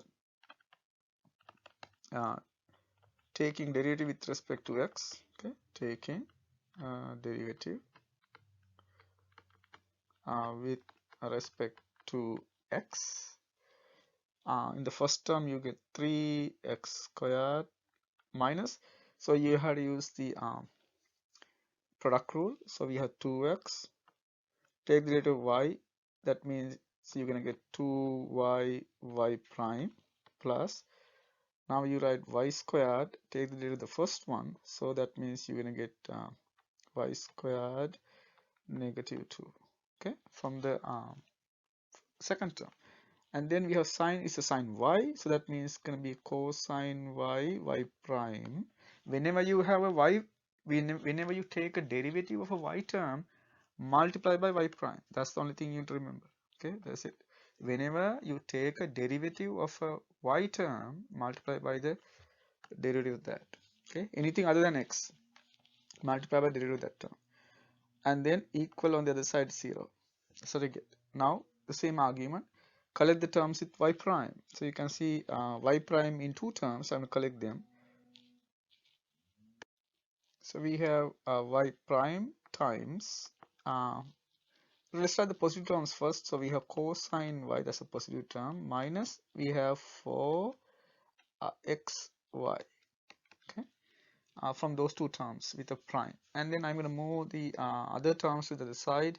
So if you do that, you're going to get 2y squared and then minus 3x squared. So that's what you get. And again we can divide. So y prime is simply 2y squared minus 3x squared divided by cosine y minus 4xy. So that's what you get. So that's a slope. Okay, that's a slope. It's a derivative, or this is the slope at any point. So what you need to do is we need to plug in the xy value to find the slope at that point. So you can say slope at the point 2 0 is simply y prime evaluated at 2 0. That's a notation for that. So wherever you see x, plug in 2. Wherever you see y, plug in 0. That's what's going to happen. So let's do that. So that means it's going to be 0 because y is 0 and 3x is 2 squared over cosine 0 minus, it's y 0, so this whole thing is 0, so you don't want to substitute for rest. It's simply 0. Good. Now let's simplify this. We know that the cosine 0 is 1, so you simply get negative 12 as the slope. Okay, now we can write the equation of the tangent line. So to do that, what we can do is, okay, we can do that here. So the equation of the tangent line is, so let's say equation of the tangent. So it is simply y minus y naught, the slope x minus x naught. So it is y minus 0, that's the y value, slope is negative 12, x minus 2, that's x value, so it is y equal negative 12x, plus 24. So that is the equation of the tangent line to the curve at the point 2, 0. Okay, that's a complete problem. Okay, so let's do another interesting problem. How about one with the natural log? Let's do this one. Find y prime if y equal natural log x squared plus y squared. So the same thing, y is in and out. So we can use the implicit differentiation for this one. Okay, so taking derivatives, derivative with respect to x. So we have this chain rule. So it is y. When you have y, is 1 times y prime. So we just simply y prime. So it is simply y prime by the chain rule. So this is log. So that means the function goes down and multiply by the derivative of the function, inside function. In this case, inside function is x squared plus y squared. Good. So let's finish it. So it is 1 over x squared plus y squared. Now this one x squared means 2x. This is y squared, that means 2y y prime. Okay, always you get the y prime if you know the x term. Multiply by the derivative of the inside function. And then the way we did before, so no changes. So you can multiply through and bring all the y terms to y prime terms to one side. So that means we can write this one as y prime, and we can see there's a y prime term on the other side. You can bring it here. So you're gonna get 2y over x squared y prime, and then we have 2x divided by x squared y squared. Certificate. Okay, so now isolate the y prime term. So it's y prime. So this is okay. Let's take the comma. So what do you get? 1 minus 2y x squared y squared. On the other side we have 2x x squared y squared, and then we can take the common denominator. Once you take the common denominator, you're gonna get x squared y squared minus 2y over x squared y squared. On the other side we have 2x x squared y squared, and then what we can do is we can simply divide. So you can see this is a common term, so you can cancel that. If you multiply the two sides by x squared plus y, that's going to get cancelled. So that means finally you're going to get the derivative as 2x divided by x squared y squared minus 2y. So that is the derivative of this function. Okay, it's not that difficult. So let's have a small note and see what's normally going on in a general situation, like a not general situation, but like a obvious situation with a different discussion. So let's have a small note. So I'm gonna say, so this is just for anyone who think like, in a different way. So let's say find the derivative dy by dx if, like obvious one, x plus y equal 3. We know that this is just a line. X plus y equal 3 is a line. So that means we can write this one as y equal negative x plus 3. So that means the slope is that. So that means what we get. This says that dy by dx, the slope is negative 1. So let's see how we get that using the implicit differentiation. Let's say we can use the implicit differentiation, okay, by mistake. You don't need that, okay. We can so differentiate with respect to x. So if you differentiate with respect to x, you get 1 plus this is a y. Y means what do you do? It's not an x term, it's a y term. So if you write the complete argument, what normally going to happen is you take the derivative with respect to y and then dy by dx. That's what normally we write on 0 on the other side. So this means that 1 plus derivative of y with respect to y is 1. So you get 1 dy by dx equals 0, and you can see clearly when you solve for dy by dx, you get -1. So that's exactly the same thing. So that means even in this case, it should work, okay? But I'm telling, so this is like a, you don't need that, but if you did that by mistake, you still get the same answer, okay? So those two are the same. Good. So that's about that. So what we're gonna do next is let's try to do a problem. Let's try to find the higher derivative. Okay, let's just do one example using higher derivative. So how about higher derivatives? Higher derivatives. So we just do the same thing. Take the derivative again. So so what we do, use the chain rule. Okay, use the chain rule and possibly product rule or quotient rules.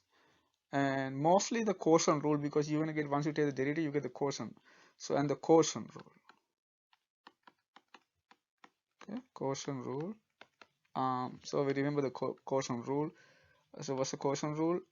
When you take the derivative of u over v, it is v comes first, vu prime minus, there's a minus sign, uv prime over v squared. So that's the one, so we can use that. Okay, so let's try to so we use the chain rule and the quotient rule in these cases. So let's try to do this problem. So let's say the problem is find a y double prime if let's say x squared plus y squared square root equals something, let's say 5, something like that. So if you get a problem like that, you can definitely use the chain rule, like just treating like that, because you because square root function, and then we know what's the derivative of square root function times the derivative of the inside function. So we can do that. Also, another way to do this problem is you can square both sides, but be careful when you square, what's going to happen, it may introduce additional solutions. So be very careful when you square something, because it's not always the case. Okay, for example, if you have x equal 2, if you square it, x squared equal 4, but if you look at the solution for x squared equal 4, now you have x equal plus or minus 2. So minus 2 never was a solution. So that means if you say x equal plus or minus 2 now, that's wrong, because that's not a solution. So you have to be careful when you square. Okay, good. So what we can do is, so let's square it just to make the calculation easier, but be careful because it can introduce new solutions. Okay, so so let's say first squaring. So that's the first step. First squaring, we have x squared plus y squared equal 25. Now what we do, we can use the implicit differentiation. Okay, then by chain rule for the implicit differentiation, we have 2x plus y squared, that means 2y, y prime equal 25 on the other side, that means 0. Now again 2 get cancelled, so you can solve for a y prime. So y prime is negative x over y. So that's what you get as the first derivative. Now what you can do to find the second derivative, you take the derivative again. Okay, so the using the quotient rule. Okay, so you can say using the quotient rule,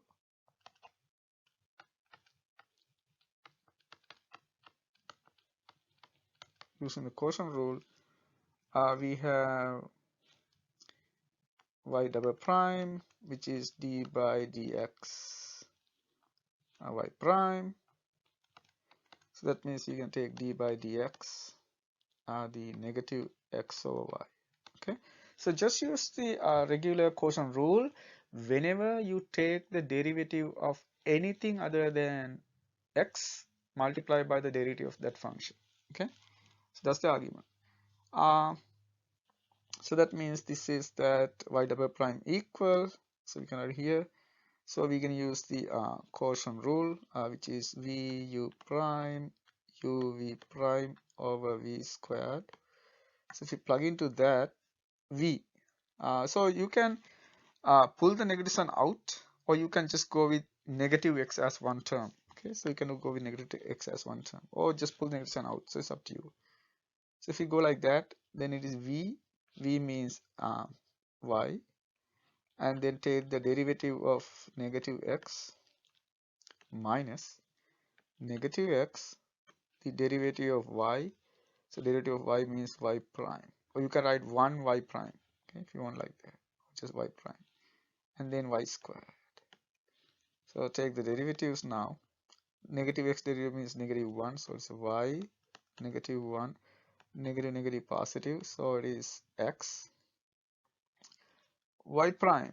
So what you can do is you can substitute for y prime actually, so you're gonna get that y squared. Okay, so I'm gonna write the rest here. So this is equal, so what we have is negative y plus x y prime. We can substitute for y prime now, because we know y prime equals negative x over y according to this. Okay, and then over y squared. So what we need to do is now is just simplify this. So how to simplify? You can multiply the top and bottom by y. So if you multiply top and bottom by y, you're gonna get negative y squared minus x squared over y3. And if you pull the negative sign out, this is simply x squared plus y squared over y cube. And you see that you cannot simplify this further. So that's the final answer. So that is the second derivative of this function. Okay, so you basically use the quotient rule for these kind of problems, because mostly what happens when you take the derivative, the first derivative, you get a quotient most of the time. So you have to use the quotient rule in that case. So when you use the quotient rule, be careful when you take a derivative anything other than x, you have to multiply by the derivative of that function. So that's exactly what happened here.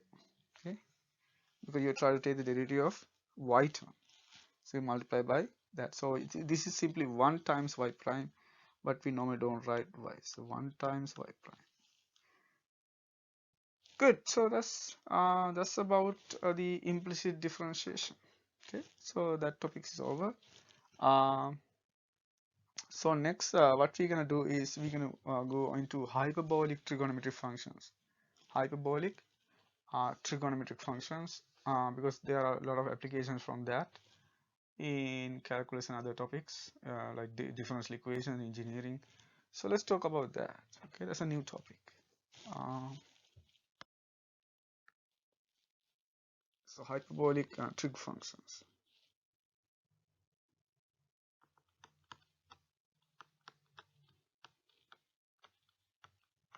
Hyperbolic trigonometric functions.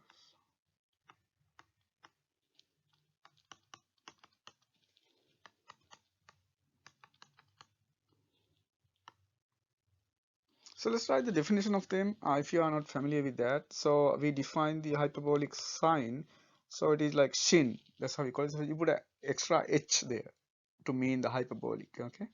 So this is hyperbolic sign. So we write like that. So that is you add the extra h to mean that. So it's simply defined using the exponential functions.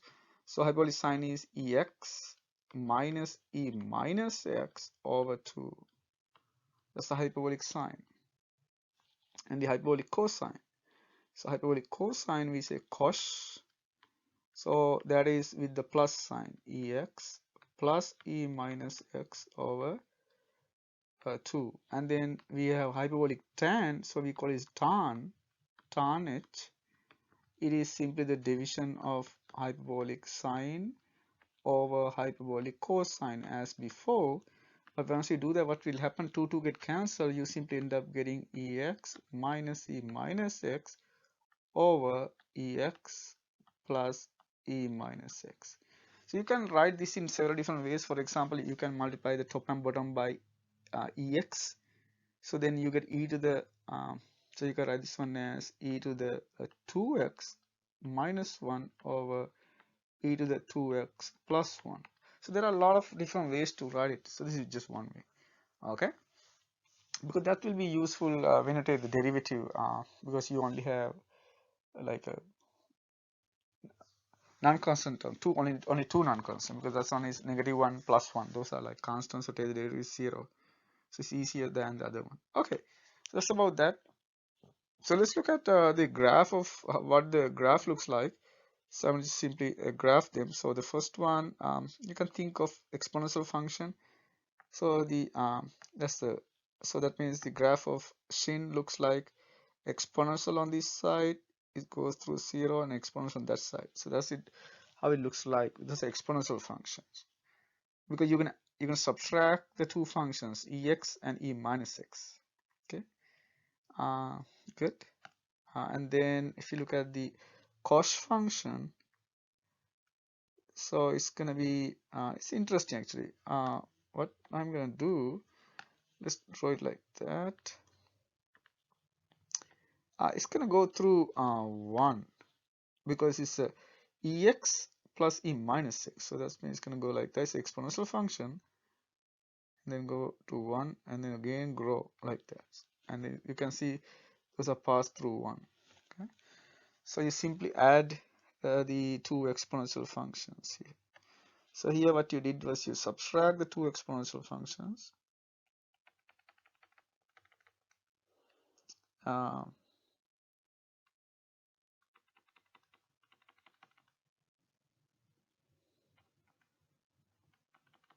like that, you subtract, and here you add them. So you have one like that,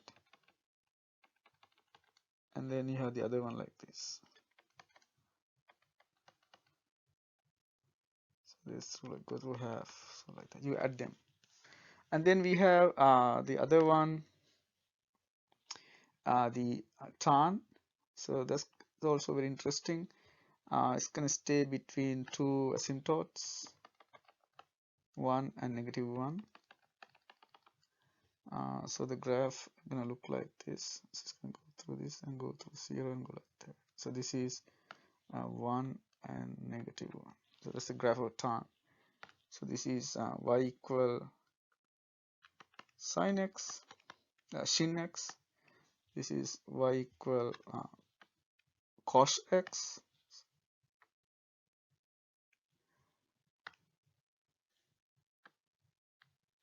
Delete the whole equation. Okay, so y equal cos x. This is y equal tan x. Good. Those are all hyperbolic trigonometric functions. And then you can see that some other things. This is a odd function, and then you can see that this is a even function, and this is also an odd function. Okay, so odd, even, odd. I mean, that's what we expect. So you can see there are some features that belongs to the trigonometric function. That's one of the reasons why we call these hyperbolic trig functions. Okay, trigonometric functions. And then so let's try to do one thing. If you take the derivative of the first one, so let's just do one to show you what's going on here. So hyperbolic sine, that means the derivative of ex minus e minus x over 2, and then you can see once you take the derivative, 1/2 you can write outside. If you take the derivative of the first one, ex, that means ex again, and then if you take the derivative of the second one, it is e to the so we have minus e minus x times -1, because if you take the derivative of the top, is -1. Now you can see negative negative positive, so this is simply 1/2 ex plus e minus x. What is this? It simply become cos. Okay, so if you take the derivative of hyperbolic sine, you get hyperbolic cosine. Okay, and then this is the rest of the table. So we can add all six. So these are all the identities. So we have d by dx sin x, which is equal to cos x, and if you do d by dx cos x, we expect a negative sign, but it's not, so it is positive here. So this is different from the other trig identities. Okay, it's positive, both positive. And then we have tan, so d by dx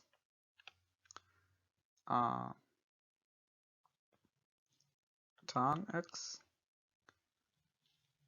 Okay, I'm gonna get this a little closer.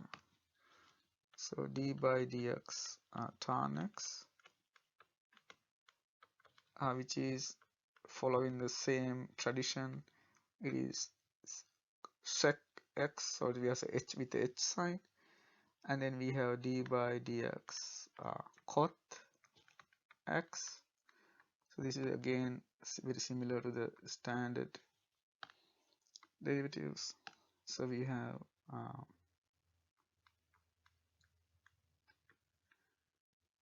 hyperbolic cosine x squared, okay, and then we have d by dx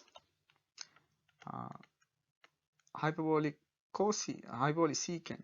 Okay, this is different. There's a negative sign for this. Okay, in the regular one there's no negative sign, but the rest is the same pattern.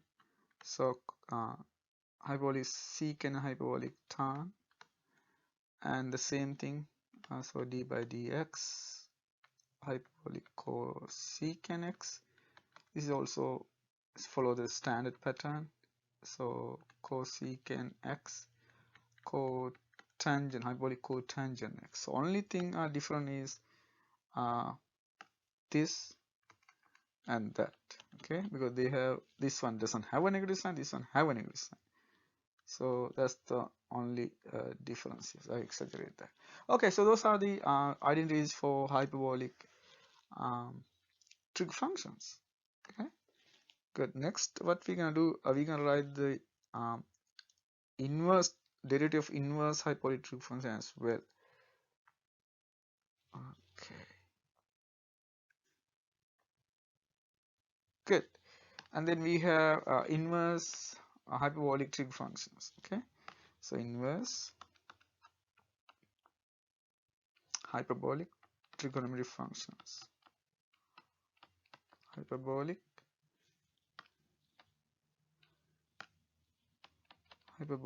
trig functions, trigonometric functions. Good. So let's write the list. Again, we have identities for all six. So start with the first one. So it is d by dx hyperbolic sin inverse x. So which is 1 over 1 plus x squared. So you can see it is different from the regular one. There's a plus sign here. And then the d by dx cos hyperbolic sine, hyperbolic cosine inverse, so cos inverse x. So what's going to happen is 1 over x squared minus 1 square root. So you can see it's a different direction. Okay, so normally in the regular one we have 1 minus x squared, but this is different. So this is only valid for x positive, x greater than 1. And then we have d by dx tan inverse x. You can see it is also different. It is 1 minus x squared, 1 minus x squared, and this is valid only when x absolute x less than 1. And then we have d by dx cot inverse x, so which is 1 minus x squared. This is the same as a function, is the same, but this is only valid for absolute value x greater than 1. That's a less than 1, it's greater than 1. And then we have d by dx cosecant inverse x, so which is different, is minus, It's completely different from others. It has x, and then 1 minus x squared square. You can see it's completely different. And this is only valid for x in between 0 and 1, this formula. And then we also have the last one, d by dx, cosecant inverse x, and this is again negative 1 over absolute value x. So you can see they are different. And then this side you have 1 plus x squared square root. Okay, and then this is only valid, it doesn't valid for 0, so x not equal to 0. Okay, good. So those are the inverse derivatives of inverse hyperbolic trig functions. Okay, so yeah, so this list. Good. So let's do like 2 or 3 examples just to make sure that we know how to do it. So I'm not going to do many, but now this is like completely, so we have everything we need to know. Good. So let's do like just a couple of examples, like maybe 2. So let's write this general case. So what if u is a function of x? So let's say there's a function u which is a function of x. So for example, we can write a general result for these inverse trigonometric inverse hyperbolic functions. For example, what is the derivative of uh, hyperbolic sine inverse u? So that means we can simply use the chain rule. So according to the chain rule, what you're going to replace x by u. So that means it can be 1 over 1 plus u squared, because we normally have 1 over 1 plus x squared square root times the derivative of the u function. So that is the formula that we have. So this is simply coming from the chain rule. Okay, from the chain rule. And then you can see the similar results exist for others. Okay, similarly for others.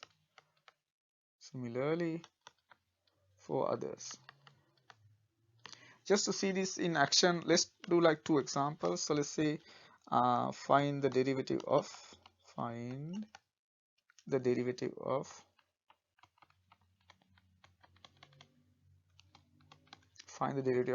let's do 2 problems. So let's do this one, d by dx cos square root x. And you can see there's only one function, you don't need the parentheses for this one. So by the chain rule, cos becomes sin, no negative sign, is positive, and then multiply by the derivative of the inside function. So this means it is sin x square root x. This is 1/2 x to the negative 1/2. If you rewrite with a positive index, so this is sin square root x over 2 square root x. So that's what happened. And then for this one, this is d by d theta. We have tan inverse sine theta. So let's see how this works. So we can use the chain rule argument that we just discussed. I mean tan. So tan inverse formula is 1 over 1 minus x squared. So according to that, it's going to be 1 over 1 minus x, now replaced by sine theta. So sine square theta times the derivative of the inside function. So that means sine theta derivative. So if you plug in that, so it's going to be 1 over, okay, 1 minus sine square theta means cosine square theta according to the Pythagorean identity. Derivative of sine means cosine. Now what's going to happen, you can see one of the cosine get cancelled, so you get 1 over cosine theta. 1 over cosine theta means secant theta, so that means simplifies very well. Okay, so that's how you use the hyperbolic trig function and the inverse hyperbolic trigonometric functions. So it's very simple. So let's do 2 advanced problems before we finish the section. So let's do a d by dx x tan inverse x plus ln 1 minus x squared square root. So what we can do term by term here. So before we take the derivative, what we can do is we can rewrite this. So we can write this one as x tan inverse x plus, you can see this is a 1/2 power, so you can take it out and then we can write this one ln 1 minus x squared, because this is going to make it easy to take the derivative. Now once we take the derivative, you have to use the product rule here for the first one. So take the derivative of the first term, rewrite the second one, and then take the derivative of the second one and rewrite the first one. So we write the first one, take the derivative of the second one.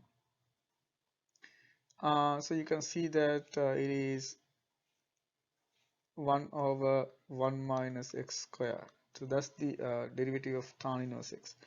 Plus we have here 1/2. The function goes down, the derivative goes to the top. So there are some simplification now. You can see these 2 and 2 get cancelled, and then what we have is tan inverse x plus x over 1 minus x squared, and here you have minus x over 1 minus x squared. So that means these two terms get cancelled. So the final answer is simply tan inverse x. Okay, so it simplifies very well. So that's the derivative of this. So that means if you integrate tan inverse x, this is what you get. And then let's do the last one of this section. How about this? D by dx sin inverse tan x squared. Tan x squared. So what we're going to do, we're going to use, we're going to apply the chain rule repeatedly. So we can start with the first one, sin inverse x. We know that the sin inverse x has the derivative, no, sin inverse x has a derivative 1 over 1 plus x squared square root. And because of that, so derivative of sin is 1 over 1 plus x squared square root. So because of that, your answer going to be here by the chain rule 1 plus whatever inside you're going to put it here. So that means tan squared, inside also have x squared, and then square root times the derivative of the inside function, the derivative of tan x squared, that means tan, so that means the secant squared function is x squared, and also multiply by the derivative of the inside function, that means 2x, so derivative of 2x is derivative of x squared is 2x. So that's what you get. Now we can do we can simplify 1 plus tan squared theta because of the trigonometric identity. This is going to be secant squared, because the square root, this is simply going to be secant x squared. That's what you get. And we also have secant squared x squared, and then 2x. So you can see one of the secant you can cancel, so finally you end up getting 2x secant squared x squared. Good. So that is the derivative of that function. And also you can see that so this simply equals to so what other observation, because you have secant squared, so actually that's my squared, so that was a mistake actually. So it's so it is simply because you could cancel one of them, so you get secant x squared, so that's what you get. Okay, that's my squared there. So that's the final answer. Good.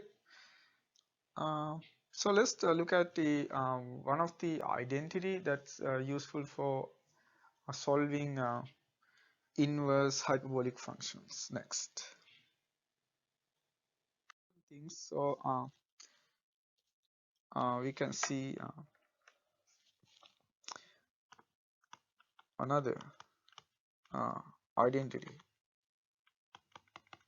Another identity for we can see inverse hyperbolic functions. Okay, inverse hyperbolic functions.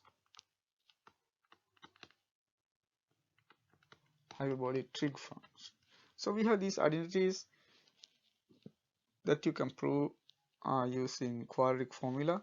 For example, you can show that sin inverse x, no derivatives, is simply equals to natural log x plus x squared plus 1 square root. This only valid, or this is actually valid for any x. And then we have cos inverse x. You can show that this equals to natural log x plus x squared minus 1 square root. And you can see that here this is x has to be greater than or equal to 1. And then we have similarly for tan inverse x. This is going to be 1/2 natural log 1 plus x over 1 minus x. Okay, so we have those three identities. Actually, this is valid for x, absolutely x less than 1. So these are some identities that are useful when you want to simplify certain functions. Okay, good. So that's basically uh, the basic functions. The one last thing that we're going to do here is we're going to talk about the derivatives of parametric curves and polar coordinates. So let's talk about that now. So we have, so that's the last topic. So derivatives of parametric functions. Okay, so derivatives of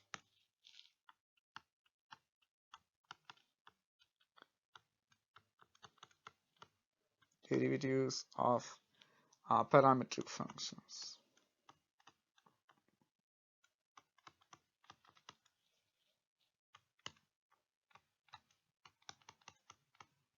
Derivatives of parametric functions.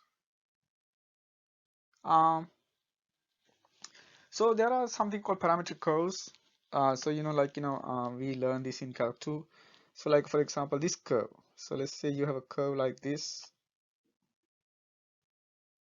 something like that. So the interesting part is when you have parametric curve, it can cross each other because that doesn't happen in a regular function, because when you have function they don't cross each other, but when you have parametric curve they can cross each other. So that's one of the interesting ones. So that's the reason why they have a lot of applications. So let's say this is the starting value when the parameter equals to a, is the ending value when the parameter equals to b, something like that. Okay, so and then there's a direction because where it's gonna move when the parameter increases. It's gonna go like that, go like this. So that's the kind of idea. Okay, and it's gonna end up at this. Okay, these are what we call parametric curves.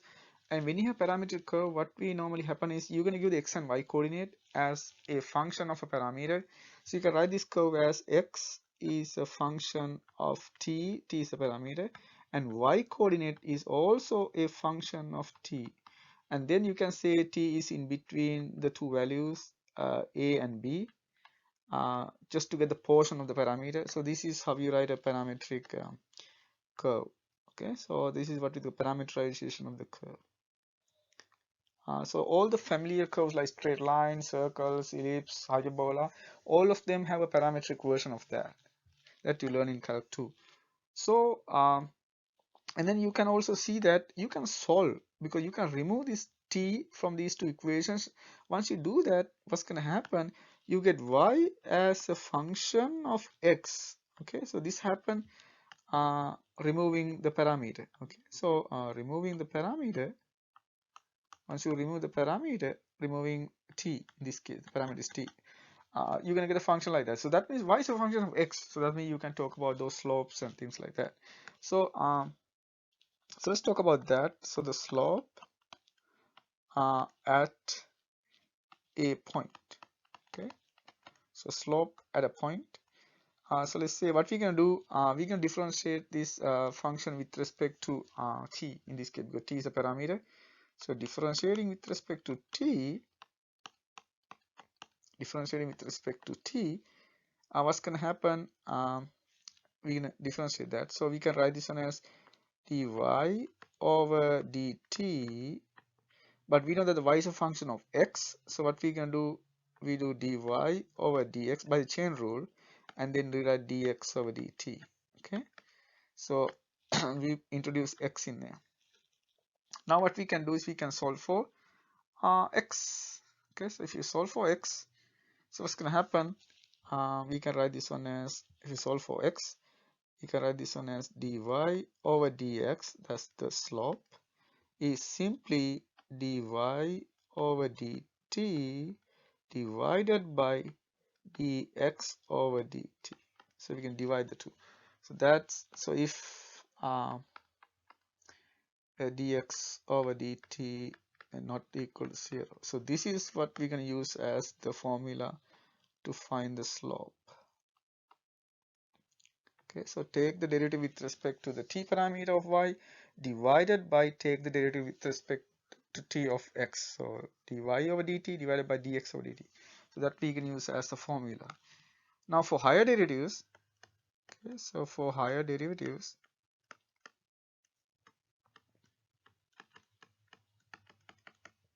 okay, so for higher derivatives, what we can do, we can write as the second derivative d squared y over dx squared. So what we do, we take the derivative of dy by dx. Okay, so that means we can use a simple trick here. So what we really need is, so we're gonna take the derivative of, so you can use the previous formula. What we're gonna do is simply replace y by dy by dx. That's what I'm gonna do. So you simply replace y by dy by dx to get this formula. So if you do that, then what's gonna happen is this simply becomes d over dt of dy by dx divided by, in the bottom it is dx by dt, no change. So that means we get this formula simply using this formula. So you simply replace y by dy by dx. Okay, so that is the formula we use to find the higher derivatives. Okay, so we use this to find the second derivative. Okay, used to find higher derivatives, or in this case the second derivative. Okay, so let's do like 2 examples to see how it works. Okay, so let's do this as the first example. So again, so what we do is we use the exact same formula, so you simply replace y by dy by dx. Okay, that's the only thing we did. We replace y by dy by dx in the first formula. So that means you only need to remember one formula for both derivatives. Okay, so let's see this in action. So let's do this problem.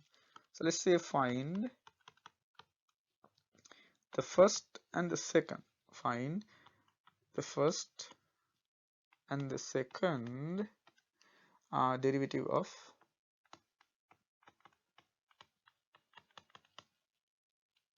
find the first and second derivatives of the curve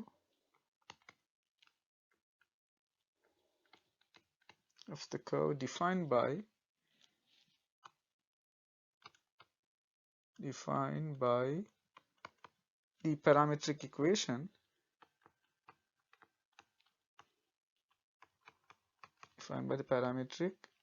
equations x equal t squared y equal t cube minus 3t. Okay, just 2 equations, it doesn't really matter, just put some equations there. So x is given as t squared, y is given as t cube minus 3t. So you can see that x is non-negative. Okay, so you see the graph only on the positive x side, so you can predict that there. Okay, so let's use the formula now. So according to the formula, we know that dy by dx is simply equals to dy over dt divided by dx over dt. That's what the formula says. So dy by dt, take the derivative of y with respect to t, so you're going to get 3t squared minus 3 dx over dt, that means 2t. So that's the answer. Okay, also, you know, you can write you can divide by 2t top and top, so that means you can rewrite this one as 3 halves. If you divide by 2t, you're going to get t here minus the 1 over t. Okay, so you can write like that. Sometimes this is useful, especially when you find a second derivative, because if you try to use the first one, it's a quotient, but now it's easy when you write it like that. Okay, so you're going to see the benefits. Sometimes we simplify like that. It's not a must, but it can help you. Okay, let's look at the second derivative. So if you go for the second derivative, d squared y over d squared, according to the formula, what we're going to do, it is d over dt of dy over dx divided by dx over dt. So according to that, it is the derivative d over dt of the previous solution. We have this in this form because this is much easier to take the derivative. You can avoid the quotient rule. Divided by 2t. And now we can take the derivative of the top. So it is simply 3 halves. You can take it out. If you take the derivative t means 1 minus, okay, 1 over t. If you take the derivative 1 over t, how to take it? T, you're going to bring it to the top. So t to the negative 1. So that means it's going to be positive 1 over t squared divided by 2t. Now what we can do is uh,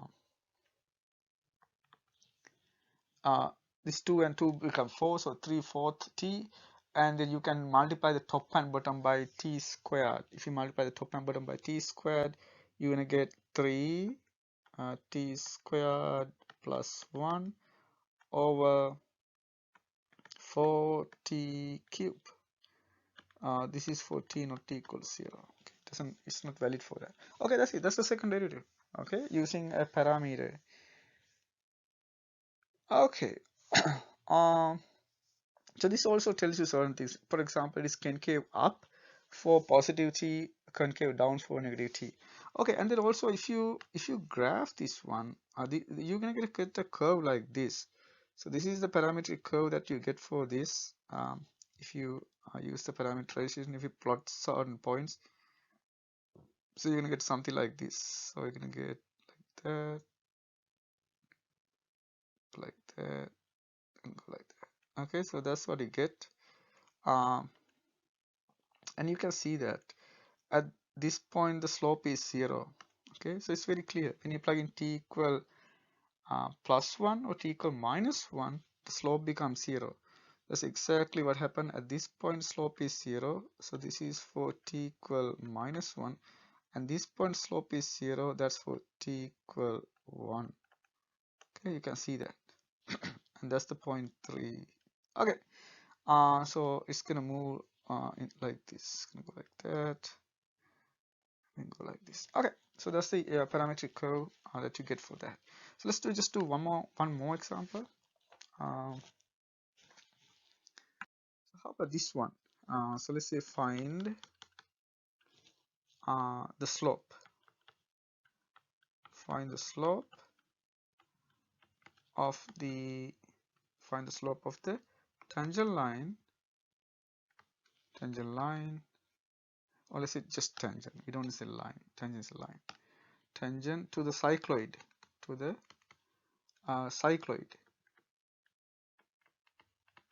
Okay, so there are certain special patterns.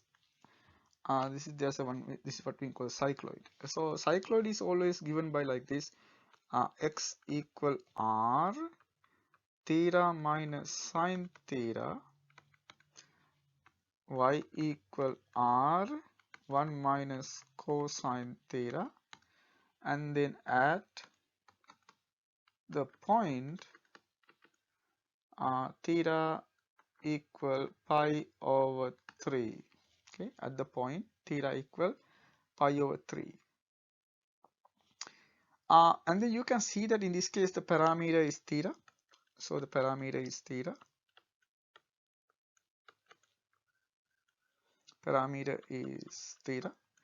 So let's write the formula. So according to the formula, it is dy by dx. And now the parameter is theta. So we can write this one as dy over d theta divided by dx over d theta. So that means y, you need to take and r is a constant. Okay, r is a constant. Only theta is changing.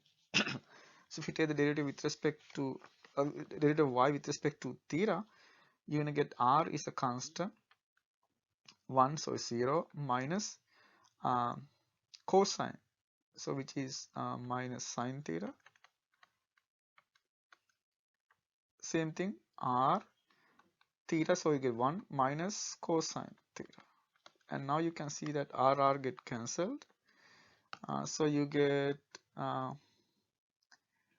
sine theta divided by 1 minus cosine theta. So that's the slope. Okay, so that means at point, so at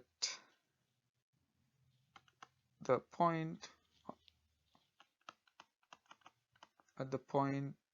theta, okay, let's say because it's not the whole point, so we can say when, let's say just when, because it's not the whole point. Or you can say at, simply say at theta equal pi over 3, so just find the pi over 3 value, so you're going to get the slope d over dx evaluated when theta equal pi over 3, so just find the pi over 3, so it is sine theta over 1 minus cosine theta evaluated at theta equal pi over 3. So that means just plug in pi. This is how you write the mathematics. Okay, so you need to understand how to write it. It's a language. So it is sine pi over 3 1 minus cosine pi over 3 sine pi over 3, which is square root 3 over 2. 1 minus cosine pi over 3 means 1/2. So that means if you simplify, you simply get square root 3. So that's the slope.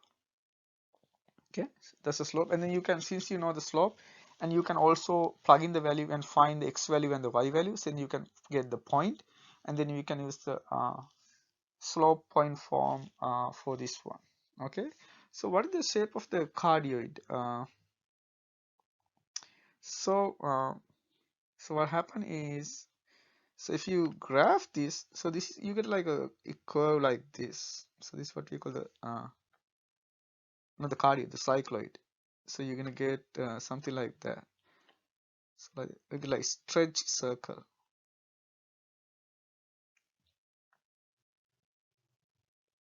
Okay,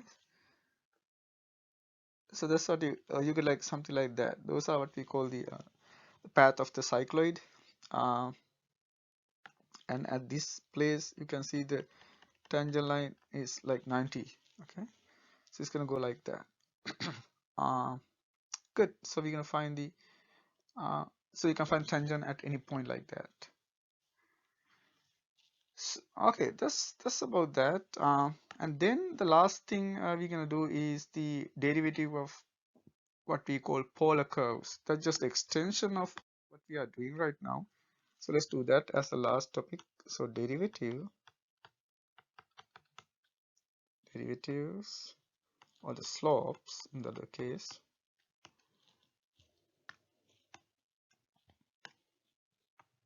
Derivatives or slopes of polar curves, polar coordinates. Okay, polar curves. So there's another coordinate system what we call polar coordinate. This have many applications. So in a polar coordinate system, what's going to happen? There's a line, and then what we can do, we're gonna start measuring the angle from the line. Okay, so we measure the angle from the line, and then you give a distance, how far you want to go. So that means you get the angle and then go a direction. So that's how it works. So let's say the angle is theta, so we use a regular sign convention of trigonometry. So that means if you go clockwise is positive, and if you go counterclockwise it's negative. So that's what we use, the same thing. And then this is the angle, so this is what we call the polar. So this starting point is called the polar. Okay, and then this line is what we call the initial axis. That's where I can start. And then you only need to give two information. You need to give what is the angle, and then how far you go, r distance. So r even can be negative. Negative means you go backward. Okay, so r positive means this, r negative means you go backward. Good. So you're gonna give the angle and the distance. Okay. So that's it. That's what we call polar coordinates. So we normally write the polar coordinates as r and theta. So r first and then theta. But when you actually do it, we do theta first. Okay. So r theta is how we write it. And then all polar coordinate you can write as r as a function of theta. That's how you write it, r as a function of theta. So that means it's just a regular another situation of the parametric curves. Here the r act as the parameter. Okay, so that means we can exactly use the same thing that we were discussing just a minute ago. Okay, so we can say a few things. Behaves as behaves as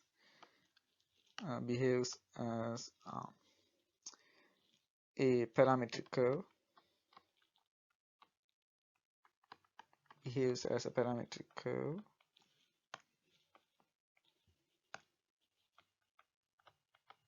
Okay, behaves as a parametric curve. And then what we normally do is we can use a triangle to find the x coordinate and the y coordinate. So we can do that. So for example, if you drop a line perpendicular, so we're going to consider this as x and this as y. So you can give formulas for that. So you can see that x is simply r cosine theta, and you can see that y is simply r sine theta. Okay, that's what happened. So that's the coordinate x and y coordinate. Now r is changing, theta is changing, both changing. Okay, r changes, theta changes. So you can see that both r and theta change. Okay, not just one, because theta is a function of r is a function of theta. Okay, so that means you can write this one as x, which is r is a function of theta. So it's f theta cosine theta, and then y you can write again as f theta sine theta. That's what you get. And then you can use the same idea to find the slope uh, for polar coordinates. So let's do that. Okay, so slope of the tangent line. Uh, so let's do that now. So let's say slope of the tangent line.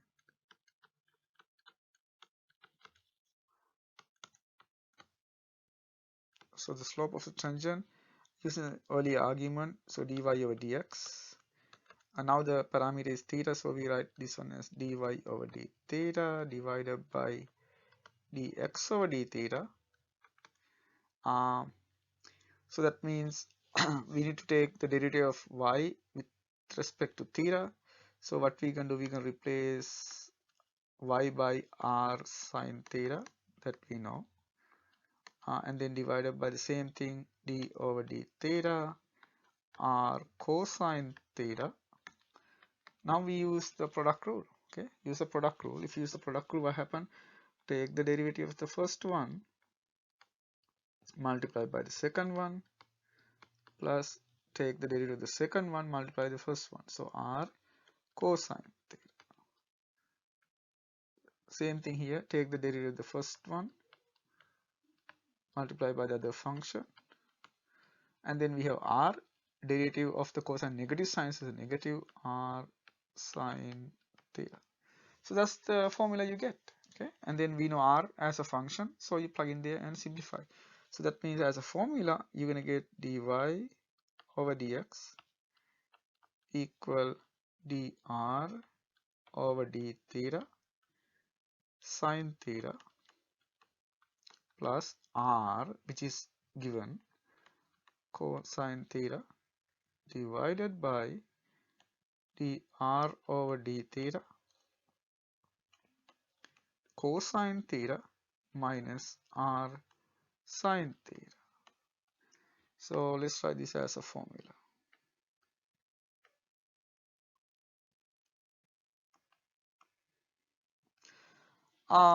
So that's a formula.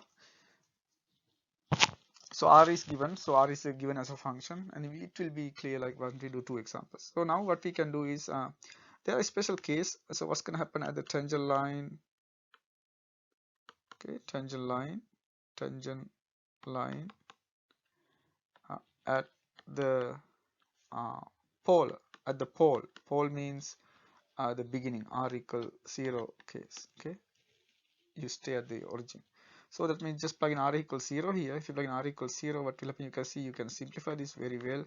So dy over dx is simply going to be if you plug in R equals 0, so you get dr over d theta sine theta plus 0 divided by dr over d theta cosine theta minus 0, and then you can see this simplifies and you get sine over cosine, sine theta over cosine theta, which is simply tan theta.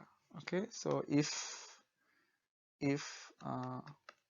dr over d theta not equal to 0, so that means we have this formula. So what happened?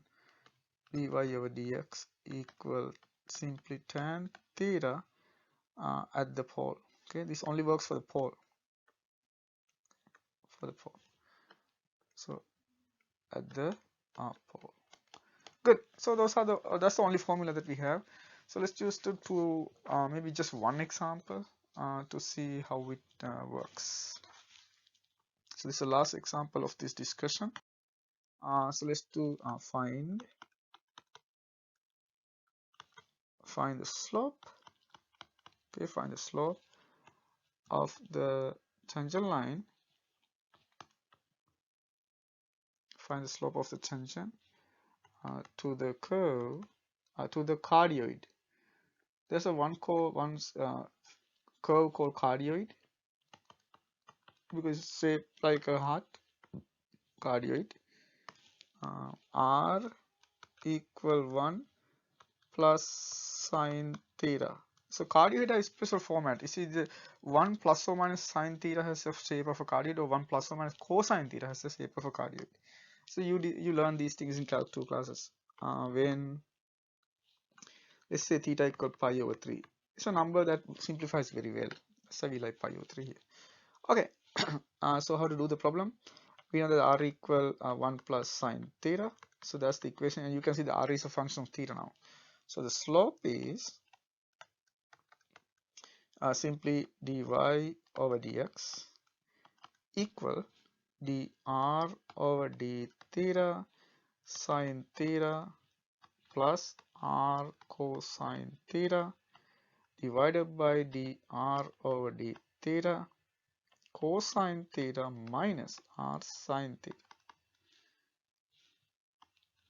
So let's plug in there. So since this is like lengthy, I'm going to start in this line. dr over d theta, take the derivative with respect to theta of r function. You can see that means 1 plus sine theta. So once we do the derivative, it's going to be cosine theta. And we already have sine theta here. Plus r is 1 plus sine theta. And we have cosine theta here. Whole thing divided by dr over d theta again cosine theta. And we already have a cosine theta here. Minus r means 1 plus sine theta. This is sine theta. And then you can see in the first one you can take cosine theta out as a factor. So if you do that, you get cosine theta, you're going to get 1 plus 2 sine theta divided by, in the bottom one you can see you have cosine square theta. Okay, let's write that. You're going to get cosine square theta, and you also get minus sine square theta, and then minus sine theta. So you have minus sine theta, and using the double angle formula you can write this one as cosine theta 1 plus 2 sine theta. We know that the cosine square theta minus sine square theta equal cosine 2 theta minus sine theta. So this is simpler than the original one, and you can see there are you cannot simplify this further, so you have to leave it like that. Now what we can do, we can evaluate this at theta equal pi over 3. So you can see when theta equals pi over 3, you have dy over dx, the slope, at theta equal pi over 3 equals to, just plug in, cosine pi over 3, 1 plus 2 sine pi over 3, and then we have cosine 2 times pi over 3 minus sine pi over 3. If you plug in the values, this is 1/2, 1 plus 2 times square root 3 over 2. Here we have cosine 2 times pi over 3, which is negative 1/2. Okay, so look at my trigonometry video. In that I explain how to simply find a value of any trigonometric functions. That's very, very easy. Okay, that's an easy way to do it using the ASTC and the reference angle. So you can simply say that it's negative 1/2 because in the second quadrant our reference second quadrant, so it is negative with a cosine, and the reference angle is pi over 3, which is 1/2, so it's negative 1/2. Okay, minus square root 3 over 2. So if you multiply the top and bottom by 2, you multiply the top and bottom by 2, and you can see that you're going to get a factor 1 plus square root 3 that get cancelled, so you simply end up getting negative 1. So the slope is negative 1. Okay, so that's it. The simplify is very well actually. So slope is simply negative 1.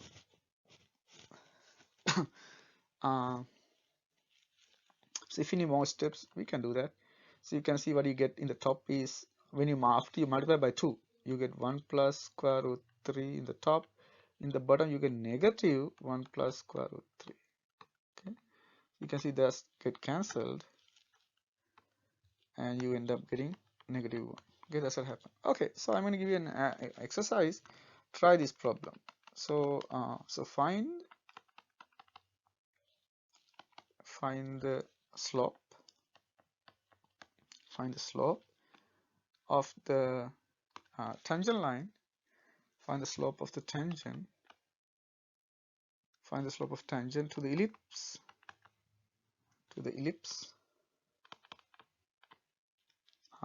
You know that the ellipse is given by in this form, equation like that.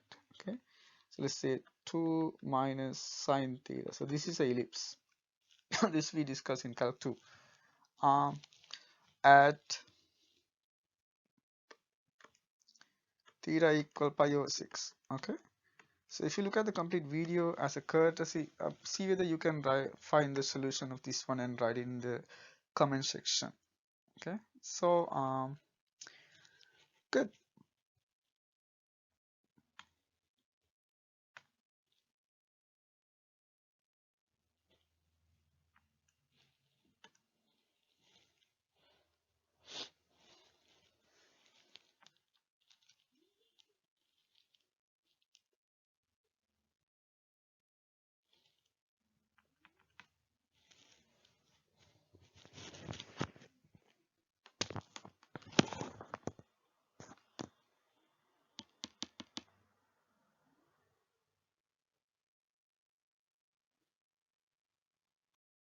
Now that you know how to find derivatives of pretty much all type of functions, including power functions, trigonometric functions, inverse trigonometric functions, hyperbolic functions, exponential functions, and logarithmic functions, and you also know the implicit differentiation. So I'm going to give you some practice problems for you to try, and you can see the solutions for those problems in the description. Okay, but I will wait until at least one of you asks me to post those solutions. So if at least one of you asks me to post the solutions, I'm going to put the solutions in the description. Okay, so I will wait until you're going to do that. So these are the problems. So I'm going to call these practice problems. So practice problems. So let's see. So we're going to divide these into 4 problems because the 4 type of problems. So the first one I will just ask find the derivative of the following function. So find the derivative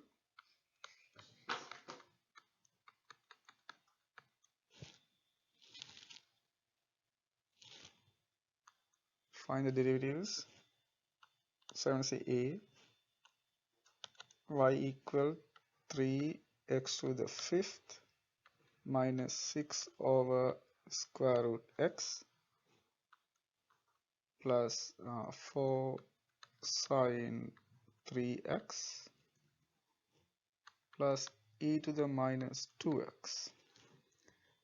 B y equal x to the fourth e to the negative 3x. C y equal, I'm going to call all the functions y, so it doesn't really matter changing. So 1 minus x to the cube 2x plus 3. D y equal x to the fourth plus 3 divided by 2x squared minus 1. And E y equal 2e negative 3t plus natural log 1 minus t. And then F y equal x to the fourth minus 3x squared to the power 5, the fifth power. And then G y equal cosine t to the sixth. We don't need the bracket here, it's clear. H y equal 5t to the 4 minus 8t plus 5 square root. And then we have I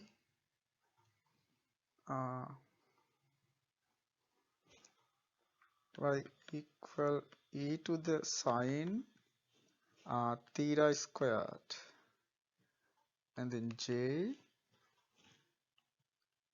y equal e to the tan theta square root, and then k y equal base 3 t squared minus 1. L y equal tan sine x to the cube, and then M. So let's do a little complicated one. So how about sine cube cosine tan x squared, and then N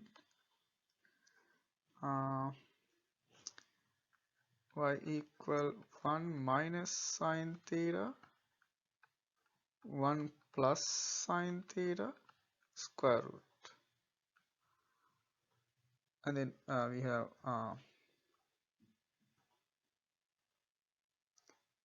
we can skip O because that can be complicated. So let's say P, we can have y equal natural log x3 minus x to the fourth root, okay, something like that. And then Q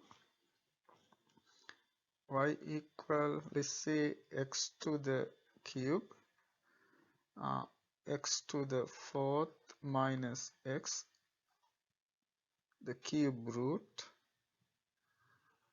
That's, I'm going to take a little more space so it's not clear. So let's change the problem. Yeah, so let's say x to the fourth minus x the cube root divided by x squared plus 5. and the r y equal x square root x, and then we have s y equal 1 plus x to the 1 minus x. That's gonna be interesting. Then we can have t y equal sine inverse 3x minus 1, and then we have u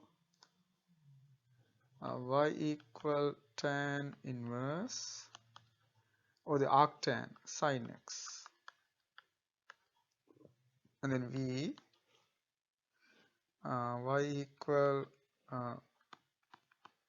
hyperbolic secant 3 theta plus 4 w, let's say y equal hyperbolic cosine secant theta. This simplifies very well. You can see it simplifies very well.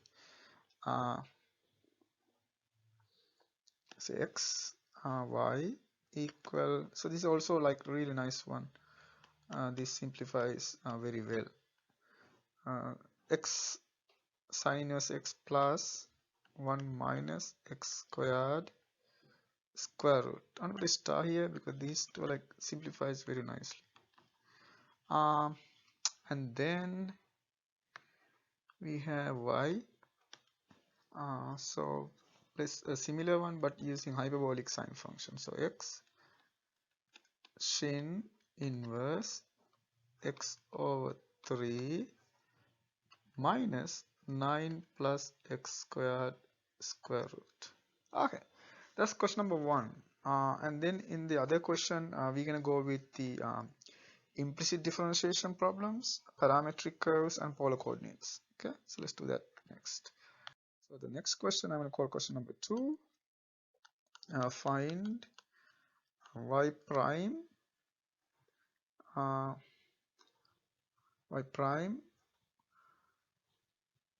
if, we can say if the first question is x3 minus 2x y squared equals sine y.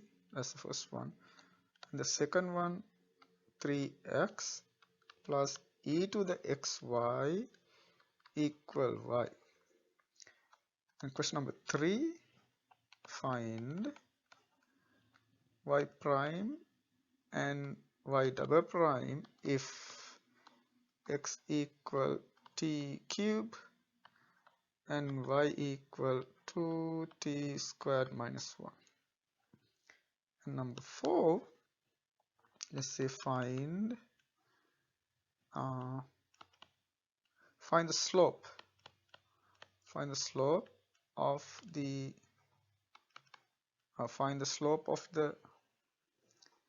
tangent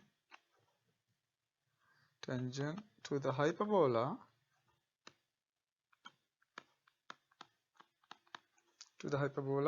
r equal 3 divided by 2 minus 6 cosine theta. We know that this is a hyperbola using the polar coordinate.